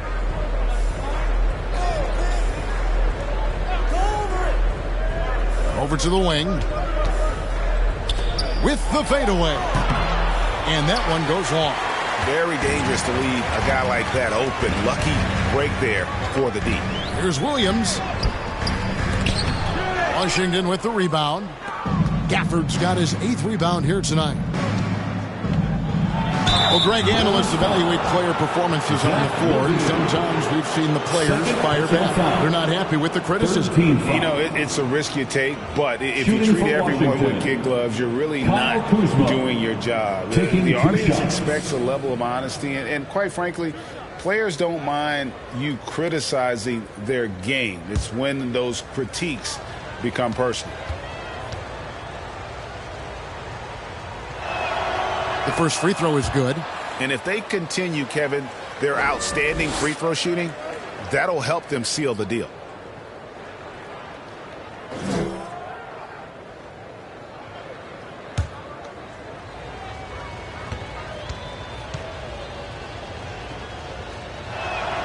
And both free throws good for Kuzma. Bulls trail by 17. They could use a big shot here to get this offense going. Too many empty possessions. Right now, they need a basket. Vucevic down low. He's against Porzingis. Offensive rebound. Williams. Porzingis with the block. And Porzingis showing some of those signs from early on in his career. He was a great shot blocker. Drummond's checked in for the Bulls. Andre Drummond.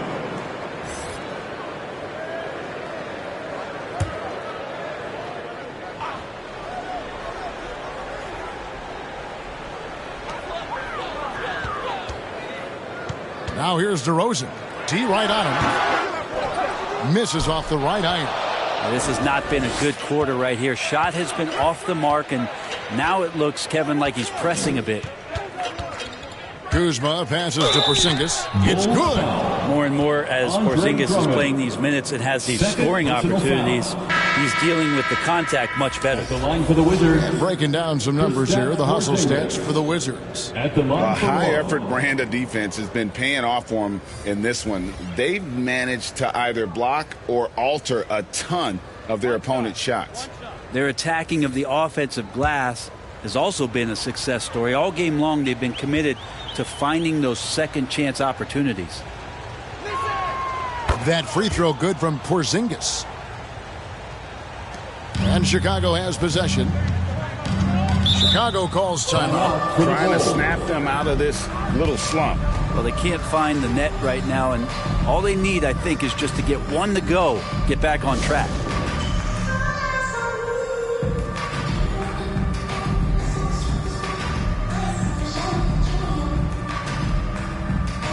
Taj Gibson's checked in for Porzingis.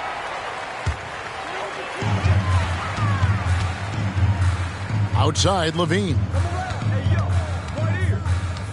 Pass to Drummond. Outside, DeRozan. And here's Levine. Here's Bradley, and it is flushed down with a nice jam. That's what he gives you, a big-time presence on the glass. And you know what, Greg? Once he gets his hands on it, he's not even thinking about kicking it out. Oh, his competitiveness right now is why the teammates love him. Avdia, after Chicago, picking up a basket just moments ago. Chicago foul. Kobe White. First personal foul. So far in the game, he's gone 2 for 4 from the free throw line. And he finished last season right around 71% from the line, so not exactly his best percentage.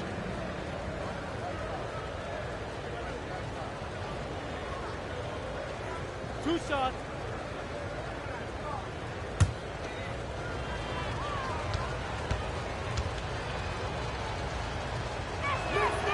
That free throw, no good. Bulls making a switch here. Green's checked in, and a switcher also for Washington. Kispert's checked in.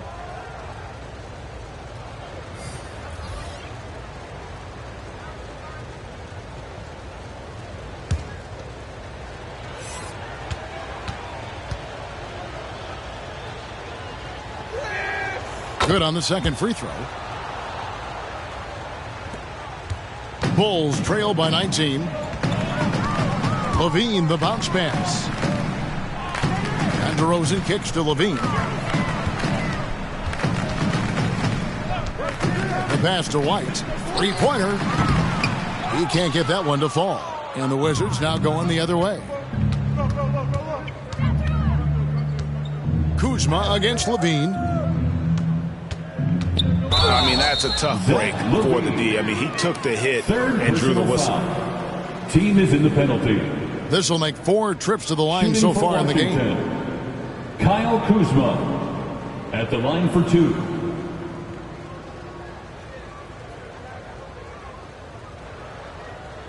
Two shots.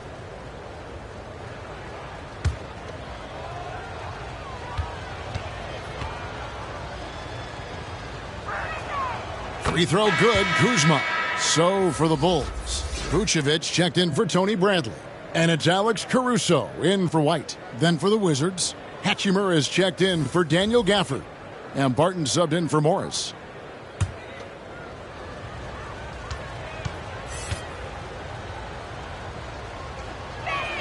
He doesn't get the second one. Bulls trail by 20. Caruso finds Levine. Here's DeRozan. 2 minutes remaining in the third. 2 minutes. Passes it to Caruso. Down low. 6 on the shot clock. Here's Vucevic. No good off the back of the rim.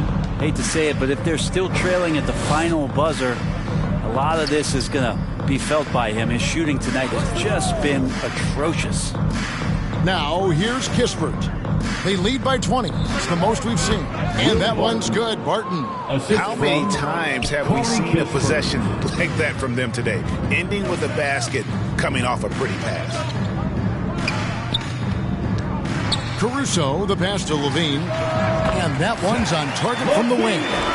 Levine's got 10 points in the game. Really a quick thinker with that sound jumper.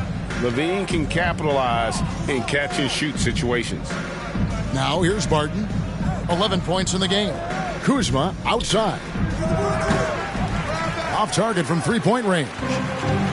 And so it's DeRozan. He'll bring it up for the Chicago Bulls.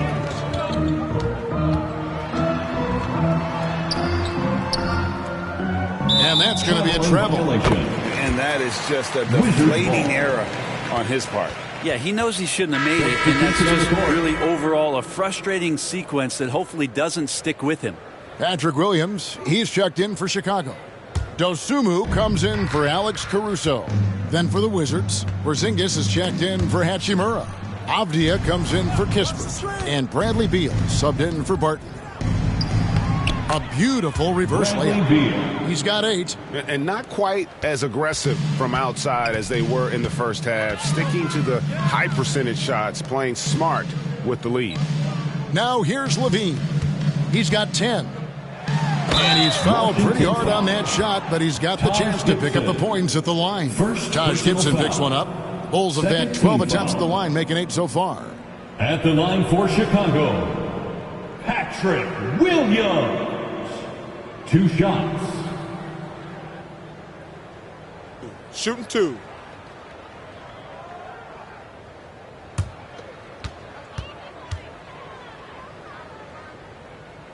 He's off on the first.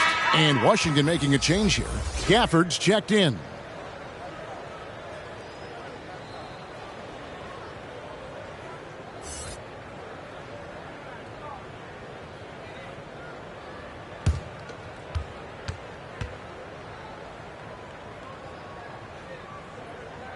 And he misses the second one as well, so he is 0 for 2 that time. Kuzma against Levine. Kuzma kicks to Avdia. Beal. Here's Gafford. And Gafford throws it down.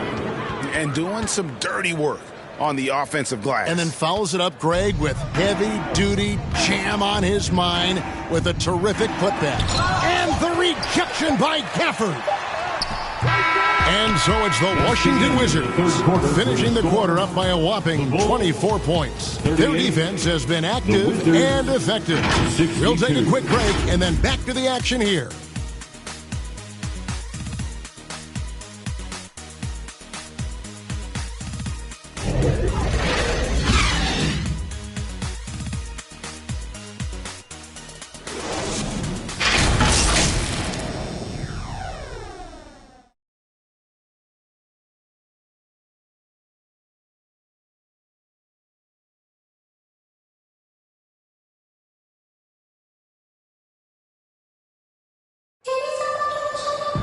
And we reach the fourth quarter in a game that may be already out of hand.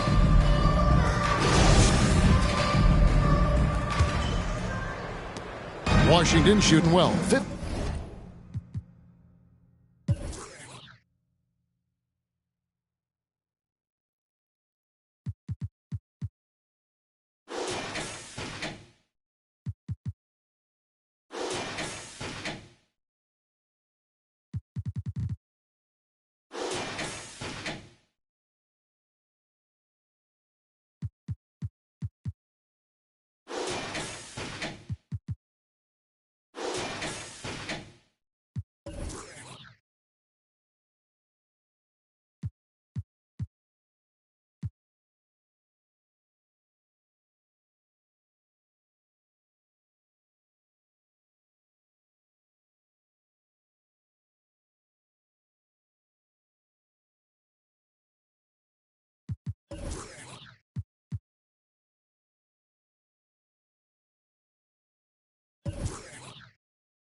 You can see which leadership quests are active in the pause menu.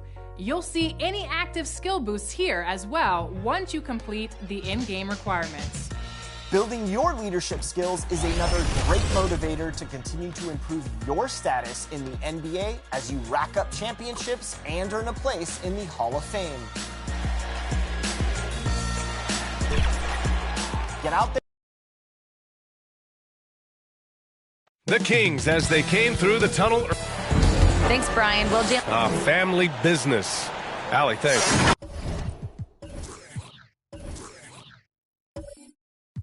And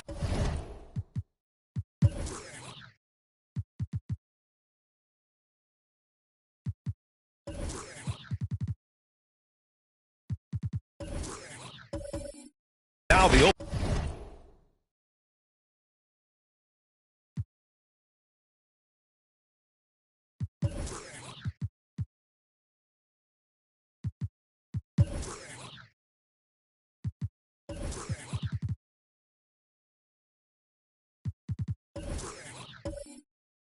opening lineup for New York.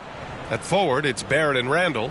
Evan Fournier is out there with Jalen Brunson. And it's Robinson in at the 5 spot. And for Sacramento, Fox runs point with Herter by his side. Up front, it'll be Murray and Sabonis. And it's Barnes in at the 3. Here we go. Well, Grant, everyone is excited for this season opening contest. That includes the fans, but even more so the players. Well, there's nothing like a season opening contest. Yeah, both teams would love to kick things off with a big win, so expect to see them giving their all on the floor here tonight. Now here's Murray. Clock at 6. Here's Herter. Offensive rebound. Sabonis out to Fox. Second chance effort. Oh, a clear foul there on the missed shot. So he'll get a pair at the line.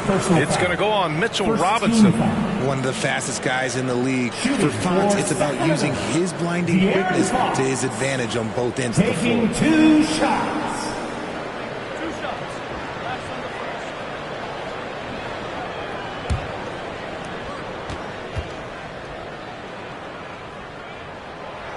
That free throw, no good. And guess what, guys? I mean, one of the ways De'Aaron Fox improved his skills growing up was playing 2K, learning the NBA game on 2K. I love it.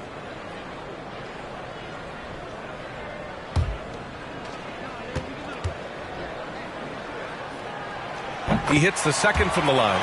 And De'Aaron, playing 2K growing up, his dad encouraged him to observe. Take note. Good advice. I mean, De'Aaron learned a lot about things like ball screens, pick and roll from playing video games, stuff like that. I mean, Fox used 2K as a way to study the game of basketball. Fox against Barrett. And so he draws the foul, headed to the line to shoot a pair. Hits on De'Aaron Fox. Sometimes we forget how young some of these guys are. Take R.J. Barrett, making his NBA debut at 19. Still a few years away from hitting his prime.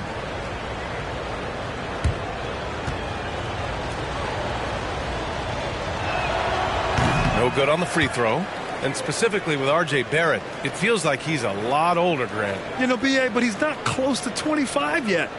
So what we see right now, it's not what he'll be once R.J. hits his prime. Still a lot of room to grow for him. Good on the second one. Here's Fox. His last outing, he had 18 points.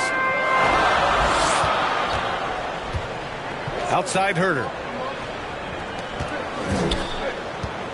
Barnes against Barrett. Oh, Robinson with a block. Fournier, the pass to Brunson. Oh, and makes it with the kiss.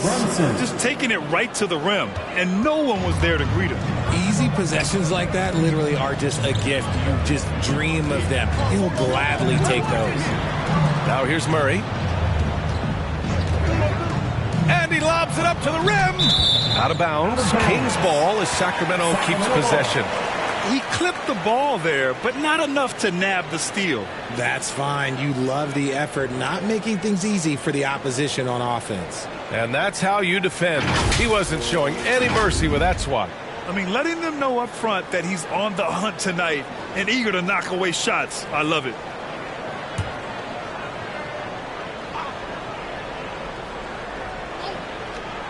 First quarter, just over a minute and a half in. And once again, off the mark by Sacramento. Fast break, New York. Randall, the pass to Barrett.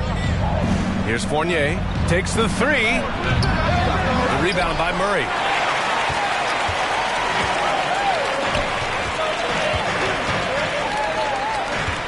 Outside Herter.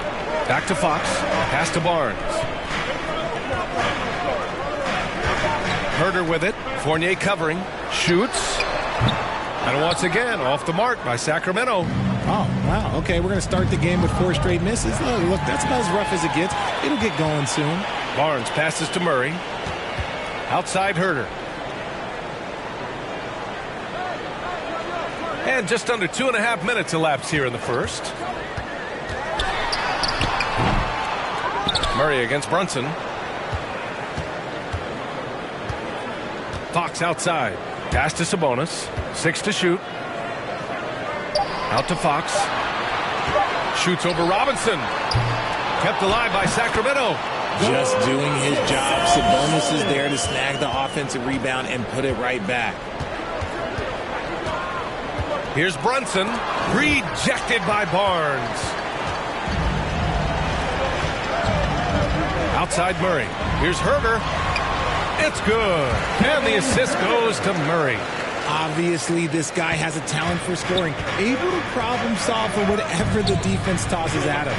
Yeah, ever since the Nets relocated to Brooklyn in 2012, the rivalry between the Nets and Knicks has intensified. Now, both teams trying to prove that New York belongs to them. Oh, what a perfect pass to set that up. Hey, the feed might have been pretty, but the finish, that was angry. Timeout called. Sacramento. It'll be hard for the Nets to take New York City away from the Knicks. They've been there so long. That's so true, B.A. But the Nets have attracted more star players lately.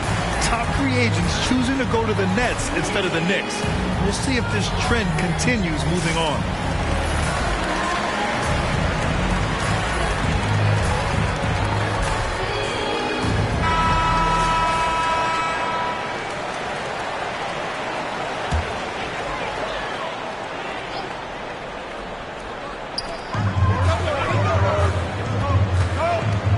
We're just over 3.5 minutes into this first quarter. Pass to Sabonis. Outside Barnes. Shot clock at 5. Over Barrett. Barnes, no good. Well, the defense didn't have any impact on that shot, but somehow he still misses it. Barrett can't hit. Sacramento has gone 0 for 2 from outside. Outside Herder. Fox with the ball. Sabonis in the post. Randall's there. Shot's good by Sabonis. And this is what you love about Sabonis. It's his energy and passion for the game. Outside Barrett. Herder against Fournier. And here's Brunson from the arc. Doesn't go for him. So Sacramento will take it the other way. First chance of the season for them to go up against this Knicks team. They split the 2 games they played last year. Both teams really struggled to find wins throughout the season. And that seems about right. Last season was one that both teams would like to forget. They get beat up a lot and couldn't even beat up on each other. And he was camped in the lane there. He gets a 3-second call. And a new group getting ready for the Kings. Holmes, he's checked in for Domantas Sabonis. Metu comes in for Murray. Monk, he's checked in for Herder. And Mitchell subbed in for Fox. Toppin, he's checked in for New York. Reddish comes in for Barrett. Now here's Barnes. Boy, he's been patient so far. Nothing yet on the scoreboard. Mitchell, the pass to Barnes. And once again, off the mark by Sacramento. So far, rebounding has been a focal point for them. And Reddish gets it to go. Just owning the painted area. If it's working, no need to change. Outside Barnes. Monk against Fournier. Back to Barnes. Here's the 3. It's hauled in by Robinson. I'd like to see him a bit more efficient. He has not been great this quarter. Monk against Fournier. Now Reddish. Pass to Brunson. Launches it. Rebound by the Kings. And Jalen Brunson. He's a great option on the floor, Grant. Yes, he is. Can attack from different levels of the floor. Solid shooting threat from outside. And gives you another playmaker to initiate the offense. Here's Reddish. Oh, and that one, no question, powered it down. I'll tell you what, it's good to be his age. Yeah, I don't have memories like that at my age, though. Now here's Monk. Well, he hasn't scored yet, but I'm sure that'll change. Outside Barnes. Pass to Holmes. Back to Barnes. 4-3. Nails it. And he's 1 for 5 with that one. When he has enough space, he's more than comfortable letting it fly from outside. Outside Reddish. Back to Brunson. Outside Fournier. Robinson against Holmes. And he got the whistle on the way up. So he'll be headed to the line for a pair. First personal foul. I think the Kings have been struggling with the lack of consistency in their play, their lineups, their front office. Seems like there is constant change. For 2.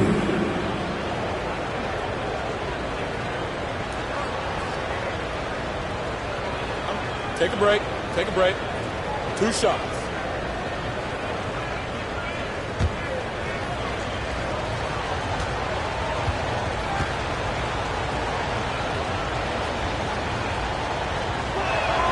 And he knocks down the first one. Well, you wonder what change in Sacramento could get the franchise back on track, RJ. Well, roster shakeups could get some quick results, but I do think the future could be bright in Sacramento if they can build around their strengths and be very, very patient. And you know they've got a passionate fan base, too. Very passionate and a hungry one. Davis, he's checked in for Barnes. And both free throws good for Robinson. The Kings leading. Outside Monk. Back to Mitchell. There's 48 seconds left now in the first quarter. Fires from 14. And a foul called on the way up. So he'll take 2 from the free throw line. It's going to go on Mitchell Robinson. The first thing I think of when watching Davion Mitchell is defense. Mitchell entered the league as one of the best on-the-ball defenders out there.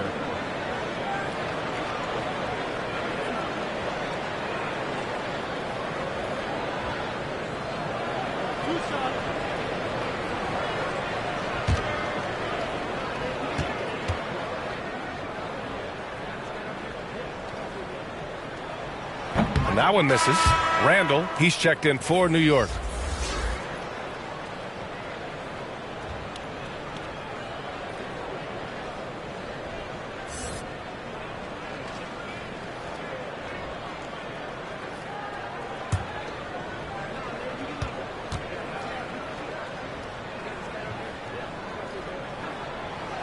He's off on the second. For New York, they've gone 4 of 9 in this one so far. Quickly from outside. No good. So the Kings will take it the other way. Here's Davis. Always a nice way to start. Makes his first one. Hey, if you give him room, he's going to score the ball. 3-second difference between the shot clock and the game clock.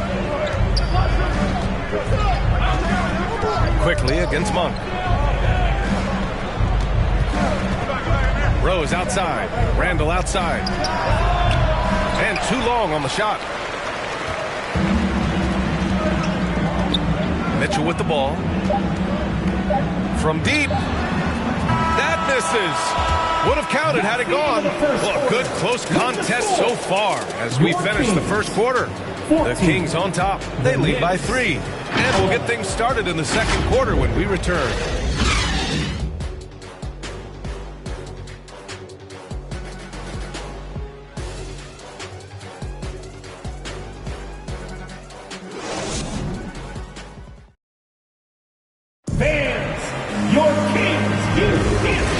Game underway so far. We'll see if either of these teams can jump out ahead in the second quarter. And guys, for the Kings, what jumps out at you stat-wise? Well, it's simple. When you can dominate the boards at both ends, you can control the second chance touches. And rebounding numbers, sometimes we overlook them, but they can have a big effect on the outcome. New York trailing. Up front, it'll be Murray and Sabonis. Fox runs point with Herter by his side. And it's Davis in at the small forward position. That's the 5 to begin the second quarter for the Kings.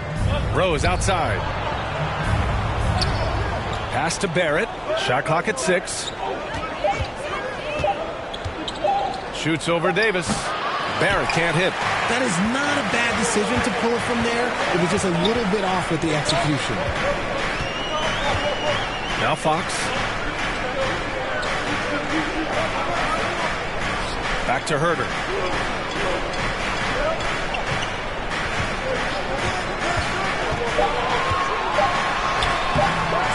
Goes back up. It's good. And he drew contact on the shot, so he will go to the line. A 3-point play opportunity. And some stats here, guys. The scoring breakdown for Sacramento. Shooting for Sacramento, Kevin Herter. 1 shot.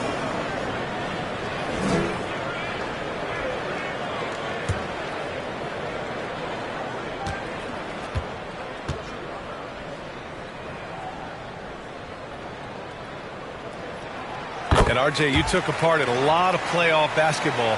Compare the intensity of the regular season versus the postseason.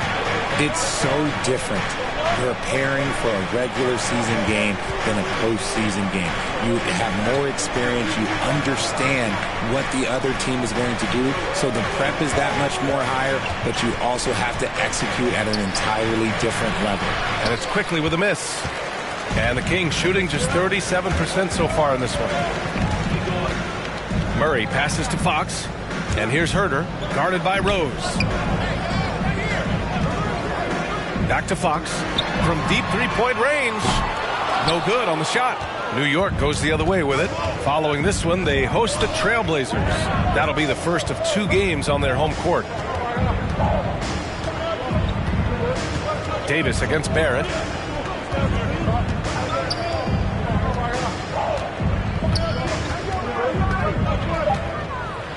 And that one is hammered home. He makes the D look silly. What an incredible move. Man, how about that finish right there? Not too bad. Pass to Davis. Now Murray. Check by Randall. Fox for three. Randall pulls down the board. The Knicks have gone just 1 of 3 to begin the second quarter. Quickly outside. And here in the second quarter of action, just a hair under 2.5 minutes played. Knocks down the long J. Another assist in the career of D. Rose. And their number 4 overall pick, Keegan Murray, making a quick impact. One of the most efficient players in college basketball at Iowa last year. He went on to win MVP of the 2K23 Summer League. Can he become a rising star for the Kings? It'll be fun to watch. And he was fouled while in the act of shooting, so he'll take 2 free throws. Well, that was clearly a foul.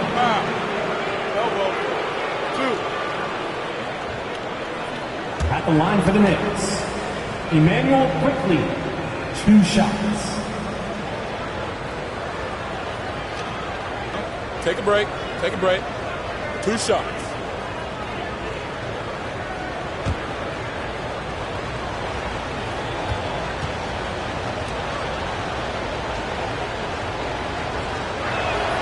Ties it up, and his next one could give him the lead. Barnes, he's checked in for the Kings. A big group substitution here for New York. Robinson, he's checked in for Hartenstein. Toppin comes in for Julius Randle. Fournier's checked in for Barrett. And Brunson is subbed in for Rose.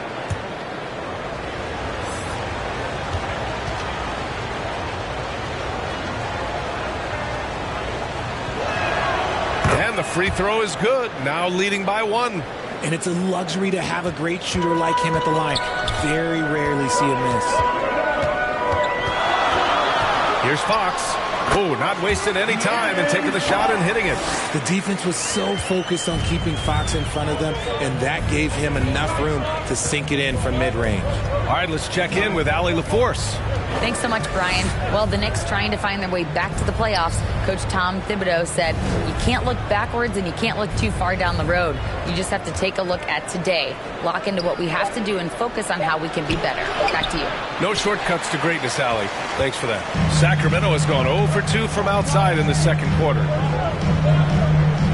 Murray passes to Fox, and here's Herter. Back to Fox. And he converts the layup. Now it's a 3-point Sacramento lead. And they keep on figuring out ways to force the rock inside and convert. The Knicks have gotten 2 of 5 shots to fall this second quarter. Brunson passes to Quickly. Brunson with it. Pass to Quickly. Toppin against Herter. It's rebounded by Sabonis. Sabonis has got rebound number 5 here tonight. Here's Barnes. No good off the back of the rim. Really thought he had this one, and the defense, they were giving it to him. Here's Brunson, and he gets it to go. Now 2 of 6 in the game. And you like the balance here, not just falling in love with the 3-ball. Outside Herter. Back to Fox. Outside Barnes. The 3 is up. And Toppin pulls it down. And they're winning, but it hasn't been because of him. He can't throw it in the ocean so far. Fournier with the bucket. Already 5 lead changes here. Speaks to how evenly matched these teams have been thus far. And Evan Fournier is the longest tenured NBA player out of France. There were 10 French-born players during the 21-22 season. Now here's Fox. 5 points in the game. Herter gets the bucket. After failing to get going in the first quarter, he's looked much better here in the second. Outside Brunson. Pass to Quickly. There's the 3. Sacramento grabs the miss. Sabonis has got 6 rebounds in the game. And Fournier from France. One of the countries on the rise in the basketball world, Grant. No question. I mean, Canada has become a clear number 2 to the U.S. Then it's France, Australia, Germany with lots of guys in the league. Evan Fournier, a big reason we'll see more Frenchmen. And it's the Knicks with the ball. after the Kings picked up a basket a moment ago. Here's quickly. Sabonis with some nice D. This has been a close game in a lot of ways, but they do have an edge on the board. New York draws tons of attention with the ball in his hands. Fox, he'll get you some bonus shots. Second team a tremendous guard to have at your disposal. Fox is a shot creator who continues to get his teammates involved as well. 2 shots.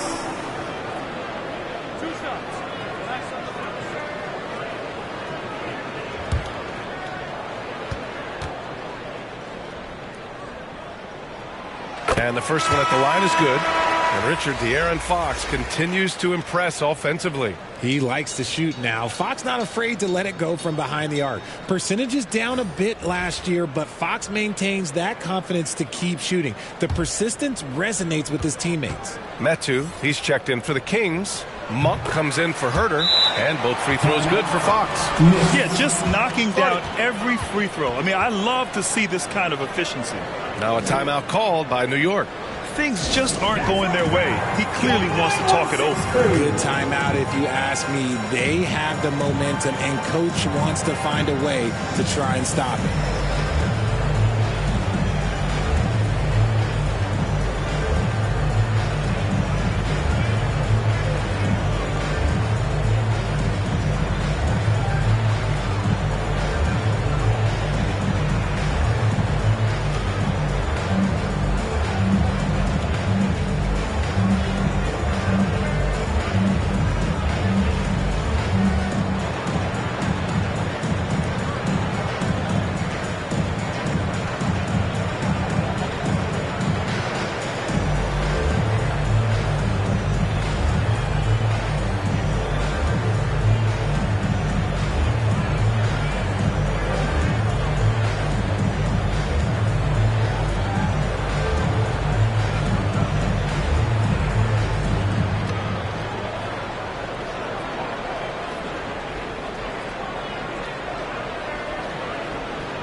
Mitchell's checked in for Fox.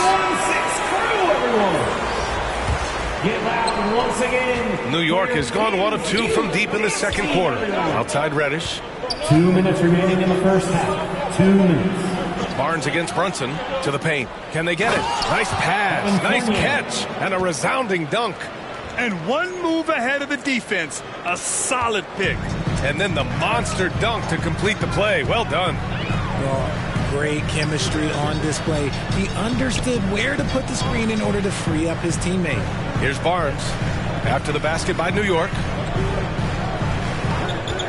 Clock at 6. Out to Sabonis.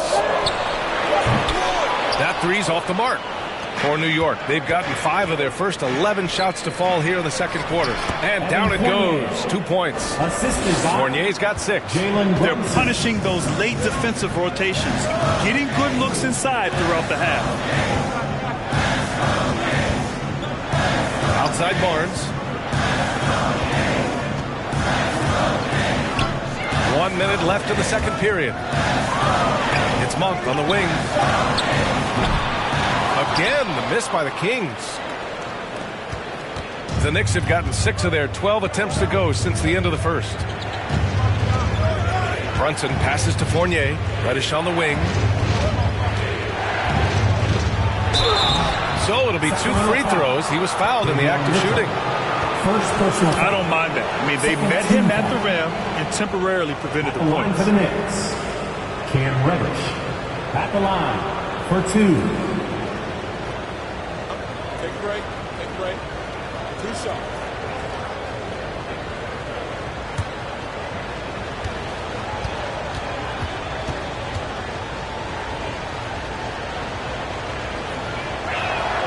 First one falls for him.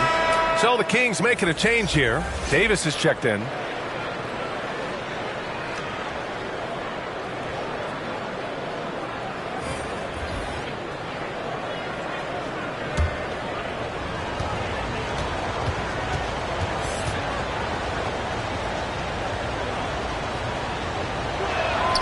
That one drops. He ties it up. There's 38 seconds left in the second period. Outside Monk. Pass to Metu. Outside Davis. And the foul is called. He missed it, so he's got a couple of free throws coming his way. First personal foul. Third team. At the line for your Kings, Terrence Davis. At the line for 2.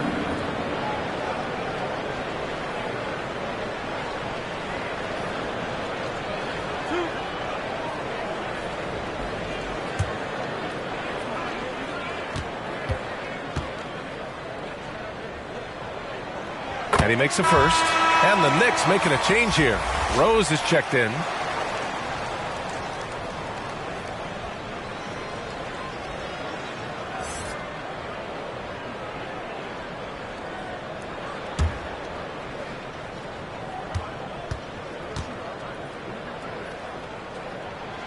And so he makes both from the line. We've got 22 seconds left in the first half of basketball.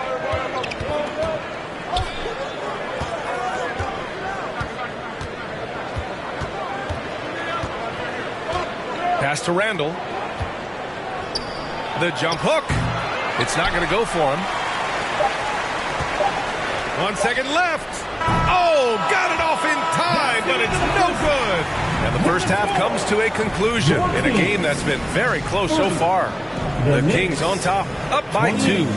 Well, now we have some time to check in with Allie LaForce. Allie. Thanks so much. I'm here with Coach Tom Thibodeau. And Tom, what's it going to take down the stretch to win this ball game? I think just tough defense, take good shots, not turn the ball over, play smart. Back to the basics. Thanks, Coach. Thanks, Allie. After the break, we'll see you right back here to begin quarter number 3.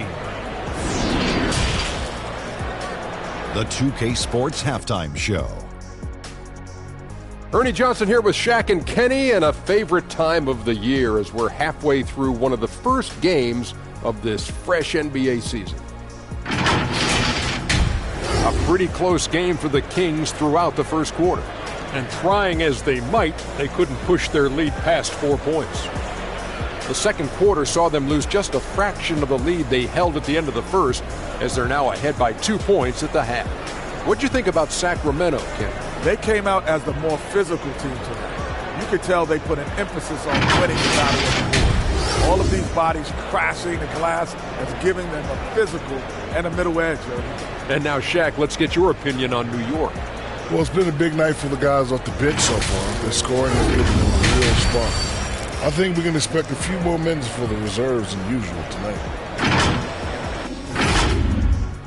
And that's going to do it for us here. The second half of action is coming your way.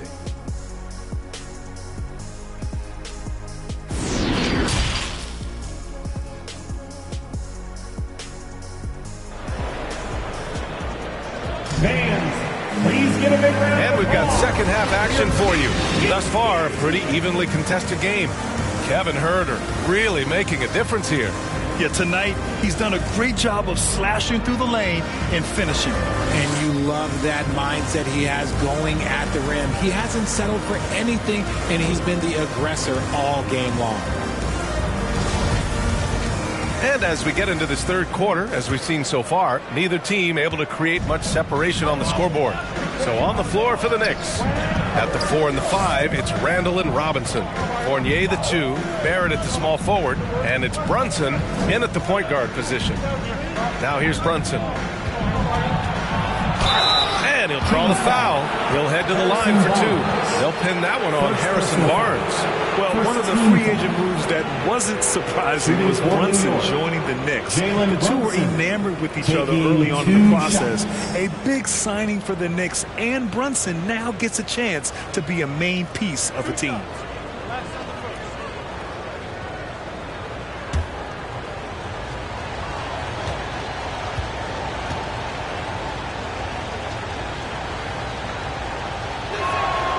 And he drops it first.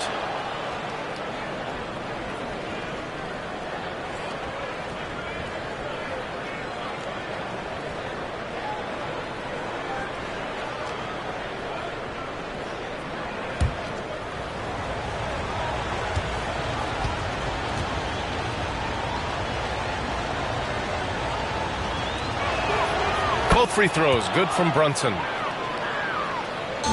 And the Kings shooting just 34% so far in this one. It's Herder on the wing. Outside Barnes. Count it. Barnes has got 5 now. New York trailing. Outside Brunson. Back to Barrett. And the shot counts. He's fouled, and it's a chance for a 3-point play. At the line for the Knicks, R.J. Barrett. 1 shot.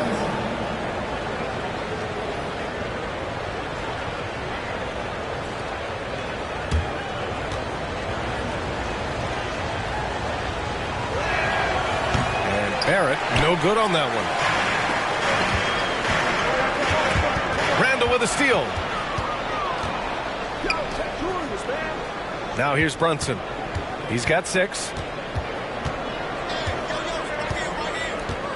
About a minute played here in the second half. Here's Randall. Oh, no good. Had a chance to take the lead. Outside Barnes. Fox with the ball, and it's Robinson picking him up. Aggressive mindset, but the defender just as determined to send him away empty-handed. Here's Brunson. Rebound by the Kings. And he's going to the line for 2. The official saw contact while he was going up. They'll pin that one on Julius Randle. Murray can score in a multitude of ways, Grant. Oh, yes, he can, B.A. I mean, he can feast from the post, the mid-range, and the three-point line as well. He always plays under control at his own pace, and that's why he looks so fluid out there on the floor. Take a break. Take a break. 2 shots.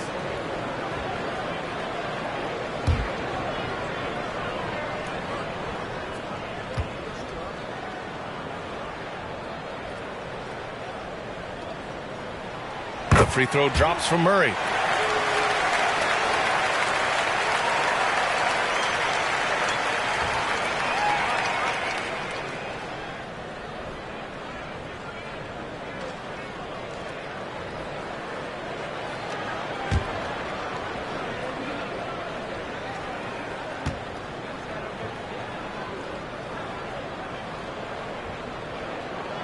And Murray drops them both.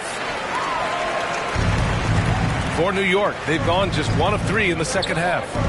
Barrett passes to Robinson. Now Barrett for the lead.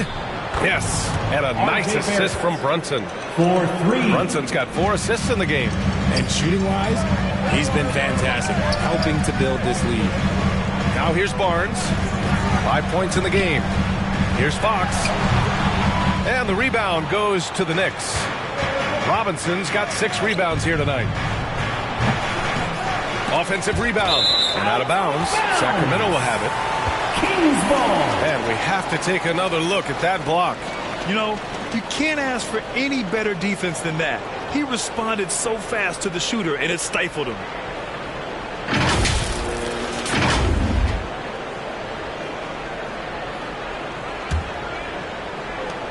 The Kings trailing.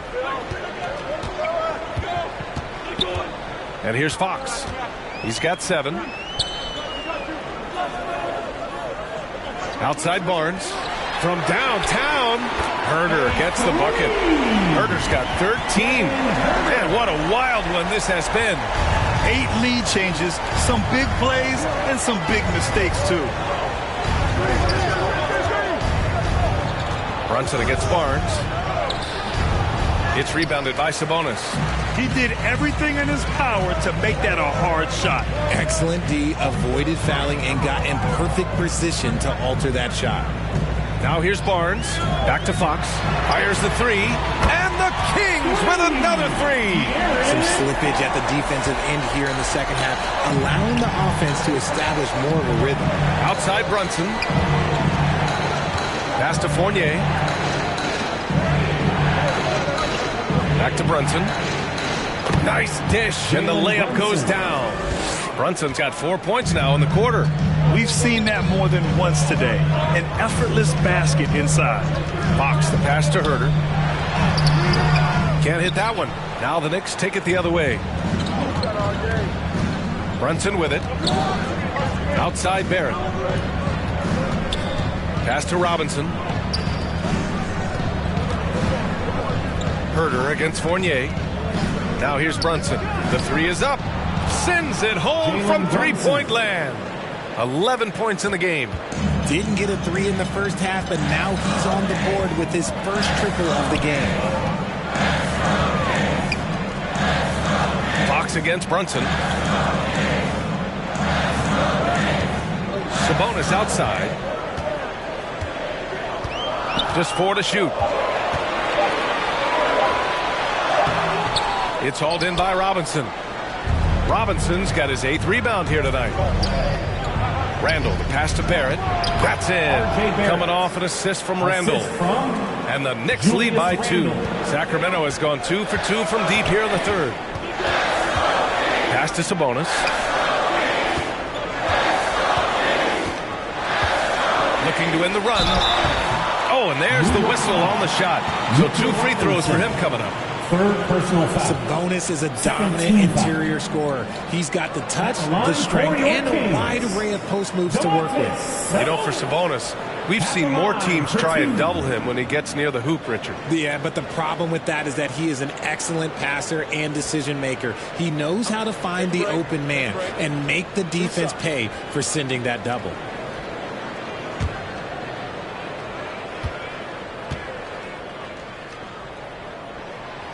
That one's off. And a new group getting ready for the Kings. Holmes, he's checked in for Murray. Davis comes in for Barnes. Monk, he's checked in for Herter. And Mitchell subbed in for De'Aaron Fox.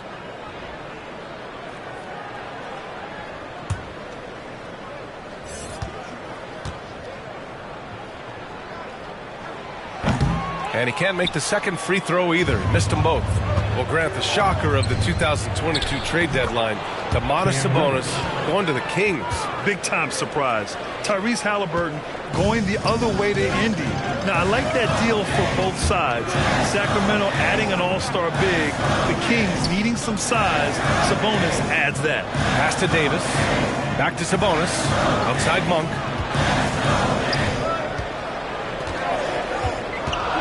Here's Mitchell to halt the run. The Knicks pull it in. Randall's got his 5th rebound in this one. And they've been producing at a high level. No question. They're in a nice rhythm offensively. Yes, it's good. Defensively, they've got to get more bodies in the paint. That's 3 straight field goals from below the free throw line. Timeout call, Sacramento. And for Julius Randle, back in 2014, a nightmare start to his career, Graham. Oh, man, so sad. I mean, Julius breaking his leg just 14 minutes into his NBA debut.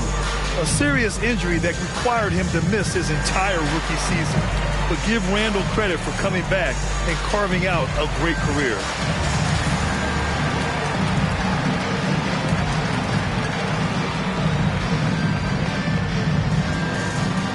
You all know what time it is. Here comes your 916 crew, everyone.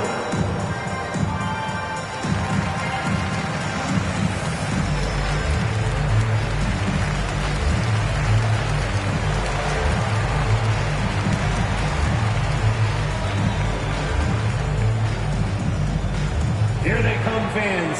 Your 916 crew. Let's hear it.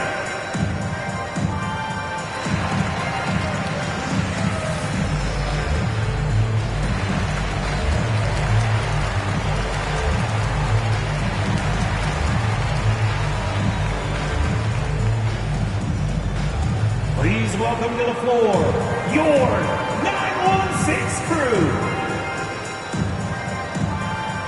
Metu, he's checked in for Sacramento. Chimezie Metu.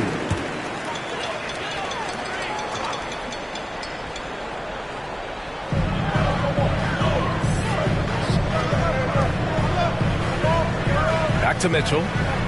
Pass to Davis.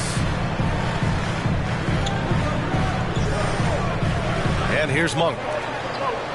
5 to shoot. From deep, Mitchell. The Knicks pull it in. Randall's got 6 rebounds here tonight. Here's Barrett. Oh, plenty of contact on that shot. Officials call the foul, and he'll take 2 free throws now. Let's get a quick check of the scoring breakdown here for the Knicks. At the line for the Knicks, R.J. Barrett. At the line for 2.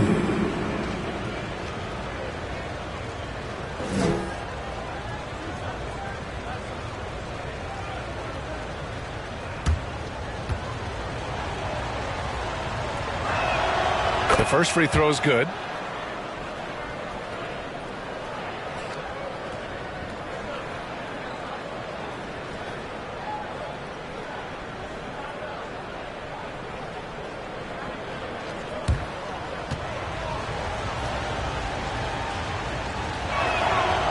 So hits 1 and misses 1 at the line. For Sacramento, they've gone cold here in this third quarter. Just 3 of 9. And it's Monk missing. It's obvious they're becoming frustrated. Nothing seems to be going their way. In a major drought, need to find some sort of momentum. Now here's Barrett. Reddish passes to Randall. Monk against Rose. Shoots over Monk. Misses off the left iron. The Kings trailing. Outside Davis. Pass to Monk. Outside for Davis. Hits a three-pointer. Davis has got 7 points. And that's on the defense, giving him a decent look. That's his shot. Rose finds Reddish. And here is Barrett. Rose with it. 1:05 left to play in the third quarter of basketball. Here's Reddish. Tried to come right back with a 3 of his own, but it's no good. One reason this game is so tight is because both teams are hitting the boards with reckless abandon. Left side Mitchell over Rose and misses it off the right side of the rim. Normally he drains that. Yep, that one goes. Derrick Rose. And the Knicks lead by 6. They're just taking what the defense gives them. And right now, that's the interior. 27 seconds left in the third. Pass to Holmes. Outside Monk.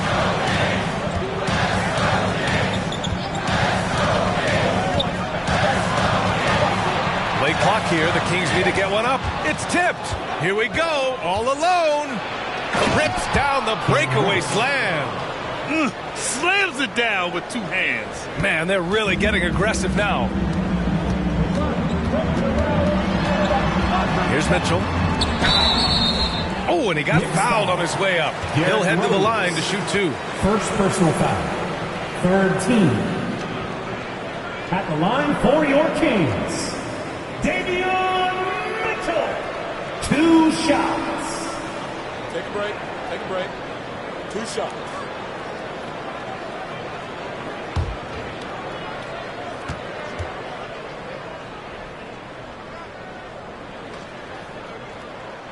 That free throw is good for Mitchell. Both teams will make substitutions.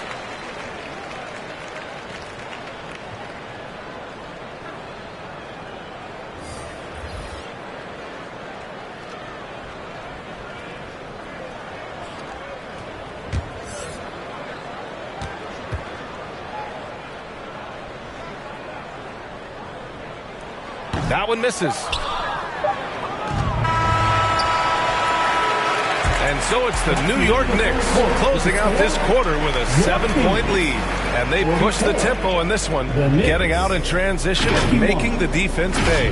We'll be right back after this word.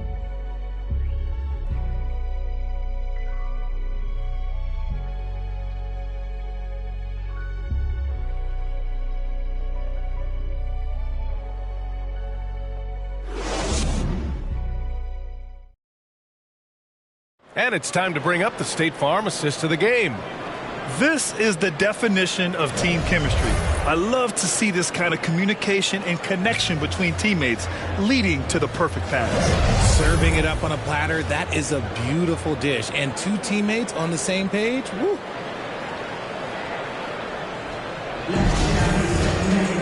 The fourth quarter has arrived. So good to have you with us. Fox runs point with Herder by his side. Up front, it'll be Murray and Sabonis. And it's Barnes in at the 3, the small forward. So that's the 5 in the game for Sacramento. Now here's Fox. Up and in on the layup. Nice use of the pick there. Fox lost the defender and capitalized. Outside Brunson. Pass to Barrett. And a foul called on the way up. So he'll take 2 from the free throw line. It's on De'Aaron Fox. Shooting for New York, R.J. Barrett. 2 shots.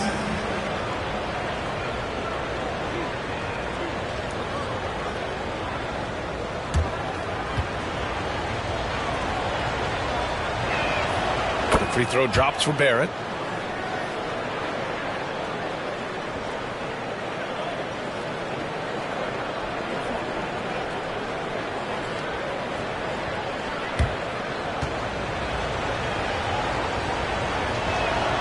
And he makes both free throws.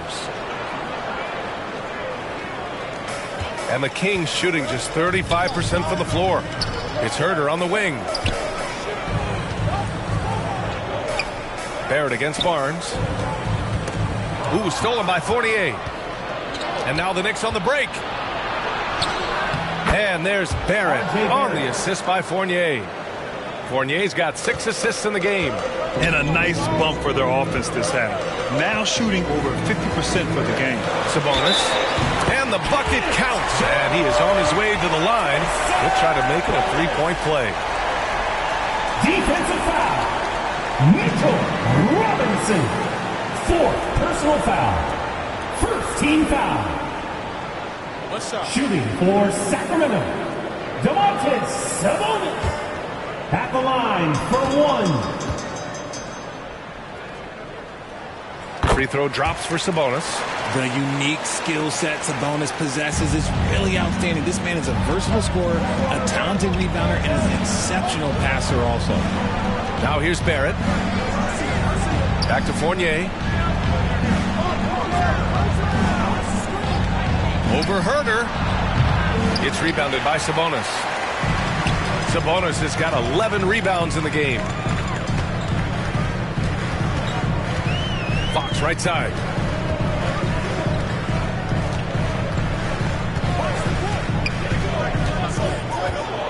To the inside. Got a piece of it. And stolen by Brunson. Here's Fournier. Book it. And it's Randall with the assist. And the Knicks lead by 8. Yeah, never a bad idea to have Randall with the ball. Just a great passing forward. Murray against Randall. Now Barnes. 6 to shoot. From deep. The Knicks pull it in. Out to the wing. And that one's good for Brunson. And now it's a 10-point New York lead. And force feeding the ball inside. I mean, no reason to go away from what's working. Fourth quarter play. We're about 2.5 minutes through it now. It's Barnes on the wing.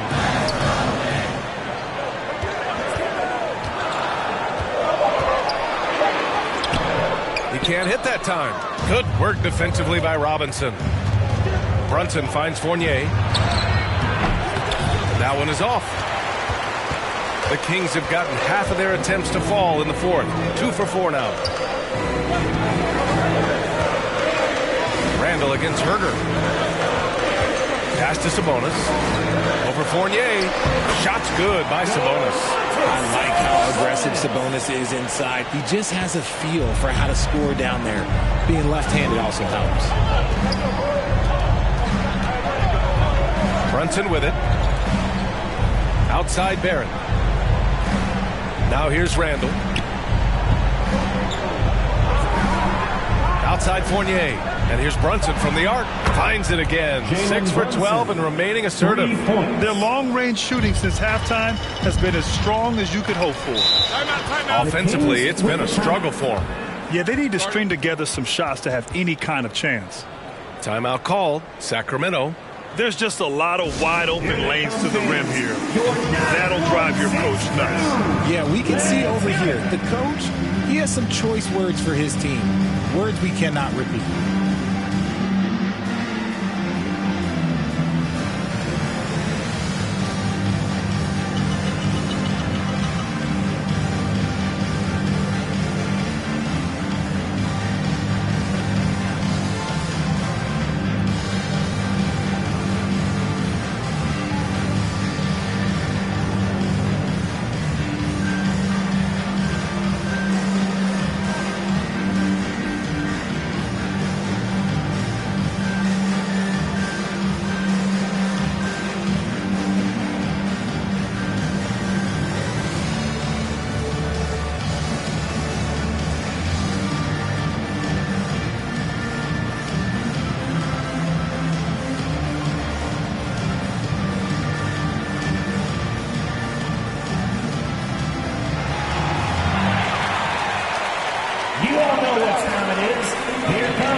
To hear from Allie LaForce. During that break, Sacramento's coach had some words for his team. Point blank, he wants better shot selection. He told them, we're settling guys. Come on. We're not being patient out there. We're not working the ball around. That has to change right now. Great work, Allie. Thanks. He made a 3 back in the first half, but that's it. We'll see if he can find his stroke. Sacramento has gone 0 for 2 from outside here in the fourth quarter. Here's Herder. Banked it in off the glass. Doing what he can to help shrink the deficit, but it has to be a team effort. Left side, Barrett. Fournier against Herder. Back to Barrett.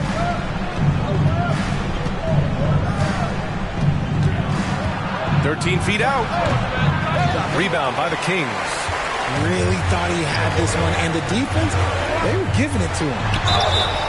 And he got the whistle on the way up, so he'll be headed to the line for a pair. First personal foul. Second team foul.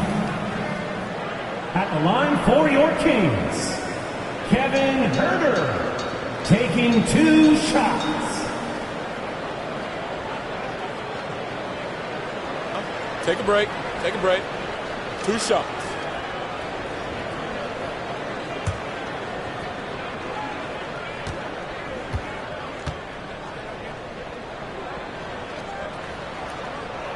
And he can't get the first one.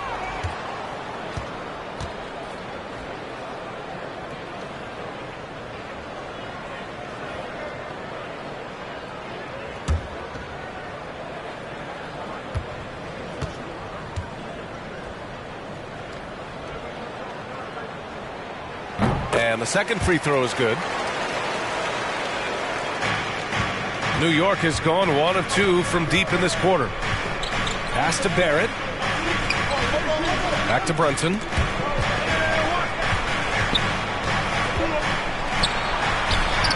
No good there. Now Sacramento takes it the other way. Herder with it. Randall's in his pocket. Steps back and fires. It's deflected. Yeah, nice swat by Randall. Using his size and good anticipation to get in the shooter's way. Barrett finds Randall. Back to Barrett. Over Murray. That one a little long. Probably not the shot they had in mind, but you can't fault him. He had a clean look. Showing the point guard instincts there. Fox with great vision. The Knicks have gone 4 for 10 in the fourth. Outside Fournier. Pass to Barrett. And looks like an illegal pick was set. That gets the ref's attention. You're not going to fool the officials too often on an illegal screen. That's a very avoidable turnover. You got to focus on the details. The Kings have gotten 5 shots out of 9 to go in this fourth. Brunson against Fox. Over Brunson. That one off the back iron and out. See, that miss right there. It's why teams try to avoid the mid-range jumper these days. It seems like every miss ends up in his hands. He's been unreal. You aren't exaggerating. You don't get to 20 rebounds without having a special talent for grabbing misses. To the middle. Count it. That's his 7th basket of the game in 14 tries. And he's coming off a huge performance, and his confidence couldn't be any higher. And his coach knows that, too. When it ain't broke, leave it alone. Until something stops him, just let him roll. Timeout called. Sacramento. They're behind by 8. 1:51 left in the game.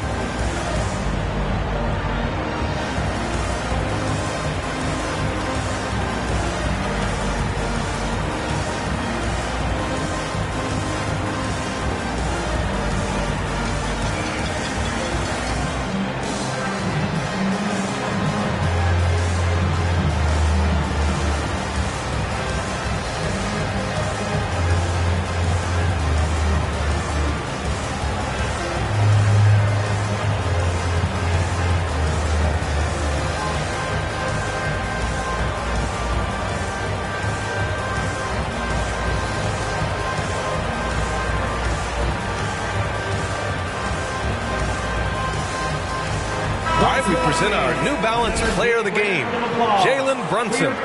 You know what's interesting? It seems like he's hitting everything he's putting up there. I mean, he's caught fire and just has continued on with the attack. I mean, his ability to pick the D apart, wow. So impressive, so incredible. Man, if only he could play this well every night.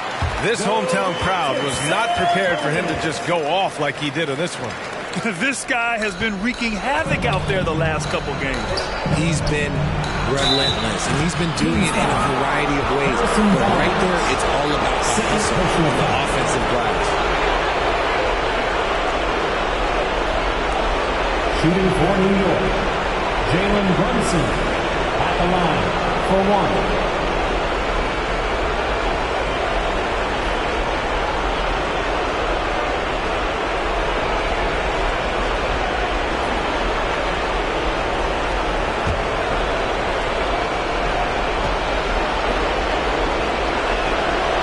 Free throw good from Brunson. The Kings trailing.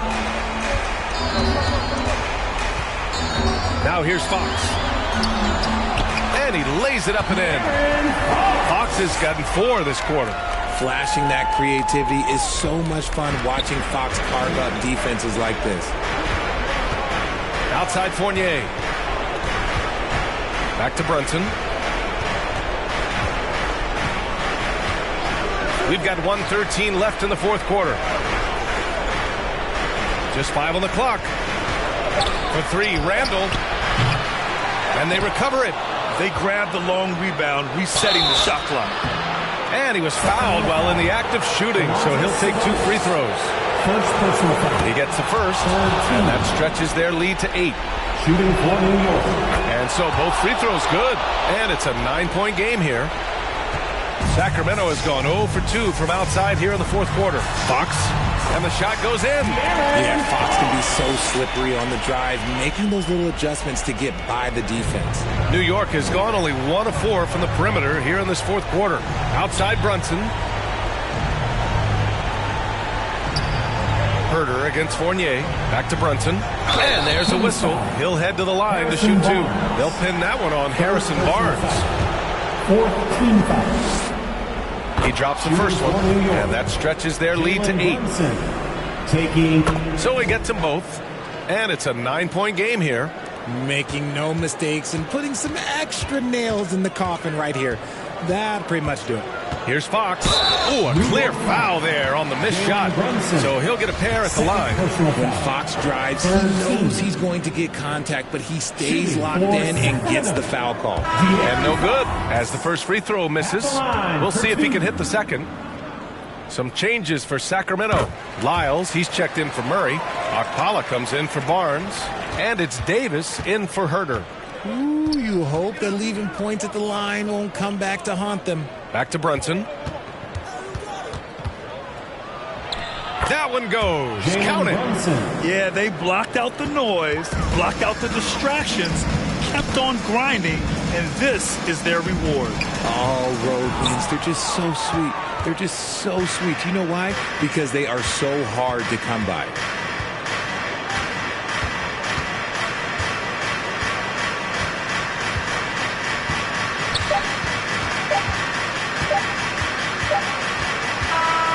And so it's the Knicks taking care of business in this one. Exceptional effort on the road. They were ready and they were focused.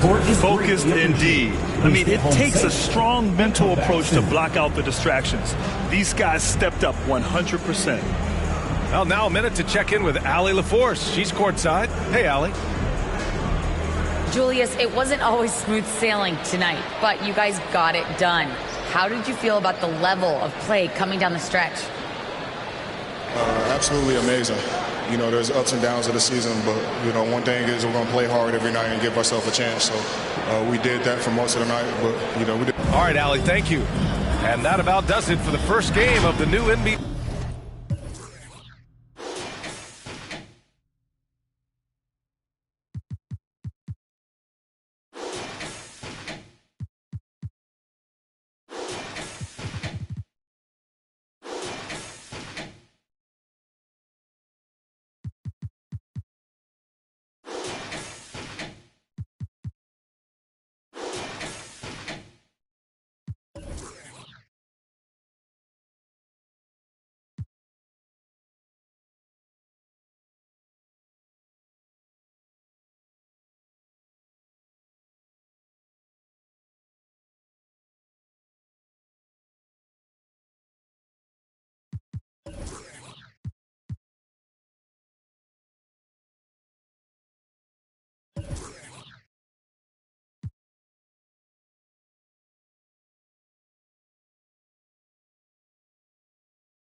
There and be a leader.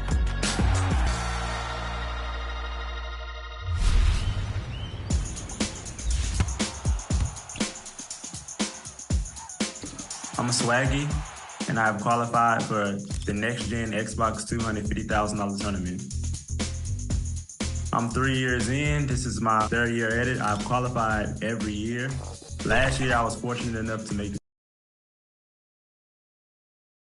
And just about to get underway as the starting five. And thanks for tuning in to the NBA. Hey, Dave. Hey, Kevin. Now, I hope they are, and I hope he is. He's a terrific all-star.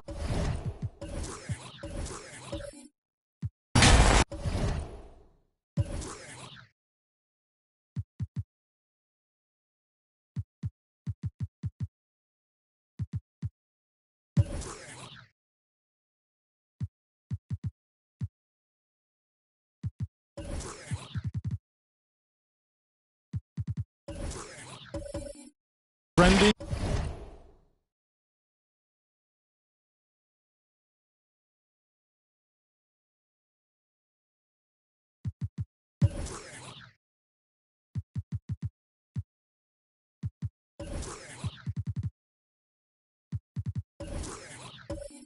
Well, for sure, Dave. Thanks.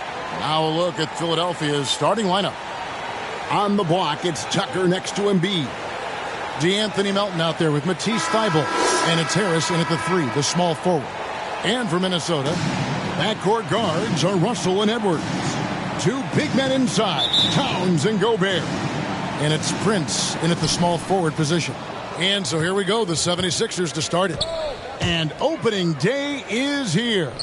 So what are these players right now, Greg, feeling as they tip off this brand new season? Mostly excitement. I mean, this is their first chance to showcase all the hard work they put in during the offseason. Now, here's Melton. Gobert with the block. And that's why you want Gobert on the floor. He's as good defensively as any big you will ever see. Great teamwork punctuated by a strong finish. That is the perfect fast break, guys. Getting a hoop before the defense can get set. And Tucker kicks to Melton. Harris looking it over. Pass to Embiid. And foul on the shot, so he'll get a chance at the line. When Joel Embiid enters the NBA, many question if he would be able to overcome the devastating injury. Well, you know, he didn't play his first 2 years in the league. Those questions were fair to ask. I mean, is this guy ever going to get on the court? But once he did, oh my, a monster. I've not seen a big guy do the stuff Joel Embiid can do. It's actually insane.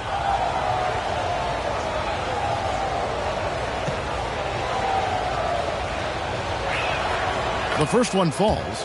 Well, Greg, what can you say about Joel Embiid's growth from a leadership perspective? Pretty impressive, isn't it? Tremendous, Kevin. Carrying the Sixers with everything they went through, even though he came in second in MVP voting 2 years in a row, no player more important to his team than Joel Embiid.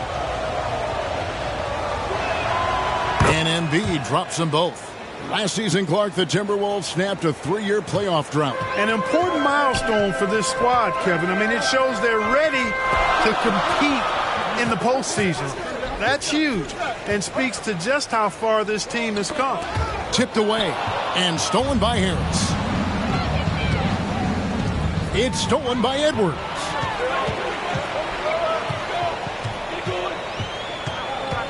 Feeds it to Russell. Towns trying to get open. Whistle blows. Bucket is good. He'll have a chance at the line to make it a three-point play. Tremendous balance by Russell. Takes on contact, finishes the play. We'll see if he can get the and one at the line. He's getting his first free throw attempt of the game here. At the line for Minnesota, D'Angelo Russell. One shot.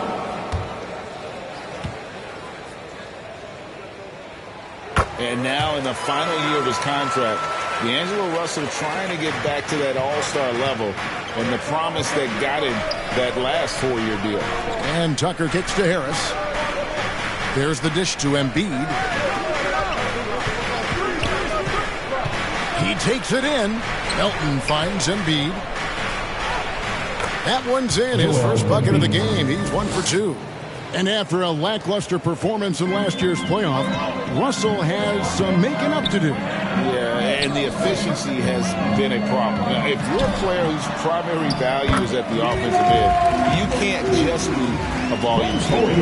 And once he got to the 10, I think he was surprised to find himself that wide open. Well, this early, they should be showing a lot more energy on defense. It's not there. Now, here's Thibault. The shot comes out. Gobert with the defensive effort. Prince outside.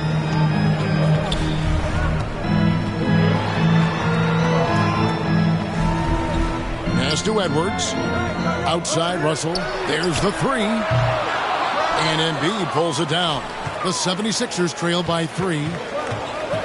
Here's Harris. Prince with the defensive effort. That's a surprise. I mean, really out of character for him to miss when the defense is not right up on him. There's the pass to Russell. Edwards looking it over, and it's Russell in the corner. 5 to shoot. And he could not get that one to go. Out of contact, and he'll go to the line for 2. That one on Embiid. Despite the wiry frame, taking it up strong inside, and D'Angelo will get free throws. The Timberwolves have gone 1 for 1, making their previous attempt at the line.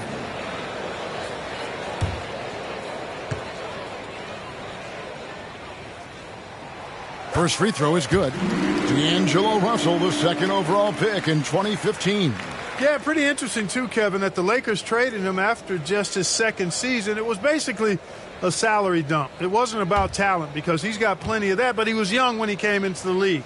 He had a reset at age 21 and then went on to rebuild his stock in Brooklyn, making an all-star game there.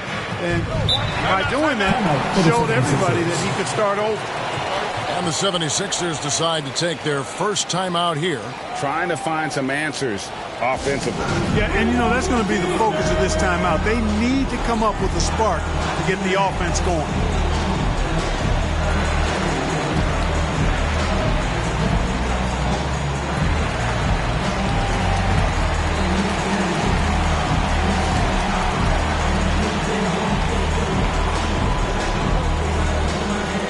Time to get up and make some noise for the Minnesota Timberwolves Dancers.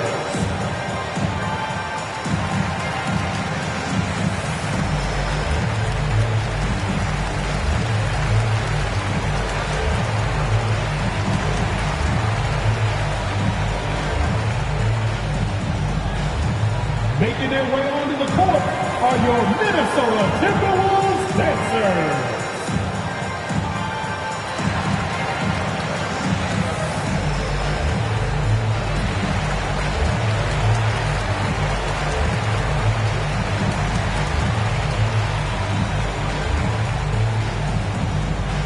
Making their way onto the court are your Minnesota Timberwolves Dancers. This break in the game gives us a chance to look at the teams with the most points off turnovers last season. The Timberwolves, #1. Yeah, I mean, the best in the league at forcing those miscues and then capitalizing at the other end. Their defense led to their offense. Harris against Prince. Poke loose. Pass to Edwards. And finished off by Edwards. Oh, doctor. Oh, my goodness, Anthony Edwards. Throwing it down with force. Get this guy in the dunk contest. On the wing, Harris. Here's Melton.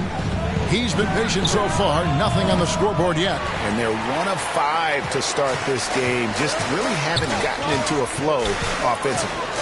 Here's Edwards. Russell trying to free himself up.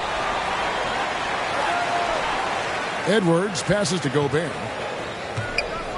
Shot clock at 6.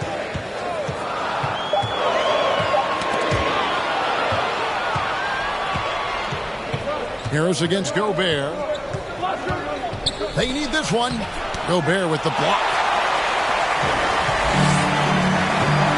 Prince against Harris. Now here's Prince. Defense right on him. Here's Gobert. Towns trying to get open. And the basket by Gobert. And an important part of every team's game, a look at the hustle stats for the Timberwolves. Their defense has been so aggressive right out of the gate, wasting no time shutting shooters down here with authority. Another point I'd like to add is that they've had tremendous success early on converting turnovers and turning those into points. Now, here is Russell. After the miss from Joel Embiid. Edwards can't hit. And Greg, the Philadelphia 76ers have made it very clear that they are all in on a title run. And their front office has been very focused on trying to get top-tier talent on this roster. After the trust the process here, they're now aggressively pursuing titles here in Philly. Guys are looking for a spark here. Yeah, a cold stretch offensively for sure. Well, that's an outstanding job by Tobias Harris there, keeping his composure and concentration, then converting while under pressure. Well done. And since Tobias Harris got his big contract with the Sixers, Greg, some say they chose him over Jimmy Butler. And while Tobias is nice, he's never been an all-star. And that's one of the few downsides to a big payday. Some might say he's overpaid. I'm sure he'll take the trade-off. Noel, he's checked in for the Timberwolves.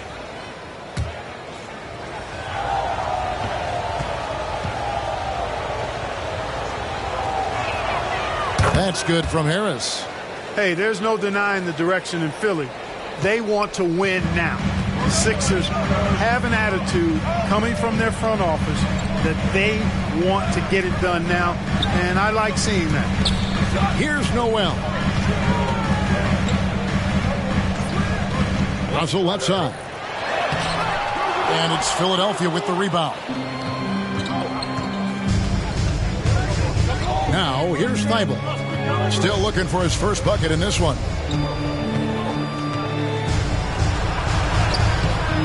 Great D that time from Edwards. And for the 76ers organization, the expectation is, of course, Clark, a championship. And that's where the expectation should be when you have a potential MVP in Joel Embiid. I mean, he's been an MVP candidate multiple seasons in a row. I think the Sixers should be thinking tight. Now here's Towns. 23 points his last outing. Now Gobert. Passes to Noel. Offline from the top of the key. And that one gives them a +5 rebound advantage, Kevin. Pretty clear. They're dominating that area. They've come out with a lot more energy and effort so far. Not much resistance from the defense. Easy play that time for him. Outside, Russell. Pass to Towns. Gobert trying to get open. That's basket number 2 with his third shot off to a fast 2 for 3. Towns attacks the basket with such a ferocity and never give up attitude. I love that about him, guys. Niang kicks to Milton. On the wing, Harris. Nice shot from the wing. Harris has got 5. You know, the mindset Harris has is one that allows him to be ready to shoot as soon as that ball touches his hands. Catch and fire. The pass to Towns from deep. No good that time. And it's Philadelphia the other way. Harris dishes to Harrell. Pass to Niang.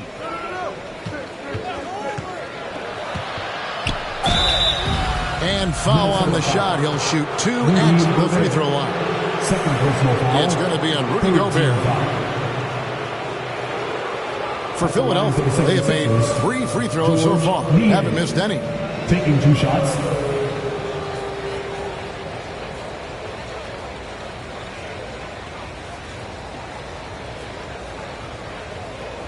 Shooting 2.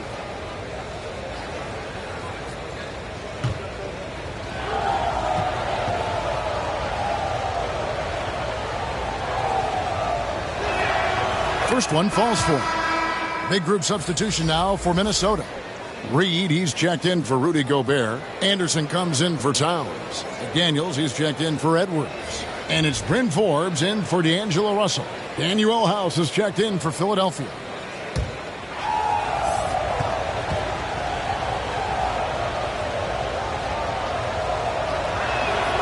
And that's good as he hits both of his shots. And that's another area where he is just a superb player. Excellent at the free throw line. 1 second separating the shot clock and game clock. Here is Forbes.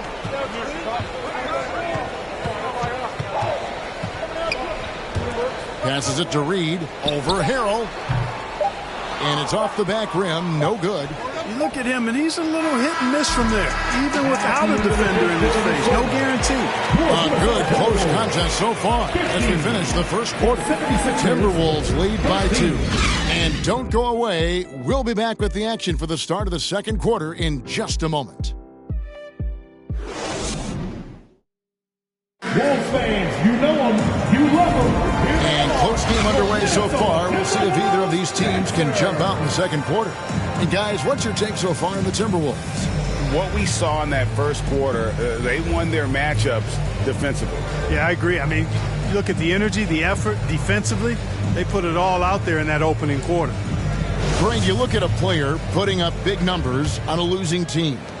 How do you determine if those are quality numbers, so to speak? You know, Kevin, it's a great question because somebody's going to put up points or collect rebounds or get assists. So, you know, you look at efficiency, you look at effort. And there's no doubt that you can have winning players on losing teams. And so in the game for the 76ers, on the block, it's Tucker next to Embiid. DeAnthony Melton out there with Shake Milton. And it's House in at the small forward. And with that shot, the Minnesota lead is cut down now to just 2 points with that basket from Melton. Minnesota shooting 41% for the game. Pass to Forbes. Here's Noel. Defended by Milton. Now here's Reed. Guarded close. Forbes can't get it to go. Philadelphia shooting only 31%. Their offense really struggling to put possessions together. Embiid. And the dunk by Embiid. Well, you know, there's only so much you can do against Embiid, guys. I mean, he's such a terrifically skilled offensive player with great size. I mean, he plays pretty much through any kind of contact. Here is Forbes. Reed the pass to McDaniels. The Timberwolves working the ball around now. And there's the feed to Forbes. Pocket 2. And Philadelphia grabs the miss. Embiid's got his 5th rebound in this one. And there's the pass to Melton. Can't connect from short range. The Timberwolves have gone 1 of 3 to start out the second quarter. Here's Anderson. Rebounded by Tucker. And here's Melton. He'll bring it up for Philadelphia. Only giving up 2 points this quarter. Get to take on the Magic at Orlando after this one. In the midst of a 4-game road trip right now. That'll be game number 3. Now, here's Milton. Here's Embiid. Basket is good. He'll get a chance for one more at the line. Pretty much all of their buckets coming from inside the paint now. Well, Shake Milton Clark is 6'5". Has a 7-foot wingspan. I mean, that is insane size for a guard. It sure is, Kevin. I mean, that's freakish length when you're only 6'5". And it allows Milton to guard positions 1 through 4. And I think that's critical in today's NBA with all of the switching we see defensively. So Shake's effort level helps him on defense as well. It's the wingspan and the want-to that make him a versatile defender. You know, there aren't a lot of centers in the league, true centers, who are in the MVP discussion on a yearly basis. Embiid is one of those proud few. So the Timberwolves called their first timeout. And the assets traded by the Wolves for Rudy Gobert surprised a lot of people. In essence, 5 first-round picks, 3 of them unprotected. They better hope this thing works out. A lot riding on it.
Gobert is checked in for the Timberwolves. And checking out some numbers for Gobert. He's coming off an excellent season. Put up about 15 points per, 14 rebounds, and just over 2 blocks. And the intimidation factor that he possesses with his shot blocking and rim presence, really the backbone of their defense. Yeah, you know, he's protecting the rim like it's his family. I mean, don't even think about going in there. Now here's Prince. He's still scoreless so far in this one. Melton against Edwards. Kicks it out to Prince. Will it go? Outside Edwards.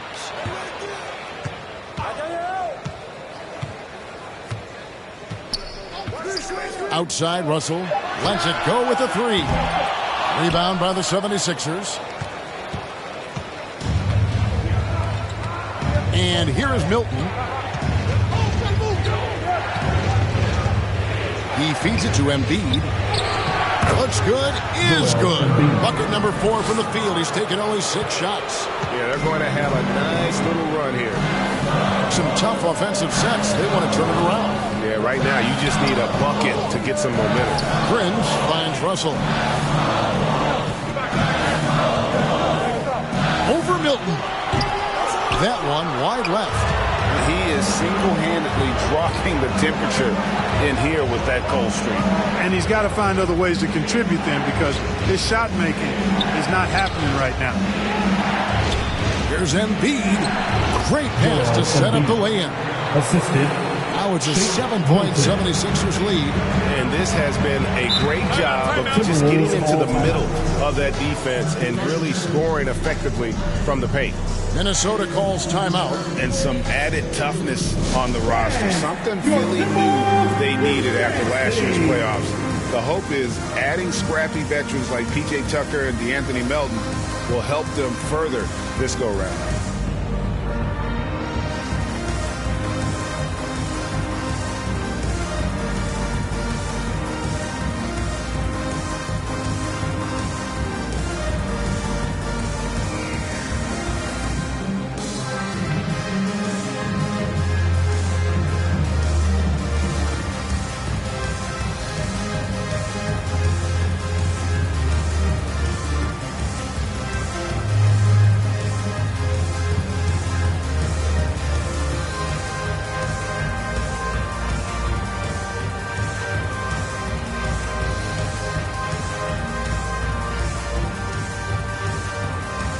Check in for Reed. Here on the 2K leaderboard are the rebounding leaders from a season ago. Rudy Gobert, number 1. And, of course, Joel Embiid. But these guys are always around the hoop, always with a nose for the ball. A dominant season inside for both. And just over 3.5 minutes played here in the second quarter. Russell looking around. Pass to Towns. 6 to shoot. Trying to get something going. Shooting foul as the whistle blows. He'll shoot 2 free throws. Second personal foul. Hey, guys, how about the dominant young career Karl Anthony Towns has had? Very few can dominate like he can, Kevin. Towns is a monster. I mean, averaging a double-double every year of his career so far. So valuable in what he brings to the table.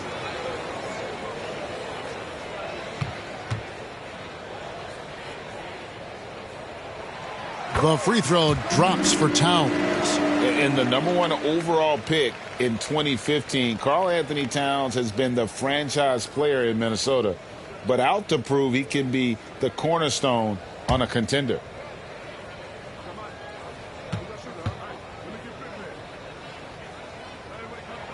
And Towns drops them both. Greg, in order for Towns to get the Wolves to where they want to go, and certainly where he wants to go, how does he take the next step? For me, last season, an inconsistent playoff performance for Cat. He's got to make an imprint on the game, even when shots aren't falling. And while we've got a moment, let's send it over to our terrific reporter, David Aldridge. David? Thank you, guys. Now, Tobias Harris has been the leading scorer on teams in the NBA, but on the Sixers, he understands his role is different. He says, I'm not a guy who's going to press for looks. The ball's going to flow how it flows, and I just got to be ready when the opportunity comes my way. That's what winning basketball is all about. Kevin? David, thank you. And they recover it. Melton against Russell. Embiid wide open. Rudy Gobert with the rebound. Gobert's got 6 rebounds in the game. Up top, Russell. He's guarded by Melton. And here's Edwards from the arc. Good, and it's Russell picking up the assist. Edwards got the game tied up here for the Timberwolves. Melton kicks it to Tucker. Passes it to Harris. Here's Milton. A second chance effort. Gobert with the block. Out to the right wing. And he drops in the layup off the glass. 9 points for D'Angelo Russell.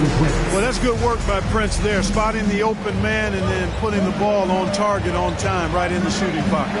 Pass to Milton. Here's Tucker. Another miss by Philadelphia.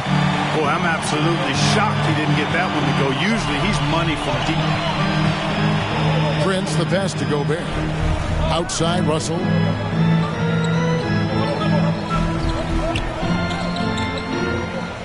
Two minutes remaining in the half. Outside, Edwards. Jacks up a three. It's hauled in by the 76ers. Embiid's got rebound number 7 for him tonight. Harris. And foul on the shot, so he'll get a chance at the line. You know, when it comes to the Minnesota Timberwolves, for so long, they've struggled to be competitive. But recently, I think they've started to turn things around. I mean, they've got a nice core. They got a taste of the playoffs recently, and now look to build on that. The 76ers shooting their 7th and 8th attempts at the foul line tonight. Two.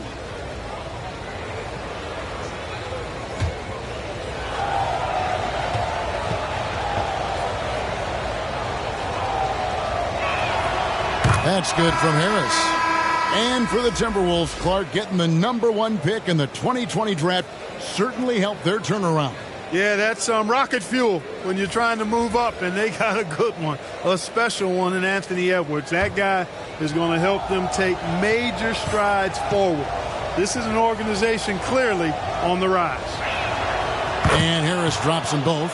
You know, over time, I think Harris has become really good at accepting more responsibility, and that's part of learning how to be a leader. Now here's Edwards. He has 7. Russell passes to Prince. Timberwolves passing it around. Here's Anderson. And they call the foul, so a chance at the line for one more coming up. How about battling through the impact there and then willing that basketball in? So it does your heart good to see that kind of determination in a player. Really excellent focus that time. The Timberwolves shooting the 6th attempt at the free throw line tonight. And at the line last season, about 78% as a team. Pretty solid numbers. Minnesota making a switch here. Forbes checked in. That free throw good from Anderson. And they have yet to miss a shot from the line here this quarter. Yeah, you have to make teams pay for fouling you. That's why they call them free. And they've done exactly that, made them pay. The pass to Forbes. 1:14 left to play here in the second quarter. From 20 feet out. Tries again, and Gobert with the lay-in. He knows his job. Gobert is there to own the glass and cash in on as many second chance opportunities as he can. Now, here's Melton. He dishes it to Harris. That one, no good. Gobert with the defensive effort. Here's Edwards. That's in, and that's his 4th basket of the night. He's taken 7 shots, a solid 57%. Well, we've seen that movie a few times, haven't we? An easy bucket in the paint. Well, listless and lifeless at the defensive end. I mean, especially inside. They've really got to pick up that interior defense. Minnesota with the ball. Following the miss by Montrezl Harrell. Pass to Prince. 6 seconds separating the shot and game clocks. Over Harris. Prince misses. Harris outside. They need this. And that'll be 2 free throws coming up. Officials on the call with the foul.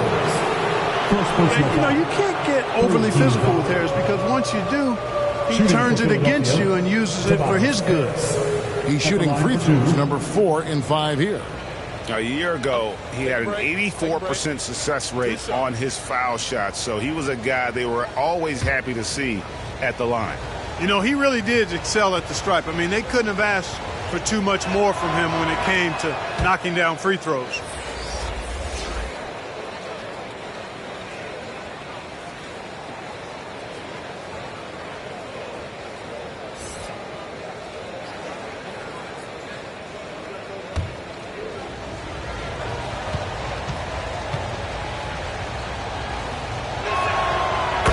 Harris drops them both.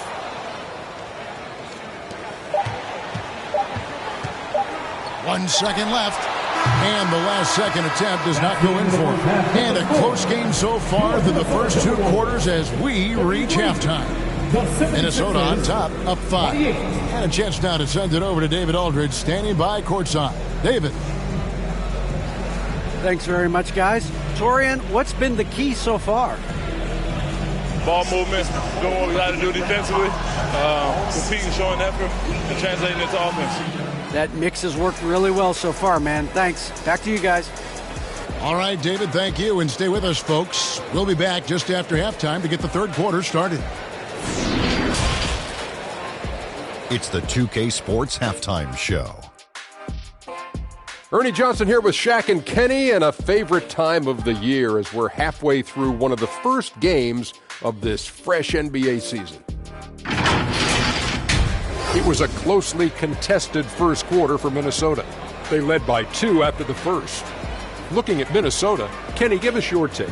It's been an aggressive approach for them at the offensive end. Getting the ball inside and getting as many points as possible close to the rim. So far, so good. They have a nice edge in the points in the paint. And Shaq, what'd you think about Philadelphia? Give them credit for keeping the score this close while shooting just over 30%. In a backhanded way, kind of gives you confidence. But you know, if you bring your percentage up just a little bit, be enough to get you in front. And that does it for our halftime show. We now take you back to Kevin Harlan for the start of the third period.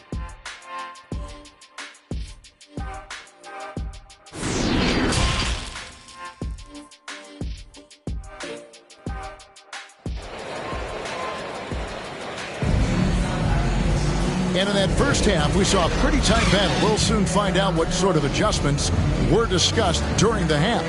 Joel Embiid has been sensational. And he was an absolute monster on the offensive glass in that first half. I don't know how you slow him down.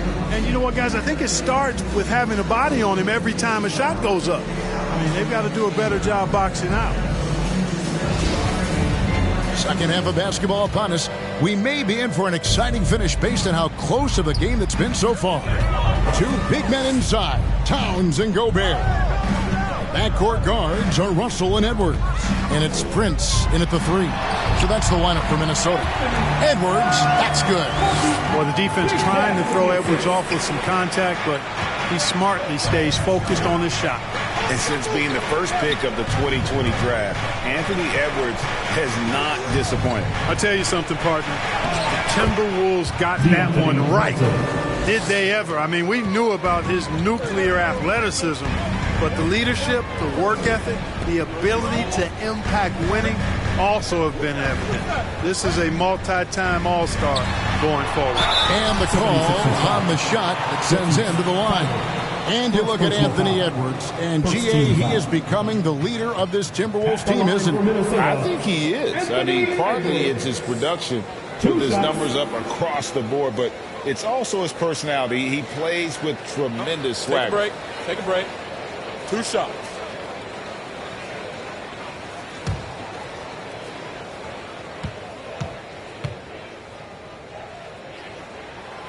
Free throw good, Edwards. The Timberwolves secured a spot in the playoffs last season, Greg, and we enjoyed it after they got that emotional win in the play-in game in the Twin Cities over the Clippers. What a night. And, Kevin, you could tell it meant a lot to the players. This is a team that has struggled for so long, and by getting to the playoffs, this is a step in the right direction. So much confidence coming from Anthony Edwards. You can just see it. This is a guy who knows he belongs in the league and is hungry to be great. Now here's Embiid. 13 points in the game. Fadeaway was the right shot there because it got his attempt away from the defender, but the touch was poor. Poked away. Milton with the ball.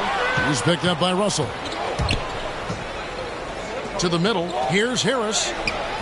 Prince with the defensive effort. Boy, that defense smothered him in there. Love the intensity. And we're about a minute and a half here into the second half. And wrestling for it there, but no one has possession. We'll have a jump ball. And we have to take another glance at that powerful rejection And big defensive plays like that will help them stay in control of this one.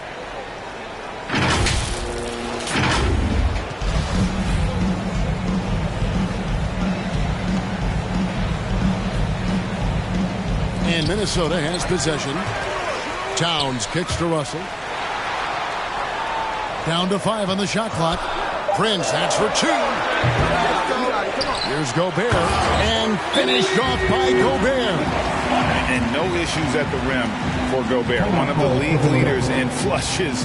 The Frenchman loves to finish above the rim. And Philadelphia calls time here. And one of the biggest stories of the summer was Rudy Gobert being traded. Gets a fresh start with the Timberwolves.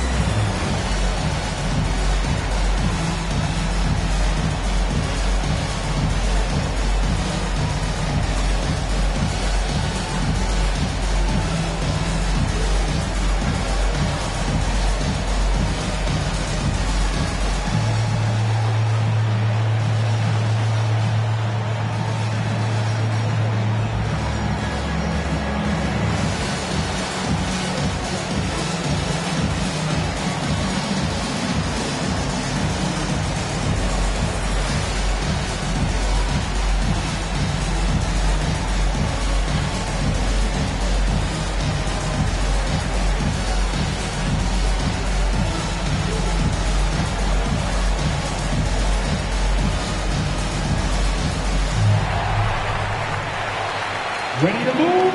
Here are your Minnesota Timberwolves Dancers.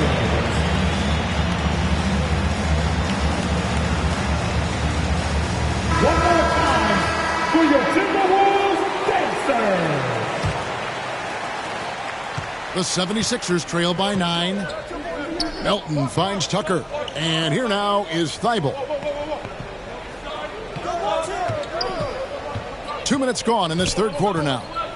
Back to Tucker. To the inside. Here's Melton. And oh boy, a lot of contact there, but he gets the call and will shoot 2. And with the offense getting right to the rim, at least they saved the layup. Old school D right there, just telling them no easy layups. It's as simple as that. And that's what you expect from them.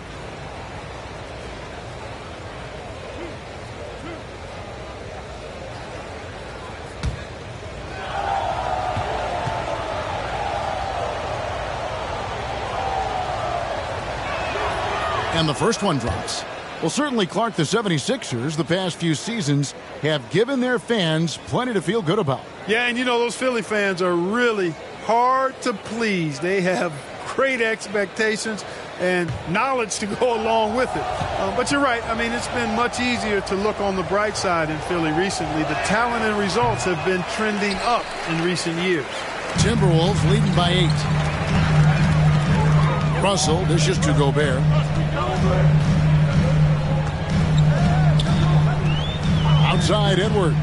Towns trying to get open. They grab their own miss. Prince's shot is good.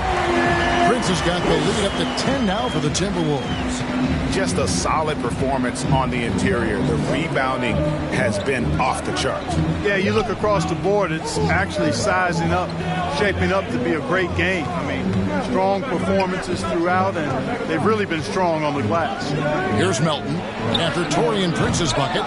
Far from an ideal start here. I mean, this half just 1 for 4 so far. Driving in, and he gets the bucket. And it's a 12-point Minnesota lead. And defensively, they've gotten a little careless, not playing with the same focus we saw in the first. Gobert with the block. Embiid, the pass to Tucker. Now Melton. He's guarded by Russell. Second shot opportunity. No good on that one. And Minnesota now the other way. And not a night he's going to want to remember. Just not really able to score the basketball. And here's Melton. He'll bring it up for the 76ers. Over Russell. And misses it off the right side of the rim. Well, I admire the fact he's trying to power through this rough stretch, but on occasion you'll have periods like this. Edwards passes to Prince. The Timberwolves working the ball around him. Russell with it. Launches it. And Philadelphia grabs the miss.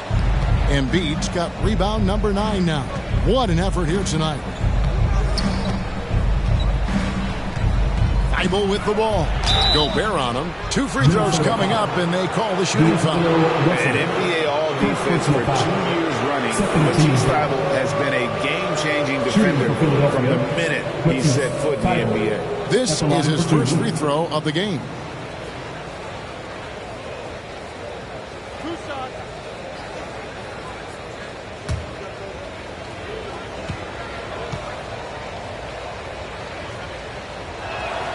First free throw is good.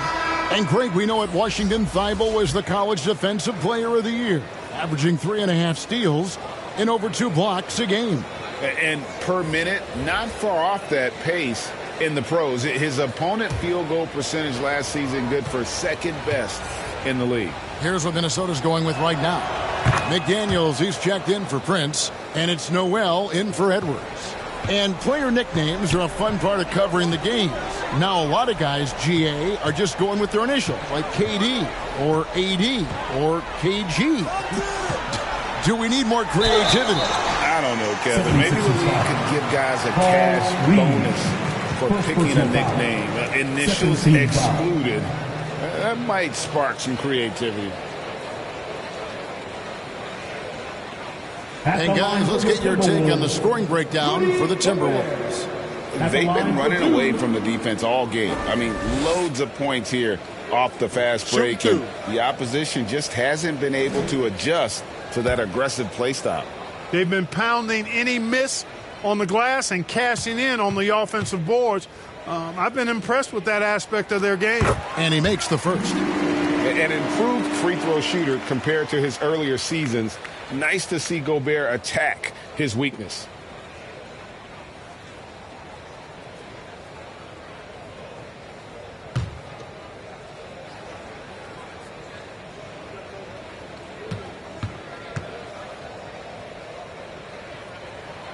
And Gobert drops them both. We're still waiting for that first miss from the line this half. 100% since halftime? Come on now. I'm not sure this lead's going away anytime soon with that kind of marksmanship. And the 76ers call time here. Well, it's been an express lane to the rim. Coach can't be happy about that. And, you know, I think he's going to tell them simply, we have to show more fight on the interior. That's the top priority right now.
So here is Philadelphia.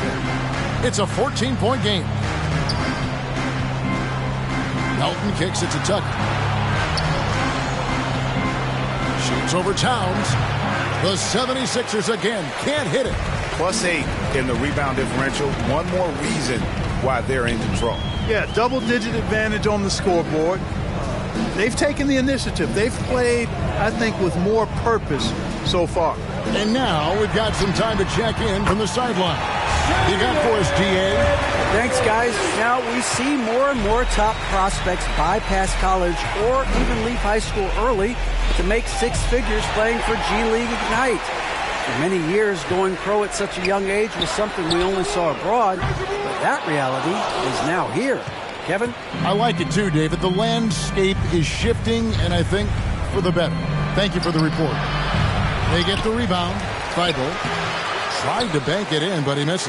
Now, the defense was far from awful. However, he's still got to make these shots, in my opinion. Russell passes to McDaniels. Over House. That shot is off. Now the 76ers take it the other way. Inside, here's Tucker. Towns with the defensive effort. And he did everything he could to make that shot as difficult as possible. And you know what, guys? That will pump him up because he takes a ton of pride in what he does on defense. Here's Gobert. And he gets the whistle. 2 free throws coming up. And the length of Gobert can be so difficult to deal with. And that's why you have to be physical with him on defense. The Timberwolves haven't made a mistake at the line yet. 10 of 10.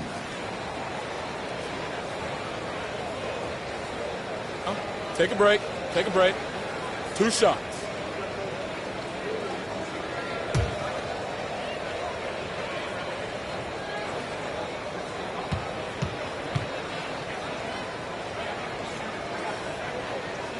A free throw drops for Gobert. Minnesota making some changes. Kyle Anderson, he's checked in for McDaniels. And it's Bryn Forbes in for Noel. Harrell, he's checked in for the 76ers. George Niang comes in for P.J. Tucker.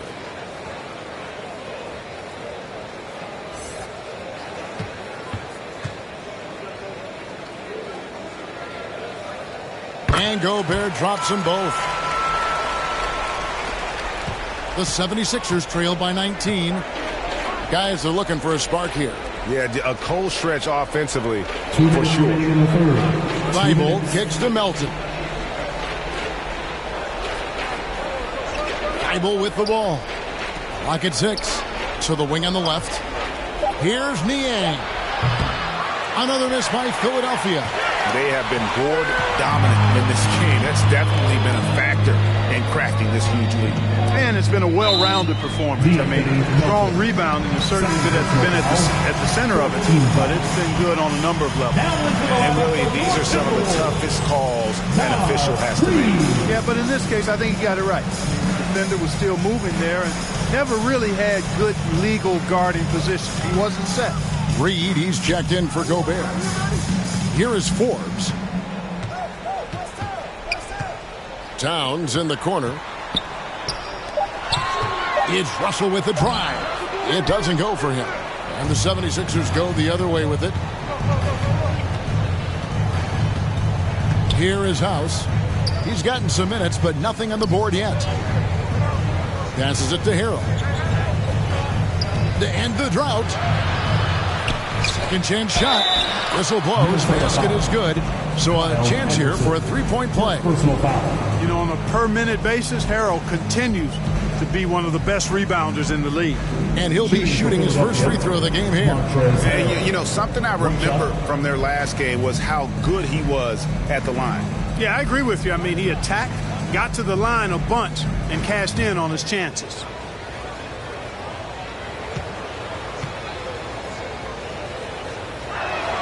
A free throw off from Harrell. You know, what's great about Harrell is his ability to deliver whatever his team needs. I mean, he's the ideal guy to have coming off your bench. And Forbes kicks to Russell. Three-pointer. Here is Forbes. He's defended by Harrell. Goes back up. Ripped away. And now the 76ers on the break. And a strong finish with two hands. Every team looking to get easy ones in transition. I think one of the best ways, guys, to score in transition is that quick hitter after the first burst. Now here's Reed. And the layup's good off the glass. And the Timberwolves lead by 17. The assist totals, Kevin, just continue to grow. They're way ahead in that category. Ball movement has been flawless. Clearly just an example of a different mindset between these teams. Here's Melton. He has 7. Here is House. And 2 free throws coming up. Unable to get that one to go with all the contact. Clearly a foul. Yeah, he took a shot there. Earned those free throws. It's his first trip to the line. Yeah, 76% from the line a season ago. And most would consider that to be a success.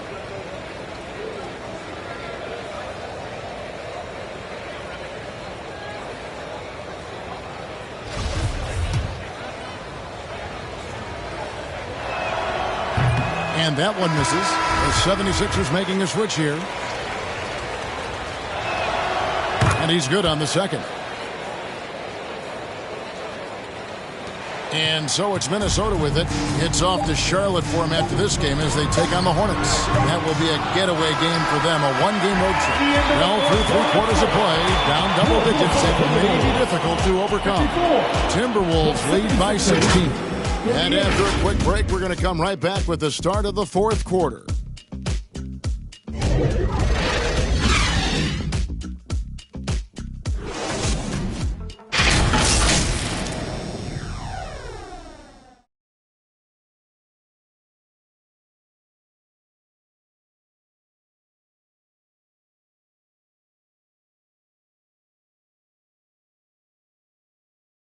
While we have the chance now, folks, let's go to our State Farm assist of the game. Yeah, an easy choice tonight. Look at the precision on this pass. Put it on a platter for him. Served him up a tasty room service dime right there, boy.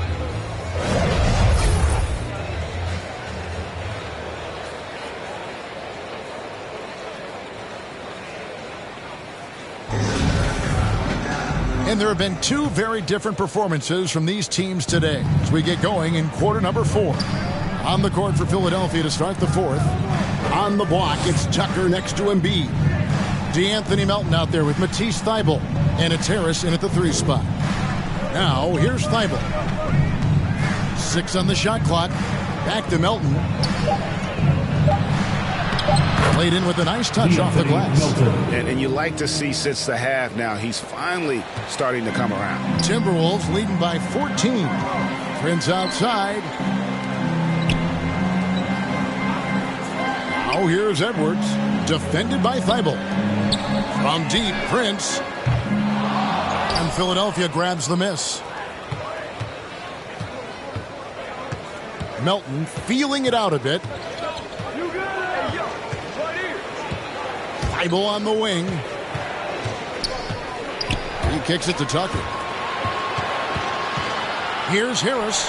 And the 76ers tack on 2 more. Well, he's an elite shooter with a lot of sweet spots. Defenses have to mark and keep an eye on Harris from mid-range. Forbes the pass to Reed. Prince outside. Shoots from 12. It's hauled in by Harris. Just not there from a rhythm standpoint right now. It's really eluding him. It's good. Melton's got 9 points now in just the second half. That's good vision from Harris. I mean, he draws so much attention himself, so he's become a capable passer. Fader on the way. Reed misses. And if you ask me what percentage of the time he's making that shot, my answer would be in the single digits. Well, you can't be forcing a shot like that. You got to keep the ball moving. Get something better. Now, here's Tucker. And contact on the shot, so he'll be shooting free throws here. Tucker does not shy away from contact. Matter of fact, he embraces it and looks for it. Plays with a lot of force. P.J. Tucker taking 2 shots.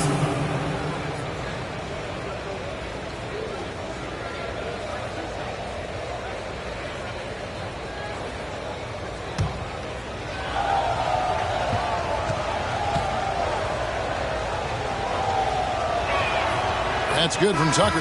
Well, if you had the word grinder in the dictionary, P.J. Tucker might be right next to it. His energy and effort and selflessness, contagious. Here's what Minnesota's going with right now. Gobert, he's checked in for Reed. Towns comes in for McDaniels. And it's Russell in for Bryn Forbes. Both free throws good from Tucker. And so it's Russell with it. He brings it up for Minnesota. They have yet to put up any points here in the fourth.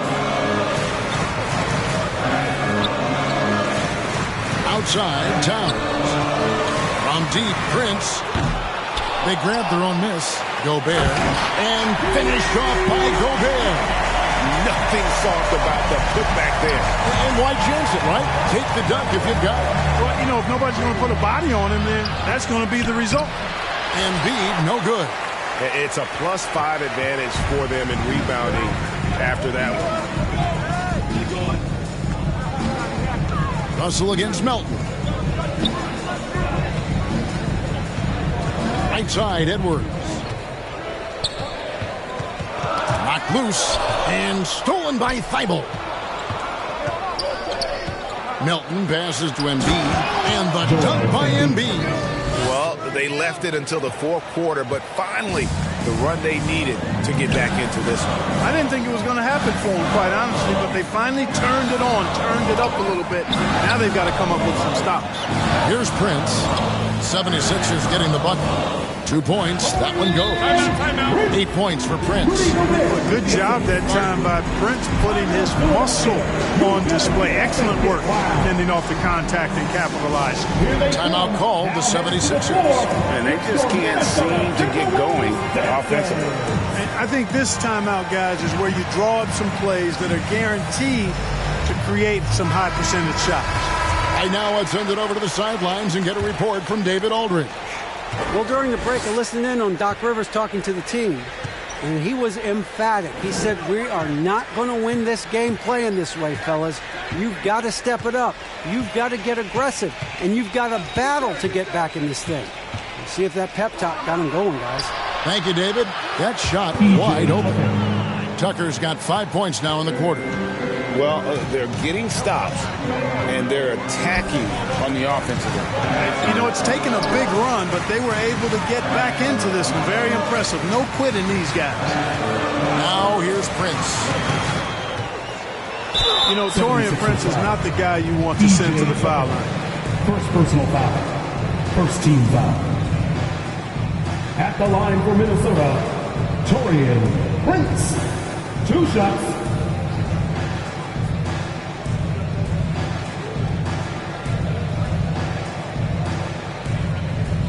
Take a break. Take a break. 2 shots.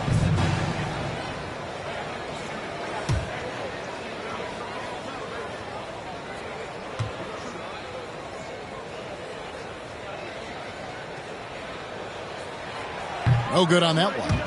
Well, probably a little draft in the arena tonight. He's the last guy you expect to miss the mark by that much. Absolutely.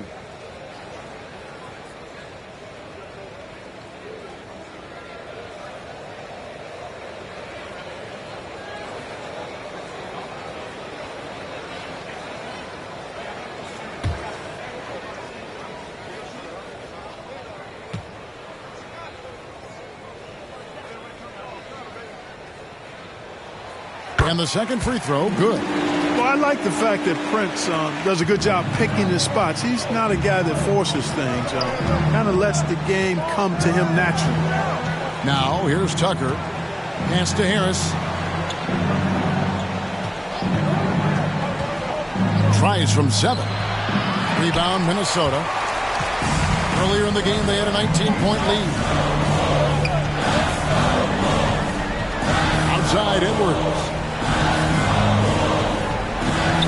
Ball's knocked loose and stolen by Thibault. And the pass to Melton.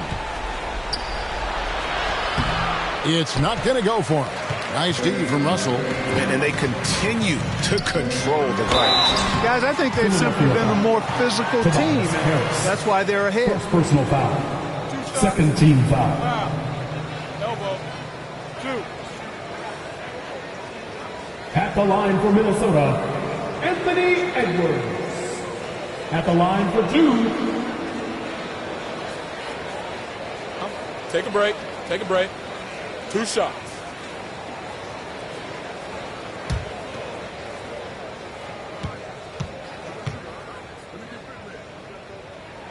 And he knocks down the first one.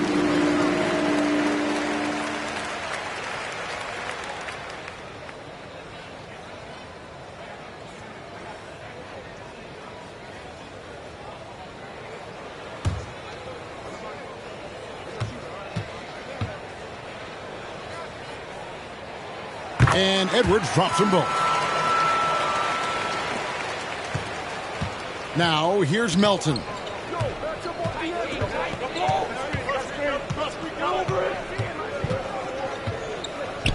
Dishes to Embiid. Now, here's Tucker, defended by Towns. The 76ers with another miss. Minnesota leading by 10. Now, Prince. Russell passes to Towns. Kicks it to Edwards. The three. And it's Melton with the rebound. After hitting 1 3 in the first half, he's been unable to dial in from deep since then. Pass to Embiid. Lets the three fly. The 76ers again can't hit it. You know, to cut deficits, you got to be making smart basketball plays out there. Taking care of the ball. It's not done by hoisting up bonehead threes like that one. Unwilling to let up even for a moment. That's his killer instinct, just fanning the flames.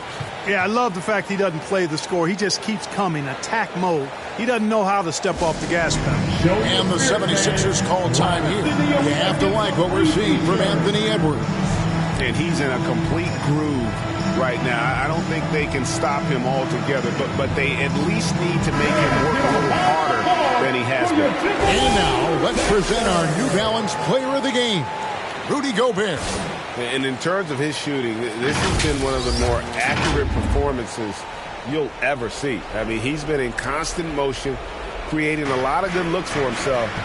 But still, even when you're wide open, you expect to miss some of the time. And that has not been the case here tonight. This guy has made everything. The lift he got from this home crowd has been obvious. There's nothing fans love more than getting a big game out of someone other than one of their stars. Joel Embiid at the line for two.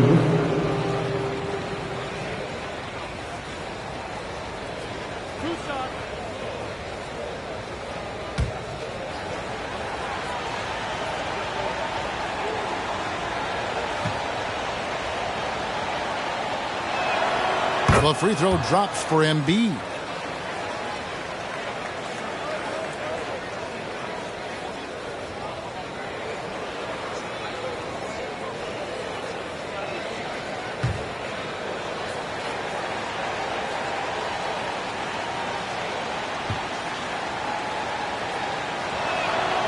So 1 for 2 that time at the stripe. Timberwolves leading by 11. 2 minutes remaining in the game. 2 minutes. Outside Edwards.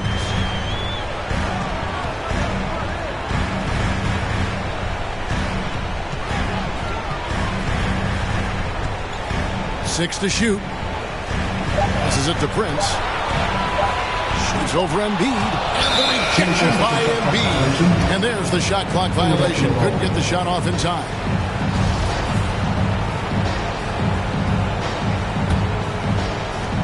.139 left in the fourth quarter. Melton passes to Embiid. And they double up Embiid. Up top, Melton. Edwards defending. Good. Melton's got it back down to within single digits for Philadelphia. I like the play call. Very solid, making perfect use of the pick to get a great look. Pass to Prince. 1:10 left in the game. Uses the glass to finish the layup. And now as the clock ticks down, this is going to end up as a solid victory here for the Timberwolves. This was a physical game. Yeah, I mean, they were aware of the rotations defensively and were able to attack the rim. And it'll go down as their first official win of the new year. And they've taken control of the season series. This brings them to 2-0 with 1 game left against this squad. And believe you me, they'll be gunning for the sweep in that third meeting. And while there was some nice performances tonight, it definitely ended up being a solid outing for Rudy Gobert.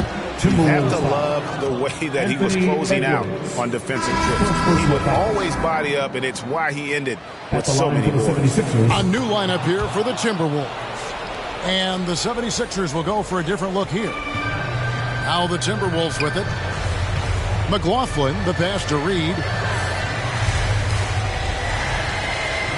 Here's McLaughlin.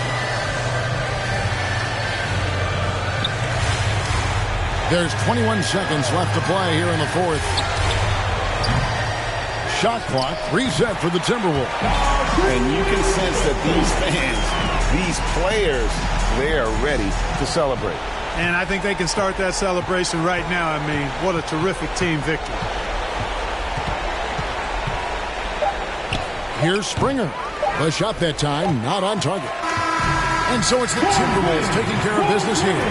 Some good competition, but the hometown advantage and their ability to stay focused, I think, made the difference. Yeah, and the first step in becoming a good team is your ability to win at home. All right, David, great job. Thanks so much. And that'll do it for the first.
fun ride. I'm ready to do it all over again.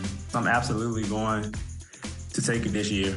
I've been working harder than ever. I was actually in school last year. This year I've been full-time 2K, so I feel like I'm 100% better. I'm not like a cocky type person, but I was pretty sure I was going to qualify. I put too much work in. Every game I won by like, I want to say 15 plus. I was just dogging every single person that I played. And a peek into the locker room. Players. Thanks a lot, Brian. No shortage of confidence, Allie. Thanks for that. And the starting group for the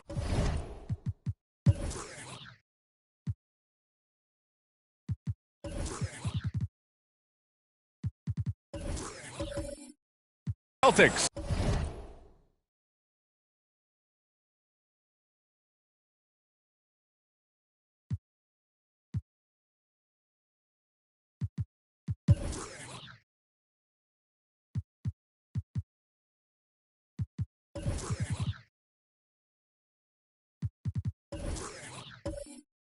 Brown and Tatum are the explosive wing pair. Al Horford out there with Luke Cornett. And it's Brogdon in at point. And for Charlotte, they've got LaMelo Ball. He's out there with Gordon Hayward. Kelly Oubre out there with Mason Plumlee. And it's Williams in at the power forward spot. There is nothing like the atmosphere of opening night in the NBA. Grant, do players get just as pumped up as the fans for the first game of the season? I think they do. I mean, everybody, players, coaches, organization, fans, everybody gets excited for opening night. It's impossible not to. All the work these players put in over the offseason, the training camp preparation, it pays off right here and now. Now here's Ball. From deep, Hayward. And it's out of bounds to the Hornets as Charlotte retains possession. Ball.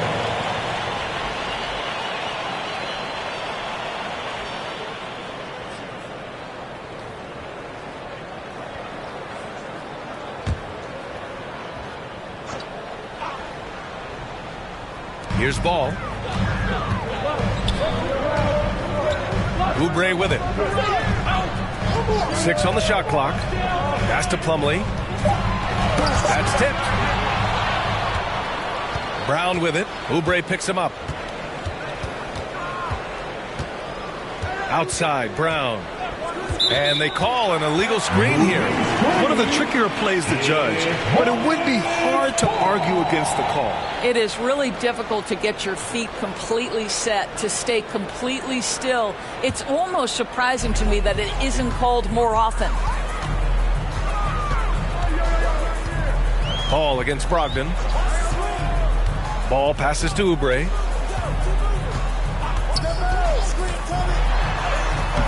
That shot off the mark, and it's Boston the other way. And this is the first season matchup for them against this Hornets team. They swept the season series, which is very much in line with how these teams finished in the standings. Well, they're more talented, more accomplished at this point, but you can't rely on that and start taking plays off. You could get surprised. Jaylen Brown going to the line, shooting 2.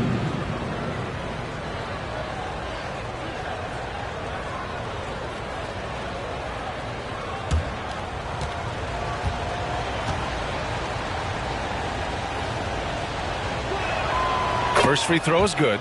And you have to think that one advantage this Celtics team has is a deep roster. Lots of quality guys they can assemble different ways. They're pretty adaptable.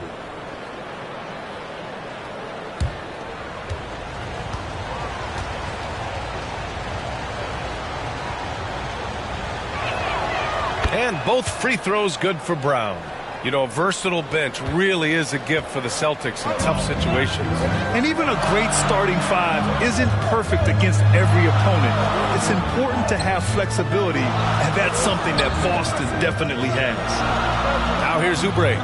Last game for him, he had 14. From deep, Hayward. Here's Williams. Ooh, he took a hard foul on the shot. So he'll head to the line to shoot a pair. I like that. I mean, some physical play inside. He's not about to give up any easy baskets. At the line for Charlotte, Mark Williams. At the line for 2. Take a break. Take a break. 2 shots.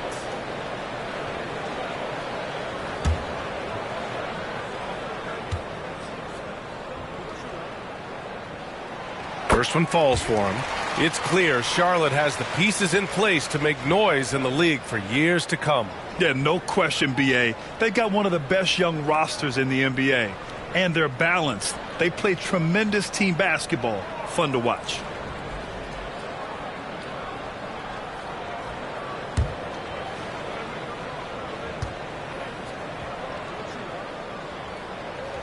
And that's good as he hits both shots.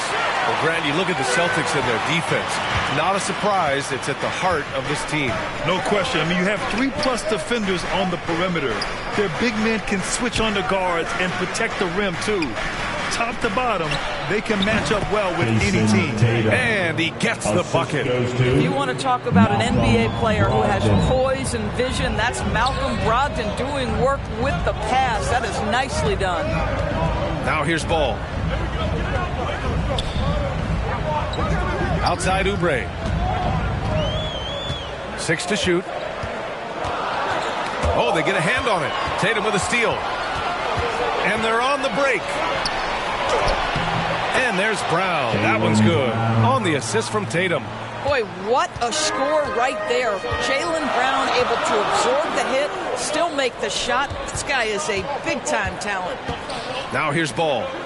Hayward outside.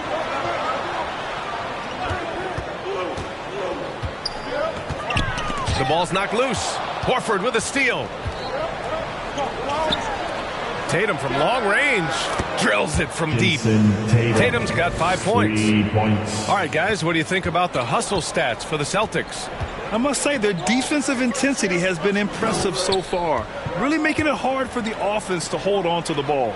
And they've also done a really good job taking advantage of miscues. Their defense has been stifling in this one. Now here's Williams. Here's Ball. And it's off the back of the rim. No good. Nothing going right on the offensive end. 0 for 4 from the field.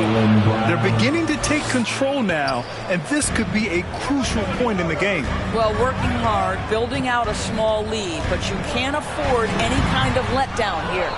I mean, just a tough start, missing their first 5 shots. And he'll draw the foul. He'll head to the line for 2. That one on Hayward. Boy, when you think about Jaylen Brown, you have to be impressed by the progress he has made offensively. He's become one of those guys that you know wants to take it to the next level. At the line for 2.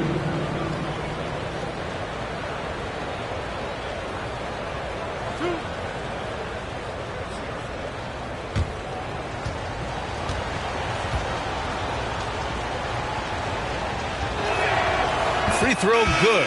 Brown.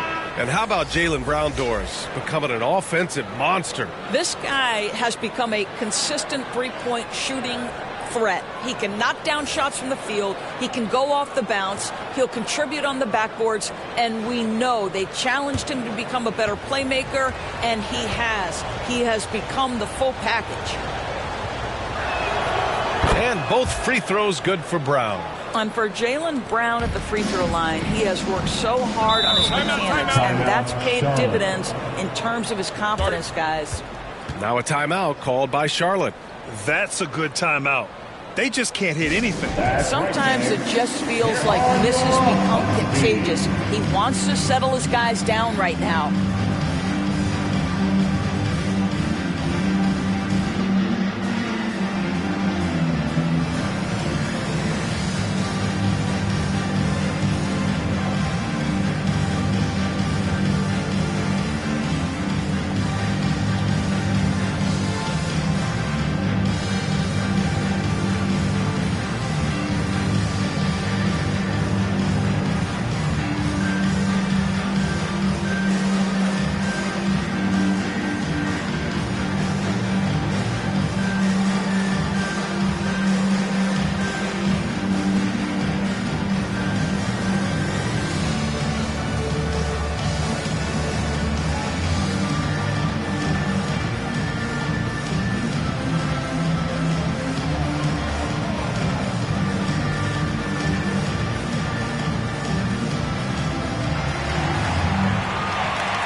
Here are your Honeybees.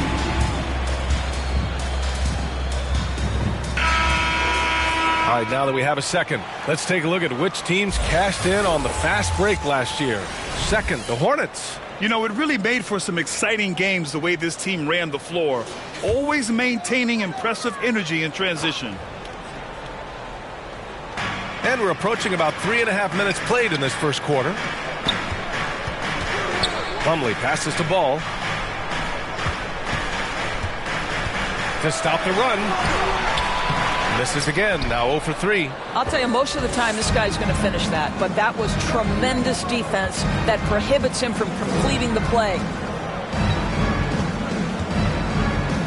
Outside Tatum. Pass to Cornette. Shoots over Oubre. The rebound by McGowens.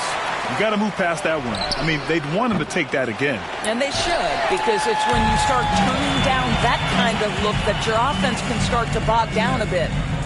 Here's McGowens. Right wing. Throws it up high. Williams' shot is good. Well, so great when your offense produces a shot that close to the rim. The rest of the work becomes easier. Outside Tatum. Horford against Williams. Outside, Brown. Clock at 6. Unloads from 13. Again, the miss by the Celtics. Charlotte has gone 0 for 2 from outside. Out to the right wing. Here's McGowens, defended by Brown. Boston's gone 1 of 2 from three-point land so far. Brogdon, the pass to Brown. Outside Tatum. Outside Brogdon. Pass to Cornette. Here's Tatum. And yep, it's good. Tatum's got 7 points. And what's working here? Each guy is willing to make the next pass. And you know, guys, there's one thing that may have hurt the Hornets the past few seasons: a lack of playoff experience among their core players. Now here's Ball. Now quiet so far offensively, searching for his first points of the game. To the left wing. Here's McGowens. Brown with some nice D. Listen, he can make that shot right there, but I do know they have other options they can go to. And of the Hornets' top 5 scorers last season, 3 have never been to the playoffs. And B.A., that can be tough when the pressure's on. They've gotten blown out in play-in games each of the last 2 seasons. But with all their talent, they should be in the postseason soon enough. A big group substitution here for Charlotte. Richards is checked in for Plumlee. Washington comes in for Williams. Rozier, he's checked in for Oubre. And it's Smith in for LaMelo Ball.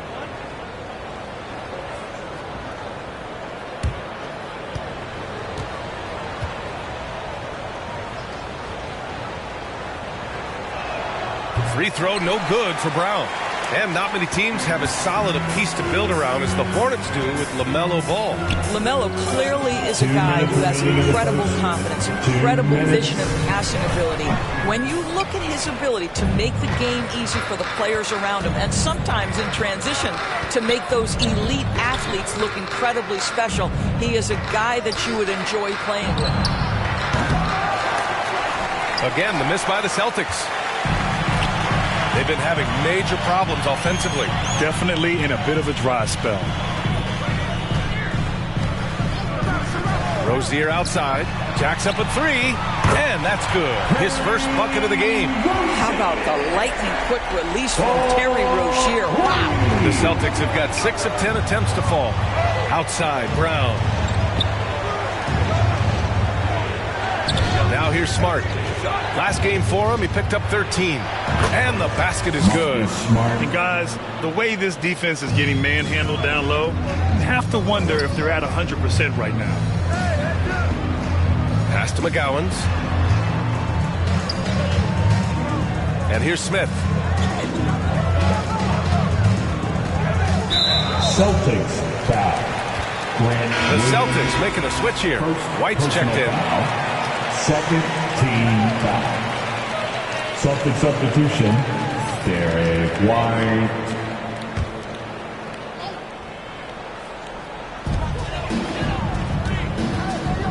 Smith outside. Down low. Shot clock at 6. And the shot goes. Rozier's got 5. This is what they're asking for from Dennis Smith Jr. Keep your eyes up and be ready to make a play for your teammates. Smith against White. Back to Tatum.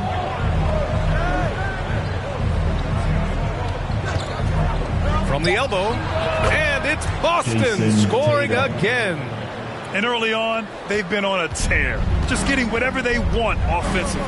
Well, what I love is the game plan has been solid from the opening tip, and guys are making their shots. That's critical. McGowan's no good. Smart for 3. And no good. Trying to get that one to fall. And so it's the Boston Celtics now holding a 12-point lead at quarter's end. Building this lead up in large part because of how well they're shooting it. Back to the game after this break. Show some love for your honeybees. And if you're just tuning in, we've got a wide margin on the scoreboard, but plenty of time left for a comeback. And a very convincing performance from the Celtics so far.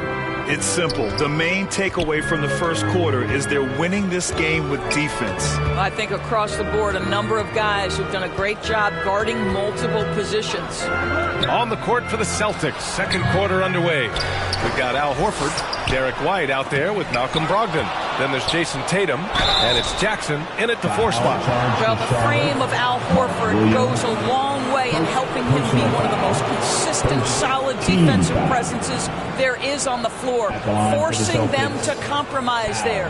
When you think about Al Horford at his best, he is one of the league's most versatile big men. This guy is a very strong passer.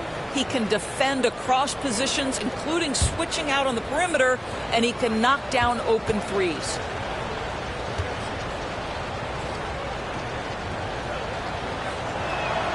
The first one falls, and it may have taken 10 years, but Horford's defense finally got recognized in 2018. Yeah, he made the NBA's all-defensive team that season, BA, and he may not be a shot-blocking force like some of the great defensive players in this league, but there isn't a weakness to his game on the defensive end. Cornette's checked in for Tatum. Horford hits them both. And the big fella with the skill level, showing a soft touch at the line. Pass to Rozier. Back to Ball. Now here's Williams. And here's Rozier. His last outing, we saw him score 22. And here's Oubre from the arc. And the Hornets, another 3. He's starting to develop that range. Maybe the stroke isn't perfect, but Oubre showing promise.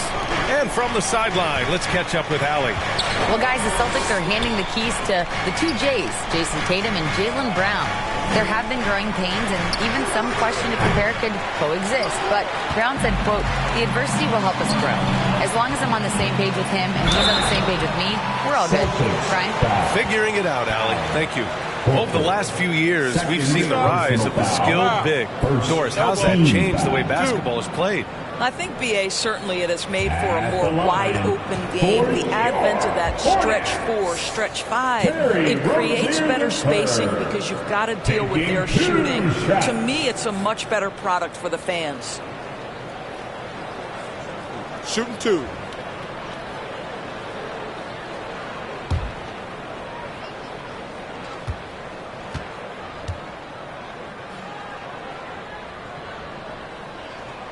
And the first one at the line is good.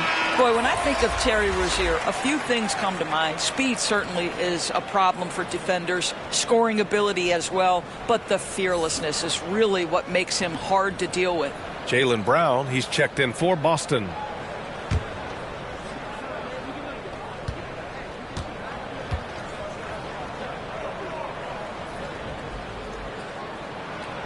Good on both. The way he's shooting free throws tonight, you simply don't want to put him there. The Celtics have got none of their first 3 shots to fall so far in the second. Pass to Jackson. Here's Brown.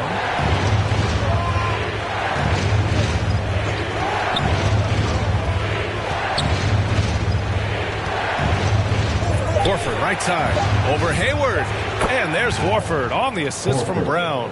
Al Horford's shot is just so pretty. Doesn't get a ton of lift, but boy is he accurate. Now here's Oubre, defended by Jackson. Hayward outside. Lets it fly. He's off on that one. And Boston going the other way now. And they're +5 on the boards after that rebound. Pass to Cornet. Over Williams. It's hauled in by Oubre.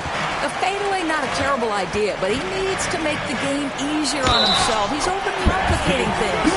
And despite the size mismatch, getting a little aggressive down there in the paint. Some guys just relish the challenge. Find a way, and he does. The Hornets making a switch here. Plumlee's checked in. First personal foul. Second team foul.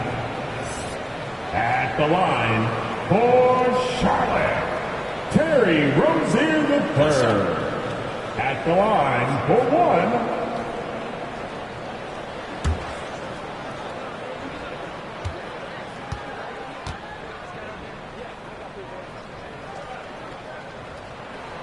That free throw good from Rozier. The Celtics have gotten nothing to go out of 5 attempts so far this quarter. And Boston calls time here.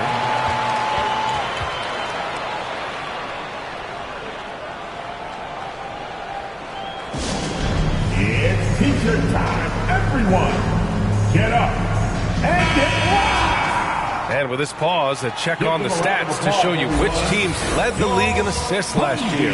Number 1, the Hornets. It was a joy to watch these guys play. Constant ball movement and player movement. Defenses were worn out by the end of games. Goes up off the inbound. And Brogdon with the stuff. Wow, Malcolm Brogdon doing work off the dunk. That is nice. Rozier, the pass to Ball. And here's Oubre from the arc. Offensive board. Slam dunk by Plumlee. Grabs the board and goes right in for the putback. I love it, B.A. Yeah, wanted to close the gap. Makes sense to get aggressive on the glass here. Now here's Jackson. Well, no scoring yet from him, but that's likely to change. Shoots over Oubre. Another shot. And he lays it in. And the Celtics lead by 10. And you have to think that they're leading this game because of how they've controlled the boards tonight. Ball passes to Oubre. Pass to Rozier.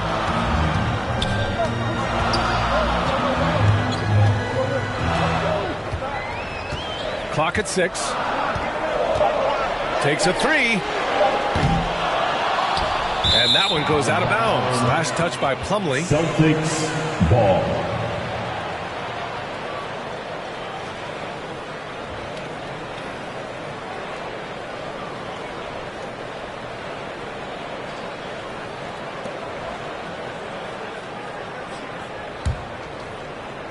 And in the second quarter, a little under 3.5 minutes played already. Brown passes to Jackson.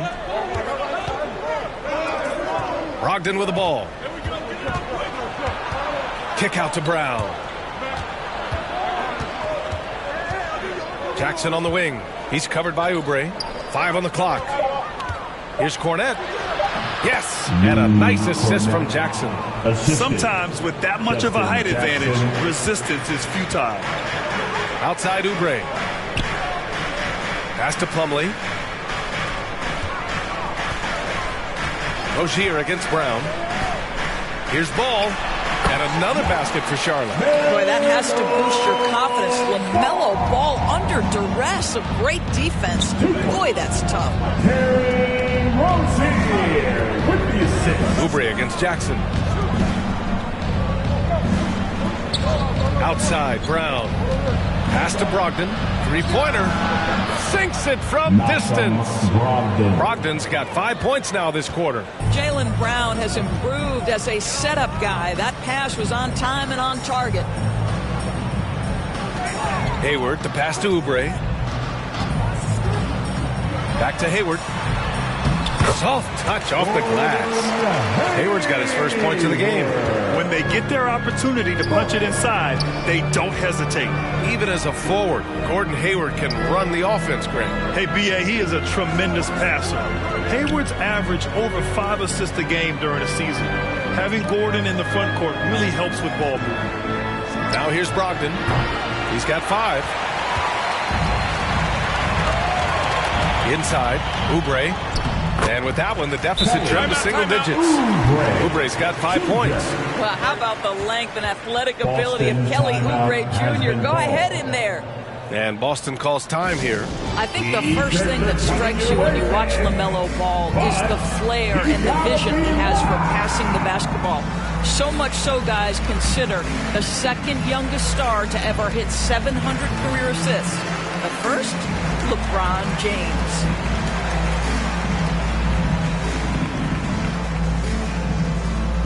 Fans, make some noise. It's your Honeybee. Both teams deciding to change it up. Boston has gone 1 for 3 from downtown here in the second. It's been so impressive how quickly LaMelo Ball has adapted to NBA play doors. Well, from the outset, BA, he has looked like he has belonged. This guy distinguished himself amongst his class of rookies. And consider now, it's really about refining point guard skills, continuing to be consistent as a perimeter shooter. Point guard position has a lot of responsibility. Now here's Hayward.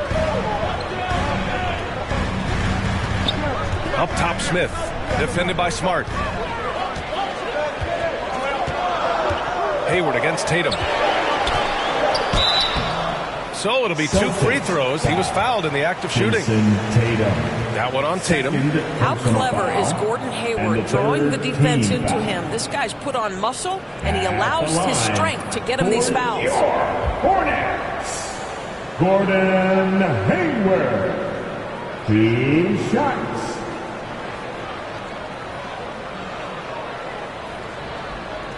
Take a break. Take a break. 2 shots.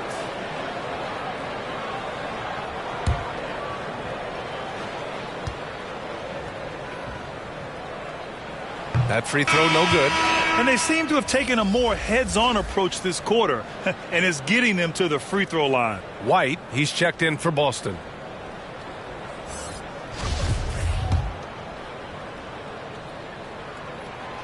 And he's good on the second.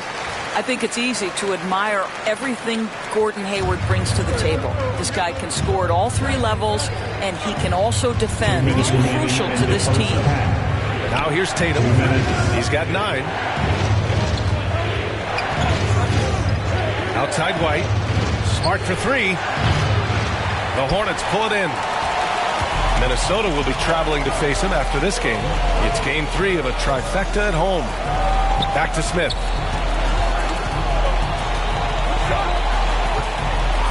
Pass to McGowens.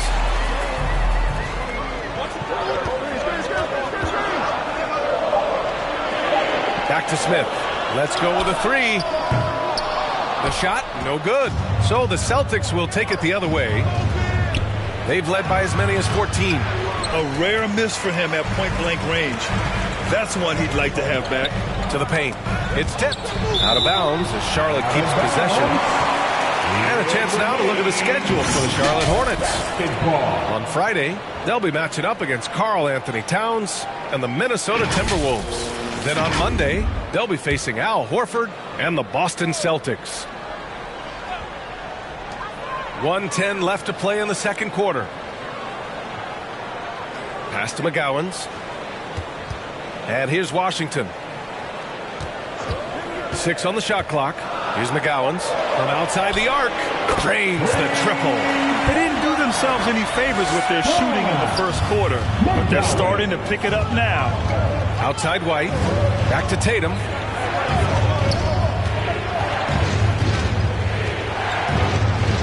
Over Hayward. Oh, and again, unable to change momentum here. And we haven't seen them pound the ball inside and draw as much contact this quarter. Here's Smith. Oh, and there's the whistle on the shot. So 2 free throws for him come up. Make no mistake, the determination that Dennis Smith Jr. plays with on the interior is going to make good things happen. For your Hornets, He's off on the first. Smith Jr. at the line. He hits the second from the line. This is an area where Dennis Smith Jr. is working on, right? As the primary ball handler, you have to be able to make your free throws. Now here's Tatum. 9 points in the game. About 7 seconds separating the shot and game clocks. Kicks it out to Smart. 2 fouls already on him. That is not the way to get your minutes per game up. Second personal foul. Second team foul. Outside Tatum. From the arc. Nails it from 3. Tatum's got 12 points in the game. One of the things you love about Jason Tatum, he's cooking right now. He's putting it to the defense, but by his emotion. The score. Appreciate it, Allie. And we'll be coming right back after this break. Ready for the third quarter. 37. And now, the 2K Sports Halftime Show. Ernie Johnson here with Shaq and Kenny, and a favorite time of the year as we're halfway through one of the first games of this fresh NBA season. It was all Jason Tatum in the first quarter. He had 12 points, 3 rebounds, and 1 steal. Taking a look at the Celtics, Shaq, what do you think? The difference so far has been the efficiency of their offense. The ball movement is really good. They're not afraid to use the whole shot clock if they have to. Overall, they're making every possession count. Kenny, what was your takeaway on Charlotte?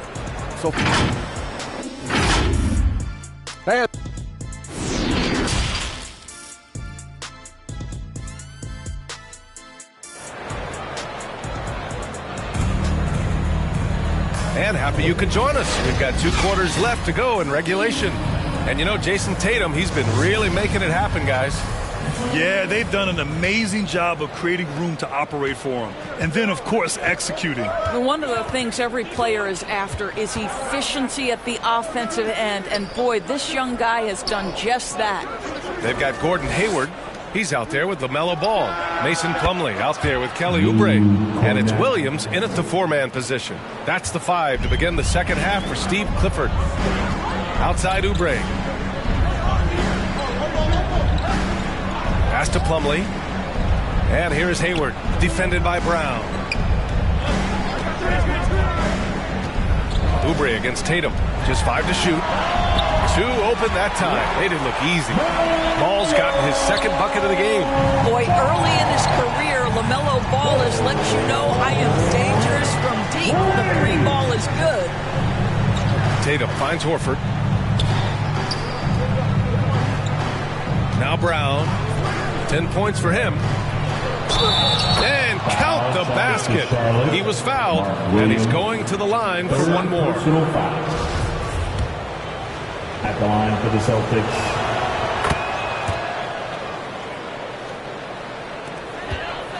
Charlotte trailing. Ball outside. And if you're just joining us, we've played just over a minute here in the third. Williams passes to Hayward. Down to 5 on the shot clock. Unloads. And here are the Hornets with another bucket. There's no quitting this guy. He just gives you great effort, and he continues to give you great production. Pass to Brown. Now here's Tatum.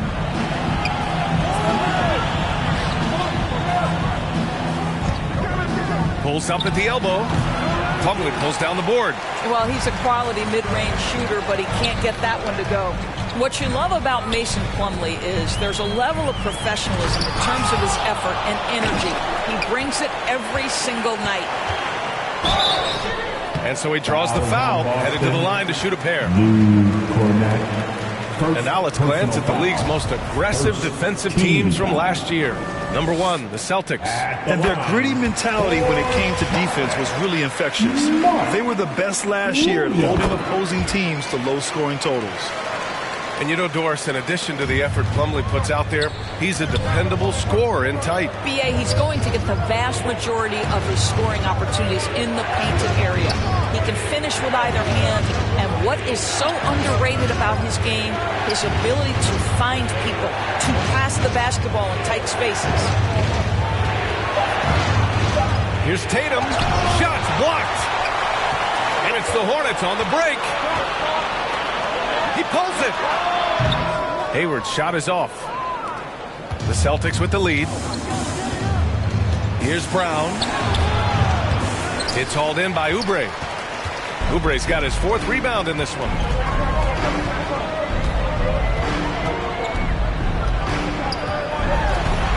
Horford with a steal.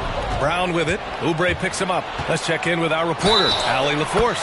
Thank you very much, Brian. Well, Jaylen Brown has been vocal when it comes to social justice. He said, quote, people need to step up and use their platform. Keep conversations alive and show people that you care. Where your influence is biggest, try to leverage it. Brian, he knows his stuff. Stand up. Allie, thanks. Outside Oubre. Outside, Williams. Hayward, the pass to Ball. Outside Oubre.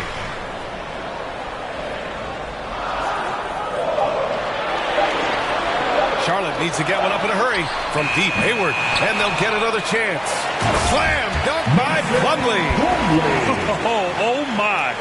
What a display of effort. That's his bread and butter, right? Chasing down the boards. What about the decisive finish? Great timing, tremendous force. Here's Cornette. He's got 6. Here's Horford. Again, Boston. The mid-range jumper isn't the most popular shot these days, but it's working for them. Pass to Oubre. Back to Ball. Oubre on the wing. And blocked. That one goes careening off the glass. Outside Tatum.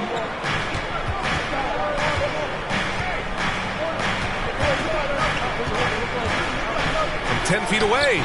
Another one falls for Boston. And a look at how the hustle game has been going for Boston. Yeah, they've done a great job of challenging every shot they can. Their totals in the block column are a result of that aggression. And their fast break has also been a key metric in this one. They have had a significant advantage in transition over the course of this game. Hayward against Brown from 12 feet. They grab their own miss. It's blocked. To the inside. Here's Tatum.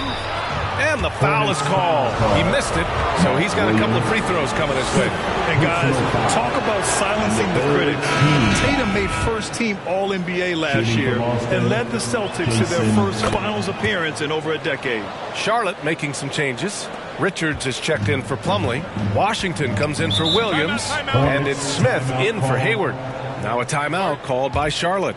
You know, probably the biggest shift for Tatum, his advancement at the defensive end, Grant. Oh, no question, B.A. And that's imperative at the small forward position. Think about it. You have guys like LeBron, Kawhi, KD. Now Jason Tatum is in that elite two-way group as well. And you have to put Jimmy Butler in there as well. The Celtics making a switch here. Jackson is checked in. Outside Oubre. Pass to Ball. That one's wide left. Boy, defense nowhere to be found, and neither was his shot at that time. Smart with the ball. Hounded by Ball. And it's Smart missing. Charlotte has gone 1 of 2 shooting from the perimeter since halftime. Now Smith. Oh, there's the alley. And Ball throws it down. The pass, the catch, the slam. What a clean play. Man, absolutely jaw-dropping. Pass to Smart. The three. And the rebound goes to the Hornets. Oh, man, he can't get anything to fall. You can feel his frustration. He is trying to shoot his way out of it, and it might be better for him to pass the basketball at this point. Tons of hype around LaMelo Ball, the 3rd overall pick in 2020. Just like you, Grant. Yeah, although the draft was a little different back in my day. But let me tell you, B.A., there is so much pressure being a top 3 pick. It's really impressive that LaMelo has lived up to the lofty expectations. It's Smart on the wing. He's covered by Oubre. Late clock. The Celtics got to hurry here. Here's Williams. And that one hits the back iron. The Hornets have gotten 5 of 12 shots to drop in the 3rd. Down low. Here's Washington. Nice assist and nice finish. Solid play all the way around. Washington's gotten his first points in this one. Pass to Jackson. Back to White. Here's Cornette. Jackson on the wing. And here's White.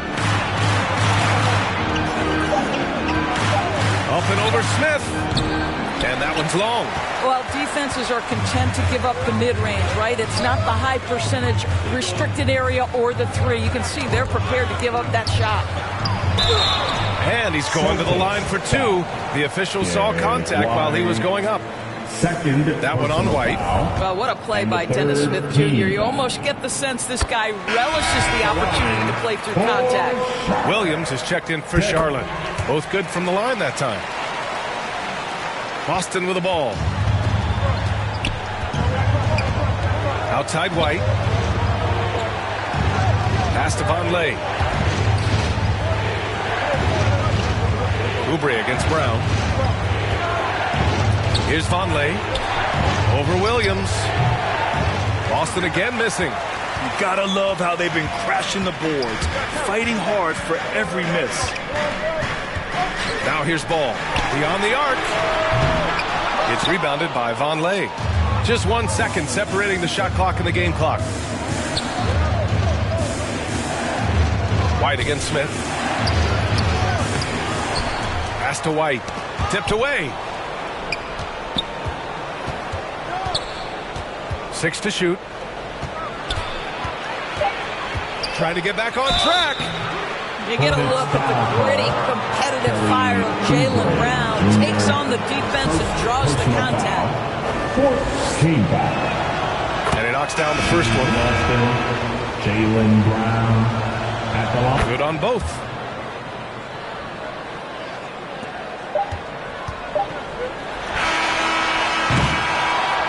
It's been all about Jaylen Brown for the Celtics. 8 points in the quarter, showing how effective he can be. And more NBA action on 2K Sports coming your way right after this. And while we have a chance, let's go to our State Farm assist of the game. You talk about painting a magnificent picture with that, Don. Just a great decision and a perfect delivery. We call that putting it right in the pocket, and he knew what to do with it once it was there. We've reached the 4th quarter in what has been a very competitive game. Should be an exciting finish. On the court right now for the Celtics. Tatum and Horford at the forward slots. Malcolm Brogdon out there with Jaylen Brown. And it's Vonleh in at the 5. Well, what we know is LaMelo Ball is so young, but already an all-star. The future bright with a guy who can pass it and shoot it as consistently as he can. And so Ball nails both of them. And the Celtics in possession here. They lead by 4. Outside Tatum. Back to Brogdon. To the wing, right side. Here's Horford. Oh, plenty of contact on that shot. Officials call the foul, and he'll take 2 free throws now. Williams. And so he's picked up his final foul, and he'll sit the rest of this one out. Jones, he's checked in for Williams. Guys, I know we've discussed this many times, but I don't think statistics really reflect Al Horford's true value. This guy is a terrific player and a pro's pro. Ball outside. Back to Hayward. Pass to Plumlee. Jones with the ball. Tries again. And he sinks the layup. Time and time again, they're creating good looks from close range. Brogdon, the pass to Tatum. Going inside. Good. Now 7 for 11 on the night. Boy, once he gets going, all 6'8", 210 pounds, Tatum very hard to stop off the bounce. Brogdon against Ball. Pass to Hayward. And here's Oubre. Clock at 4. Let's go with a 3. Rebounded by Brogdon. The Celtics with the lead. And just about a minute and a half gone by in the fourth. Here's Vonleh. He's checked by Plumlee. Oh, and there's the whistle on the shot. So 2 free throws for him coming up. They keep hitting free throws at this clip. It'll help them seal the deal. And the Hornets making a change here. McDaniels checked in, and good on the second, so he makes them both. And after spending his first 3 seasons with the Bucks, Malcolm Brogdon was part of a sign and trade. Just a great move for his career. Ball finds Oubre. Launches a 3. Second chance shot. And it's laid up and in by Plumlee. Oh, he'll wear you down with the way he grinds it out on the offensive glass. Outside, Brown. Pass to Tatum. Outside, Brogdon.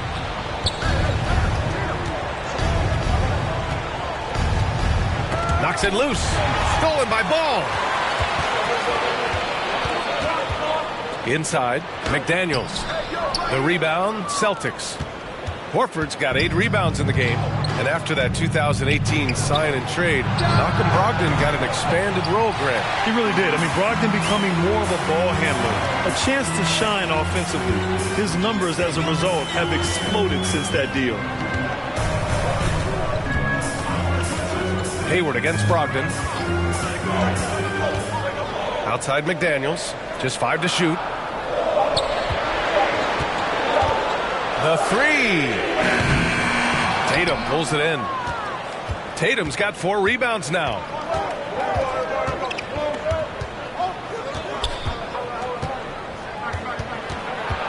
And there's the call on Mason Plumlee. That'll be a second foul of the game. Washington's checked in for Charlotte. And the Celtics also making a change. Cornette's checked in for Vonleh. Hornets on D. So far in the fourth, they've allowed just 6 points. Here's Brogdon. And he drops in the layup off the glass. And the Celtics lead by 8. Well, you have to appreciate this about Malcolm Brogdon. There's a level of physicality he brings to the guard position. Nice finish through contact. Took the opportunity when he saw it. Shut out from beyond the arc in the first period. He finally drains one. Right side, Tatum. Brown inside, guarded by Hayward. Brown can't hit. Well, seized up just a little bit at the last second. That's when he normally converts. Horford with a steal. Brogdon against Ball. Outside Brogdon. Pass to Brown.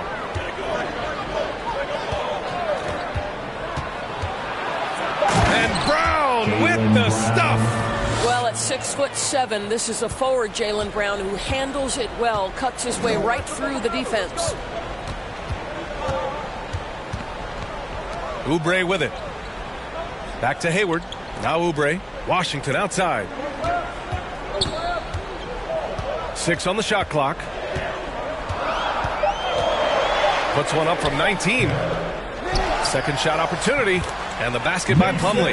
And you can tell by how hard he battled for that putback that he still has a lot of energy left for the end of this game. And doing that kind of dirty work down low makes a huge difference in a game this close. What a play on the offensive glass. Brown against Hayward. Here's Tatum. And the rebound goes to the Hornets. Plumlee's got rebound number 9 now. What an effort here tonight. Oubre passes to Ball. Rebounded by Brogdon. The Celtics have got 3 of 6 shots to go in this fourth quarter. A nice shot by Brown. Well, to me, that's excellent timing from Jaylen Brown. He shoots with confidence, knowing his teammates trust him. Charlotte calls timeout. Trying anything now to get them out of this slump. Just feels like the basket is looking awfully small to them right now. They're having a hard time getting anything to fall. And now let's take a look at the New Balance player of the game, Jason Tatum. Yeah, really the standout element of his game tonight was his offense and his ability to get inside by cutting the defense to shreds, finding lanes, even making them, and relentlessly attacking the hoop. I'm telling you, the added pressure of the road really brings out the best in him. You can tell he enjoyed playing so well in front of an unfriendly crowd. Time now to hear from our reporter, Allie LaForce. Hey guys, well here's a summary of what Steve Clifford went over with his team during the break. He told his team, quote, "We can do this. This is why we put in the work. This is the moment the work pays off." He's coaching them up for a victory. As always, Allie, we thank you. And he'll take a trip to the line for 2. Clearly got fouled on that shot. Malcolm Brogdon does a nice job to commit, gets himself a trip to the free throw line. And he makes the first. Malcolm Brogdon at the line for 2.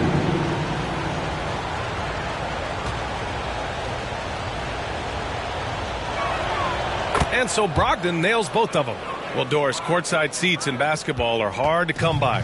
Experiencing that proximity to the action is a rare treat. But with virtual reality now, anyone can. Listen, BA, I'm all for technology, and I think that's cool. But let's be real. You give me a courtside seat where I can feel the action, where I can see all the minute details of everything that's transpiring in real time, I'll take that. Melo Ball. 2 shots.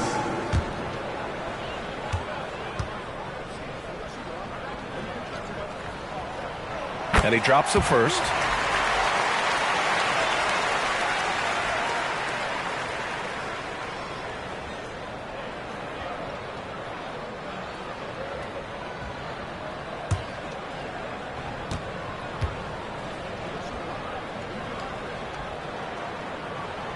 And so Ball nails both of them. Now here's Tatum.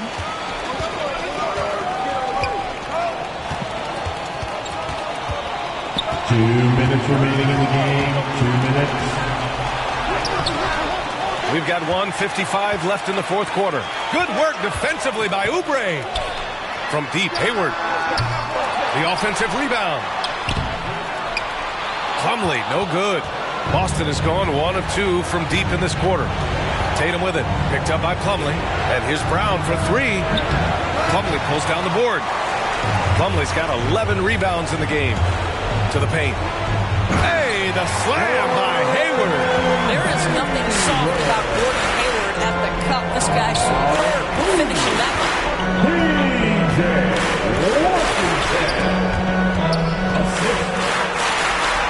A nice shot by Tatum. Tatum's got 4 points now in the quarter. And he's coming off a huge performance, and his confidence couldn't be any higher. And his coach knows that, too.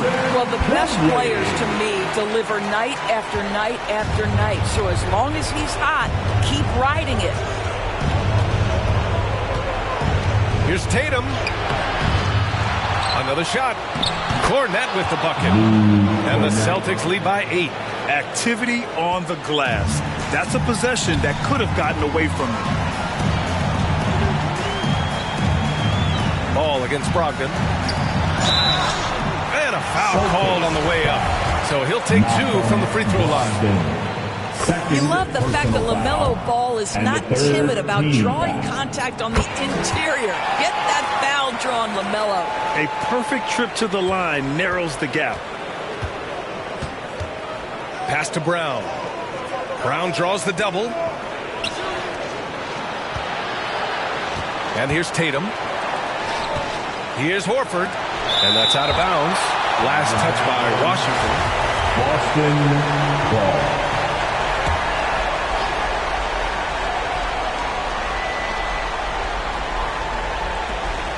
And now they decide to foul intentionally. Kelly Oubre Jr. second personal foul. Ooh, he doesn't hit the first. That was the one they really wanted. He's got one more, though. Jason Tatum continues to emerge, guys, as one of the most elite players on both ends. We know on the offensive end he's a dangerous three-level scorer. He's also capable of locking you up defensively. Timeout call, the Hornets. They're behind by 7. 29 seconds left in the game. Here are your Honey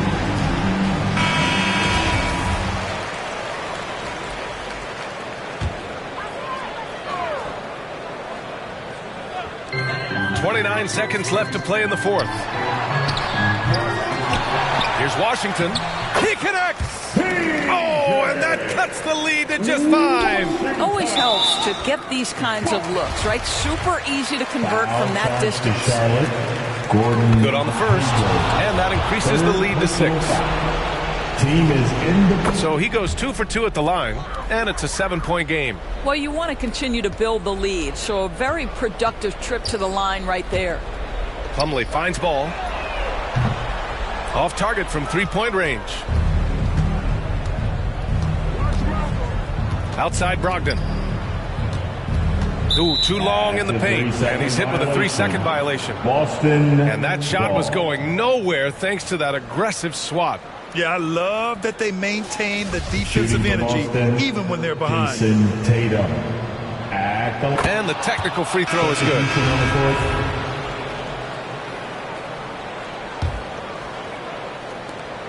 There's 6 seconds left in the fourth.